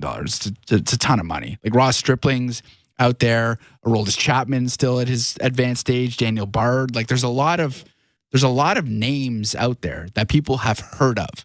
And the question I have is, do the Blue Jays feel compelled to go out and get a big name because the bullpen has been such a disaster this year? 590-590, name and location. Let's read a couple more texts before we take a break here, Jesse. Mike from Toronto. Mike says, I was going to text that Horwitz is to Atlanta like Kyle Schwarber is to the Jays. A killer. But the defensive side of Horwitz at second played a decent part of the comeback and win by the Braves. Not the only reason, but it highlights the discussion of how he won't be your everyday second baseman moving forward. Love the guy, not at second base, in my opinion. I think that's fair. And you know what? I see a quote here making the rounds on social media here from John Schneider. And it says here, I don't want to say guys are out of position. Perfect world, Spence isn't at second base. Game is going to dictate certain things. You can chalk it up to inexperience. End of the day, this is the big leagues. Got to make plays. True. But in a perfect world, Spencer Horwitz isn't at second. That's what John Schneider said. And I think that underscores the discussion we were talking about. It underscores the point from Mike on the text line. I think that kind of is a little bit of a spotlight into the mind of the decision makers, I should say, when it comes to like where Horwitz is going to be longer term. It's just so funny that there's always this like little caveat when you think he's going to be incredibly honest and like tell it like it is, there's always this little caveat. So he sets it up with the, in a perfect world, Spence should be at second base, but also you have to make those plays. It's like, well, it's the major leagues. Like you guys are the ones that are making the decision to put him at second base. So the responsibility should be to make the plays at second base. Just come out and say, you got to make those plays. Like it's just so fun. Irks me sometimes when he always qualifies everything. Like stop, they all do. Like stop qualifying things. Just tell it like it is. Yeah, plays got to be made. It's part of the reason we lost the game. It sucks. We'll be better. That's it. Yeah, the coach speak. Trying to parse the coach speak sometimes is not my favorite activity. Yeah, I'll say that. But I'll also say this. I actually think that's one of the rare times we kind of didn't get coach speak from John Schneider. Like you can't always have to read between the lines to a certain extent. And I mean, the front office is as opaque as they come. But I think him outright saying we need to make plays is like a step. But I mean, him outright even saying that Spencer Horwitz is like generally speaking not going to be at second base, I think just like highlights the idea that going forward, and it underscores like the fact that Horwitz had not made a start at second base since August, 18th or whatever it was, and then today boots some balls as soon as he gets to second base and wants defensive substitutions. I just think that like really tells you that when we're having these discussions about 2025, and I mean, I had said like a couple months ago, I'd been like, oh man, if Spencer Horwitz is your everyday second baseman or is the strong side of a second base platoon, I'll take it. But I mean, that's clearly not happening. So where do the at-bats come from then? Yeah. Like, that's the question. You mean at second, you mean? Yo, where do the at-bats come from for Horwitz? For Horwitz. Is he just a backup first baseman? Right. And he gets in every now and then? He might be, honestly. Because I think you and I think the majority of fans that have watched this team over the last couple of months, like, that's the one guy that you would think should get 80% of the at-bats. Yeah. So where are they going to come from? If John Schneider, who literally just said that he doesn't see Spencer Horwitz at second base, like, where? He's not going to DH because there's not enough power there. Backup first baseman is not a full-time job. And if he's not going to play second base, like where is he going to play? No, it kind of sounds like Horwitz would end up being just the backup first baseman, backup DH. Like so he'll get in when he gets in. Yeah, I think that's kind of like, I mean, that's how it strikes me right now, mainly because I think you're right. I mean, and I think the problem is largely that Vladdy is going to take a lot of these reps at first base, even if he is playing at third, right? Even if he's playing at third, I think it was Nick Ashbourne who brought this up to me, the days of like Prince Fielder, Miguel Cabrera, Victor Martinez with the Tigers, and how like Miguel Cabrera would like quote unquote play at first base, at third base, but then would still see significant time at first base. I can see that exact scenario playing out for Vladdy next year, even if they do think he's going to play like a teensy bit more at third base. It just, a lot of this is like what ifs, because it hinges on what happens in the offseason. It feels very much like they're about to walk into a room, there's a whiteboard, it's blank, and they just got to start over. Yeah. Like just break everything down and just say, okay, we know Vladdy's going to be here. Yeah. We know in all likelihood, well, maybe not. Bo is going to be short. Maybe not. Maybe not. And it feels, other than that, it's like you got a lot to figure out here. Like there was a lot of heavy lifting that is going to need to be done by this Blue Jays front office because there are so many questions. And Spencer Horwitz is basically doing all he can to solidify his role for next season. And it doesn't sound like it's enough to have a starting spot just yet, which is crazy. There's a text here from Kevin in Toronto. Not to be that guy, but I highly doubt the Jays sign an impact bat in free agency. This team had to overpay for Kevin Kiermaier and Isaiah Kiner-Falefa just last offseason and struggled to even sign Soler. I think Horwitz is the platoon first base DH next year. That's Kevin in Toronto. I will admit it's been a long season, so I don't remember if the Jays were like credibly in on Jorge Soler, but it did feel like I only say that because I was banging the drum for Soler. I think it was probably for the best. They did not sign Soler because I don't think he's had the greatest season. I know like Raj, for example, was banging the drum for JD Martinez, who I think kind of sort of turned things around for the Mets because they just generally turned their season around. But Bellinger was a big name. Bellinger was a big name for sure. Like Chapman was another big name. I think those four guys were probably like, apart from obviously Ohtani, for example, were the biggest free agent bats, for example. So, and I mean, like all of them have been like, I don't know, they're fine, I guess, like especially offensively. But apart from the late discussion we heard about Chapman, I'm not sure the Blue Jays were in like purposefully on any of them. And if that's the case, I think that's more of the question. Like, because I think I said this before, but it's not really about whether or not the Blue Jays will spend money this offseason. They clearly will. They have for quite a number of years now.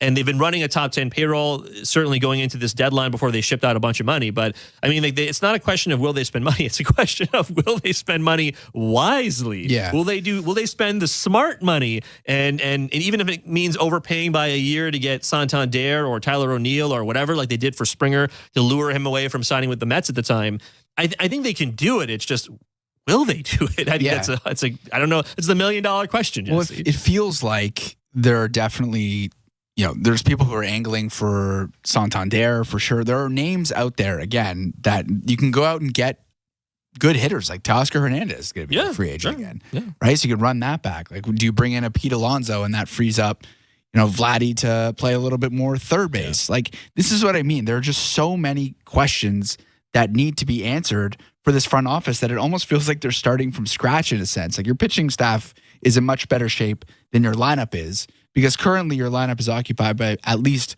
3, 4, 5 guys that you literally have no idea if they're going to be on the team. So that means if they're not, you have to spend. You have to go out and get. You have to. Like you have to. And there are, like, there's a lot of names here, man. Like there's a lot of UFAs. And if the Blue Jays want to be competitive, which they have said time and time again, they think that they can compete for a World Series in 2025. You're not running it back. You're not, or they're lying. Like, it's one or the other. It's one of those two things. You have to go out and spend. And, like, it's not like Teoscar, if you want to bring him back, it's going to be cheap. That's $25 million. Probably at least. I'm thinking, like, he's making $23.5 million, and he's having a great year. Yeah. So it's probably like $25 million at least, I would think. Yeah. So, like, you're going to have to spend a lot of money to improve this team drastically. So, to say that we don't think they're going to go out and spend, like, there really hasn't ever been a point where the Blue Jays have shown you that they won't spend. They have consistently been now for the last number of years in the top 10 in terms of payroll in the major leagues. When the time is right, they do spend. They showed you that with the Shohei thing. Think what you will. Were they ever like serious? Was he ever serious with the Blue Jays? Maybe not. But they were clearly serious. They wanted to spend. They'll probably spend upwards of $300 million for Vladimir Guerrero Jr. Right. Like, it's not a spending problem. It is you have to identify properly what you need to bring in. And in this case, it could be 2 hitters, could be even more than that, could be 3, depending on what you think of these guys that are in the lineup right now. Yeah, the shopping list, like the needs, it's pretty long, right? It's the longest. I think it's the longest it's been since, maybe even since Ross Atkins and Mark Shapiro have been here. Certainly, I would say at least certainly since Vladdy and Bo and like Biggio, I guess, got promoted, I would say, right? Which was 2019, right? So, and that's... Think about it. It's like 3-4 hitters at least, and then the whole bullpen. The whole bullpen, I would say a 5th starter, maybe a backup catcher. It's a lot of stuff to do. It's a lot of stuff to do in the offseason. That's a lot of stuff. That's Jesse Rubinoff. I'm Joe Eiley. You're listening to Blue Jays Talk here on the Sportsnet Radio Network. Let's take a quick break here, Jesse. And when we come back, we'll go back to the text line. Lots of text, 590-590, name and location. Chat a little bit about Yariel Rodriguez, who I thought had a pretty decent outing. We'll chat some Y-Rod on the other side as well. 416-870-0590, 1-888-666-0590, star 590 on your cell. Those are the numbers to call. Still some time to give us a call if you so choose. 590-590, name and location. That is the People's Text Line. You're listening to Jays Talk once again. Show and Jesse with you on the Sportsnet Radio Network.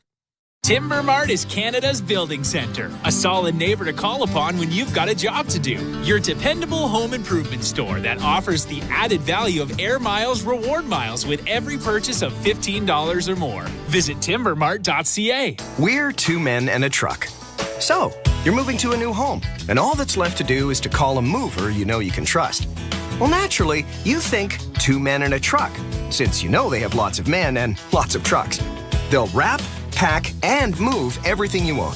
With a 96% referral rating and the professionalism you can trust, the choice is simple. For a free in-home estimate, call today. We're 2 men and a truck. 2 men and a truck, the movers who care. If you're looking for a fun day, did you know the day before Monday? Junior J Sunday. You can paint your face, come and meet Ace and run base to base. Junior J Sunday. So many things to do. You could bring your crew and even mom and dad too. Junior J Sunday. Sundays are for Junior Jays, and with all kinds of cool new games and activities in the exciting outfield district areas, there's no end to the family fun you'll have. If you're feeling the song, grab your dad or mom, visit BlueJays.com. Junior J Sunday. At Crown Rust Control, protection runs deep because every Crown Rust Control Center is owned by a local family who cares beyond business. Your Crown Rust Control is 100% committed to their product, to you, to their community, which is your community. Protecting you and what matters to you is equally important as protecting your vehicle. Did you know your vehicle rusts faster in warm weather? Protect your vehicle today. For a special summer offer, find your local family-owned Crown Rust Control Center at crown.com. This October on Sportsnet. Did you see that? Be here for a brand new season. For rivalries. Wow. Be here for superstars. Because once the action starts, here we go. The excitement is here to stay. October 8th, the puck drops here. Are you ready? Sportsnet, here for hockey. Hi, I'm Buck Martinez, live from the showdown between pizza and inflation. First to the plate, with over 2 million sold, it's Fixed Rate Pizza, a hot and fresh extra-large 4-topping pizza for a fixed price of $17.99 until the end of 2024. Here's the delivery. And inflation strikes out. That's a swing and a drive for Fixed Rate Pizza. Lock in yours today. Order pizza.ca. Timber Mart always has plans to help you with your plans. Your home, your cottage, your garage, whatever needs your attention first, check the most visited spot on our website for ready-to-order plans to get the job done with Canada's building center. Visit timbermart.ca. This is Toronto Blue Jays baseball. Swanson staring at second, comes home with a 2-2. Swing and a miss, strike 3. On Sportsnet 590 The Fan and the Sportsnet Radio Network. About Yariel Rodriguez and his outing today. Decent outing from Y-Rod, but ultimately did not factor in as the Blue Jays do lose in extras 4-3 to get walked off. You are a tough customer, eh? He's been tough guy to please. He was good. He was good today. He was very good. That's Jesse Rubinoff. I'm Show Ali. And 590-590 is the text line. We'll go back to the text line very shortly. 416-870-0590, 1-888-666 0590 star 590 on your cell. Those are the numbers to call. Let's talk about Yrod. Okay, so this is the numbers for him. All right, 5 innings. He allowed 2 hits, 1 earned run. It was a solo shot to Jared Kelenic. 1 walk, 6 strikeouts. He threw 73 pitches.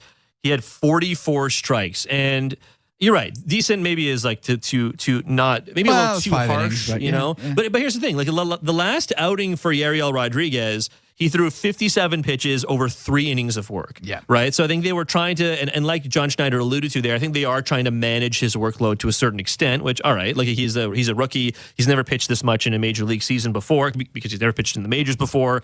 So I understand them being very cautious with his workload. But Yariel Rodriguez today, even including the solo home run to Kelenic, all right, including that, he was able to control the zone. He threw tons of strikes.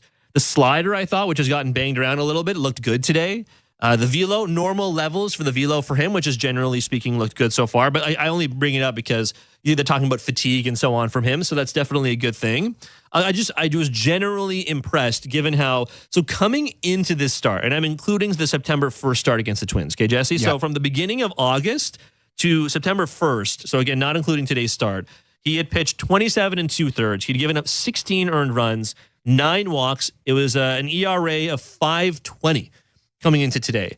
And then he goes out and throws 5 innings of 1-run ball. I think that's a great bounce back to a certain extent. Does that mean all the problems are solved with Yariel Rodriguez? No, of course not. But I do think given that we had, rightly, I think, criticized him for a lot of blow-up starts in the last month plus, it's a good place for him to be, given that they continually talk about managing workload and fatigue and trying to get him on the right track going into 2025. Yeah, I think you've seen enough from him this season, and there have been a lot of days where he's put up 1 earned run, 0 earned runs, 2 earned runs. Like, the guy has some juice. Like, his slider's pretty nasty. He's got the tools. You would just like to see him be able to stretch it out and be a little bit more consistent. Obviously, it was a kind of a difficult end to August. He allowed 4 earned runs and 5 earned runs and 6 earned runs in consecutive starts. But he's settled down a little bit here, and you're starting to see, again, part of the reason why the Blue Jays invested the money that they invested in him. And you know that he's going to be here because they paid so much. It's just a matter of what role is he going to be. Is he going to be competing with Jake Bloss for a spot in the rotation next year, or is he going to be the long-ish guy that Bowden Francis occupied at one point in the season? And Francis is going to be in the starting rotation. Like, it's never a bad thing to have options. Certainly, we talked about having perhaps too many options in the Blue Jays lineup right now and all the versatility. That can present a problem, and it kind of is at the moment. But from a pitching perspective, you can never have too much good, whether it's starting pitching or long options for you. Like, if Bloss needs more time in the minors next year, then so be it. If Bowden Francis is not quite as good as he's been the last little while and he's back to being the long man, sure. Like, you have options here for the Blue Jays, and Yariel is doing everything he can to solidify a spot for next year. It's interesting because you're right when it comes to the depth of potential starters, and there's a lot of question marks around some of these guys. Like, we don't really know what Jake Bloss is until he comes up, but he's had a couple. He's had one big blow up spot in the minors, but generally speaking, he has looked better as of late, including the last time out for the Bisons. The Bison season ends a week before the Major League season does. Major League season ends on the 29th. Bison season ends on the 22nd. So, like, there's a chance we do see Bloss, maybe even for just one start down the stretch of this season. So there's Bloss, there's Yariel Rodriguez, Trey Yasovich and Ricky Tiedemann are further away. Tiedemann because of the injury, he had the surgery. Yasovich because he's a rookie, and he is viewed, I think, as being a little closer to Major League ready. But I'm guessing he's not going to be seen obviously this year, but probably not next year either. And Alek Manoah is certainly a part of it as well. Having said that, much like Ryu last year, I'm going to go out on a limb and say we will not see Alek Manoah for much of the season because of the elbow surgery. But because he got the internal brace, there's probably a chance Alek Manoah factors into the starting rotation plans. I don't know, like late August, mid to late August, September of next year. Probably not a huge chunk of the season, but post-deadline plans for Manoah. Obviously, it's health dependent, but also just stuff dependent as well. Both things have to be right for him. But I think you do genuinely have some options going into next year, and Yariel is one of them. And am I after today ready to say Yariel Rodriguez is going to be in the starting rotation next year? No. I think if you're making the decision right this second, he's in the bullpen and Bowden Francis is in the rotation. But it's just part of that conversation, Jesse, where the more you can credibly backfill from within, the less money you have to spend. Yes. Like on I don't want to say frivolous, but on less money you are forced to spend on areas of need in the offseason. So in theory, it's more money if you don't have to spend on Bowden Francis because he's in the rotation and Yariel is in the bullpen or on the rotation. That's more money the Blue Jays have to spend on like an Anthony Santander, for example. Yeah. Or more money they have to spend on a bullpen arm. Exactly. You know what I mean? So I think that's how I view it. Again, Yariel is going to be on the team one way or another, whether it's in the rotation or the bullpen. But I think unless things drastically change, he might start in the bullpen. But that doesn't mean, even look at Bowden Francis. Francis was a guy I kind of felt like the ship had sailed a couple of years ago on being a starter, and now look at him. So I don't think that's ever necessarily out of the question. No, it is such a luxury to have your starting pitching, first and foremost, as a position of strength on your team. And that has been really where the Blue Jays have been for the last few years. Like pitching, we've never really come in here and talked about, how brutal the Blue Jays starting pitching is. Now they're not giving them a chance to win. Like if you go up and down the line, almost every single time they're up, the Blue Jays starters give them a chance to win. And this is a team that's now 8 games under 500. Like it's pretty crazy. It just kind of underscores just how bad the offense has been at times and how bad the bullpen has been at times, because the starting rotation has been pretty good, and you're bang on.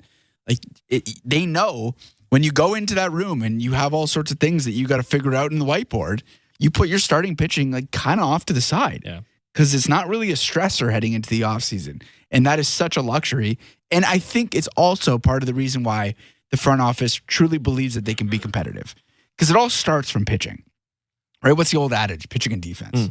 Well, Blue Jays lead the league in defensive runs saved, and their starting pitching is good. So that is when you have that sort of nucleus and that foundation to your team, like you could potentially turn things around rather quickly. Like there are going to be some heavy lifting in the offseason, but definitely you're starting from a position of strength, and that's good to see. The starting rotation next year is going to be fascinating to watch because Gausman under contract until the end of 2026. Bassett under contract until the end of next year. Barrios under contract for a number of years to come. So there's your 3 starters. But with the 3 of them, and you got to include Bassett in this, but they're making the 3 of them combined are making, I think, well over $60 million. When you add Yariel Rodriguez in there, who may or may not be a starter, I think you get into the 70, high 60s, low $70 million range. That's a lot of money to be spending on 4 players, one of whom might not be a starter next year. That's essentially $70 million is what? That is about a quarter of your payroll, thereabouts, maybe even a little bit more in terms of fractions, but let's call it a quarter of your payroll when it's all said and done. And if maybe actually more than that, but you're spending it on 4 guys, right? I think there's going to be some kind of, I don't want to say reckoning because that sounds very ominous, but there's going to have to be some kind of accounting when it comes to how you're allocating dollars towards the starting rotation if you're getting okay production out of the starters. Now, you pointed it out. They give you a chance to win most nights, but if Gausman's not going to be an ace, and Bassett's going to be a year older and going to get, kind of give you a topsy-turvy couple of starts, a good one night, bad one night, good one night, bad one night. That's the one concern. It's a little tough, right? Yeah. So I think, yes, you do have depth, and I think the Blue Jays can leverage that to a certain extent, but I do find the starting rotation aspect of this conversation interesting because it's a lot of money for guys who are only getting older. Yeah, that's a good point. Yariel Rodriguez and Bowden Francis are going to help that a little bit because they make a teensy bit less. Bowden Francis is making, I'm not sure how much, but he's making not a lot. I'm going to guess $1 million or something, if not less, frankly, but that helps, certainly. But it's just, you can't, I think that's also why when it comes to the accounting going to happen in free agency in the offseason, you're also not going to see a lot of money being spent on the starting rotation. Even if they do put Yariel in the bullpen and go out and get a starter, it's not going to be like Blake Snell. You're getting a competent 5th guy, essentially, who is not going to probably light the world on fire. Yeah, it's really a shame what happened to Alek Manoah, because it would have been, to have him back at his, even halfway to his Cy Young season, it would just go such a long way in giving the Blue Jays more flexibility and maneuverability and trying to find different ways to move guys around and potentially get help that way, via trade, which is pretty much what they tried to do at the deadline when they traded Yusei Kikuchi. You got a pitcher back in that deal, but you also got position players too. So it would have given them a lot more leverage. But I think your point about the age is a very good one, and it's important to keep in mind that these guys are getting up there in age. But you look at Bassett, for example. I think he's a type of guy. He doesn't throw that hard. It's kind of stuff that plays, I think, as you're getting up there in age. Like if you're in a rebuild and you're not trying to win for the next 2 or 3 years, like I don't really see why you would keep him around. I think he would be a perfect guy to flip for prospects. But if you're trying to make a run of it next season, I still think his stuff is good enough and it plays enough because he doesn't throw that hard that he'll be around and he'll be okay. And then you have Gausman and Barrios. You can almost always pencil Barrios in as being as sharp as can be. The Gausman one is interesting. Like the Blue Jays, definitely not their entire future hinges on Kevin Gausman, which version of him you get. Right. But it would really go a long way to helping their fortunes if he can just get back to what he was in, getting Cy Young votes. Q from Winnipeg texted to say, I don't think the Jays need to go get a fifth starter. They have plenty now in the minors, like we're talking about. Yeah. If they are serious in making a playoff run, they need to go get just a single number one rotation starter. As it stands, we do not have a game one playoff starter.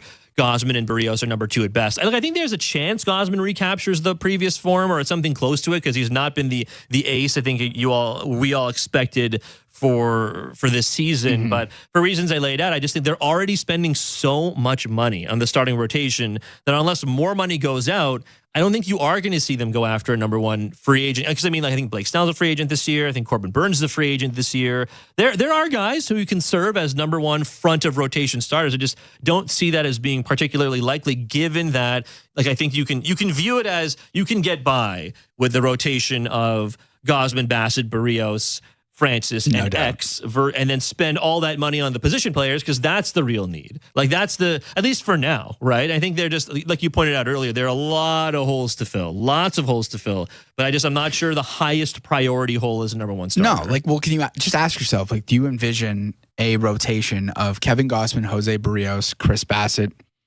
Bowden Francis, and Jake Bloss as a potential playoff starting rotation? Sure. I see it as a potential starting rotation. Now you have to fill out the rest of your team. That's just the way it is. The pitching should be good enough. The bullpen is not good enough. Yeah, the bullpen. The lineup right now is not good enough. But your pitching, if you would tell me that the offense is average or above average, that should be a playoff team. But as currently constituted, there's just way too much pressure, and there has been too much pressure for the last 2 seasons on the pitching to carry the day, and they haven't been able to. There's a text here from, let me see here, Tim in Hamilton. Actually, there were 2 texts about this. Tim in Hamilton, and I think this other one was from Jen in Toronto. This is from Tim. This stretch by Green has me really questioning the Nate Pearson giveaway. Obviously, he wasn't perfect, but he seemed to have a better toolkit for closing than Green. Jen says, Pearson looking good for Cubs. Did we give him up for squat and why? Please explain. I'll say this. I've not watched every single game of Pearson's for the Cubs, because, I don't know who has time for that. But but at the same time, Jesse, he gives up. Yes, he has an ERA of 2.20, and it has in his games with the Cubs, and an ERA of, a batting average of 161, an OBP of 203. All those numbers are good. He has also given up. He's a FIP of 428, and he has given up insanely loud contact, loud, hard contact. No. I don't think that's in, let's see here, that's in 10 appearances going into the September 4th. So maybe he's played since then, but that's from Baseball Reference. That, yes, he's been good on the surface, but I think the loud, hard contact, to me, says that that's probably not sustainable. It's just total revisionist history to look back and say they should have kept Nate Pearson. He never really once put it together for an entire season with the Jays. He threw that kind of flat fastball that would just get tattooed by the opposition.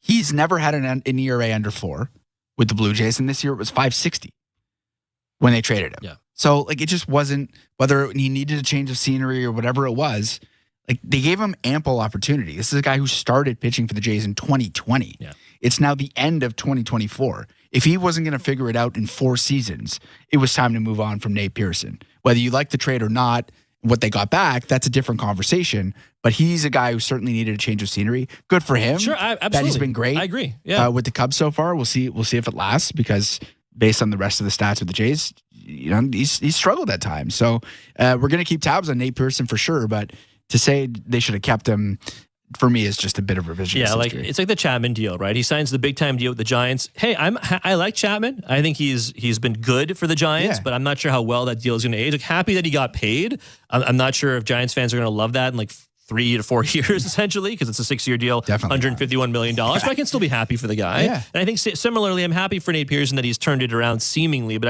I do, after everything we've seen, not only this year, but just over the course of his Blue Jays career, I am, to say the least, a bit skeptical. Yeah. Let's put it that way. Yeah, it's a great way to put it. It's a great way to put it. Jesse, before we go, I would just like to say, it's nice for you to be back. Thank you. It's nice to see you. It's a lot of fun doing this with you, so I'm happy to be back. I actually know you've been back for a good chunk of time, but this is just actually the first time we've been back on Jays Talk. But keeping us away from each other. It's nice to borrow you to a certain extent. But how did Paris treat you? How many pain au chocolat did you have? The craziest thing is that all I ate was essentially not, you wouldn't consider it healthy food. A lot of croissants. Oh, okay. All right. Pain de chocolat. Yeah. Omelette du fromage. French onion soup, but you don't call it French onion soup. There's just onion soup. A lot Did you of frites. Did you do that? I called it French onion soup the first 3 times that I ordered. Yeah. What did they say? Were like, what, onion soup? Yeah. They had to clarify. He's like, what's a French onion soup? It makes no sense. But I didn't eat well. But I walked a lot, and I came back and I weighed less. I lost 5 pounds. Sweet. From eating not good food. So I don't know if it's something in the food supply or whatever it is here. But excellent place, excellent time. But it is good to be back chatting Blue Jays baseball with you because I did miss it. You did tell me you have started eating your French fries with mayo now. I don't know how healthy that is. It's got to be healthier than ketchup. It's fair. Is it not? I don't actually know. I have no idea. I would imagine it is. As long as you're not just lathering the French fry in mayo, I would imagine it's probably healthier. It's delicious. I didn't realize how good it was. Yeah, it's very tasty. Sometimes I mix them too, which is it's a hot tip. I'm gonna start doing that more. Yeah, I'm gonna start doing that. Hey, it's good to have you back, though. Thanks, man. I appreciate it. It was a lot of fun. That is Jesse Rubinoff. I'm Show Ali. Appreciate you all being with us on Blue Jays Baseball, brought to you by the local family-owned Crown Rust Control Centers in Fort Erie and Dunnville, Ontario. Protect your vehicle from rust today. Find your local family-owned Crown at crown.com, Canada's #1 rust protection. For Jesse Rubinoff, Ben Schulman, Chris LaRue, Tom Young, Nick Blackmore, I'm Show Ali. That does it for us. Blair and Barker are back for the Mets series and the first game of the Cardinal series. I'm back next weekend, as always, from the Rogers Center. Enjoy the rest of the football today, everyone. May all your fantasy teams be blessed. I'll talk to you later. This has been Major League Baseball play-by-play on SiriusXM and the SiriusXM app. Why do I love calling this game? Calling this game. Calling this game. Calling this game. Why do I love calling this game? It's because I get a chance to bring some joy into people's lives. Anything can happen on a baseball field. We've got a new game. It's perfectly unscripted theater. Everybody on their feet. Because you never know what you're going to see on a given day. It is bedlam in the bank as Bryce Harper has put the Phillies on top. There's just something about baseball on the radio. Something about the way wood hits leather. A swing and a drive to deep left center. The way leather hits dirt. And he made the play. Oh, my. The way a deep fly ball sounds like it's about to change history. High fly ball to center field.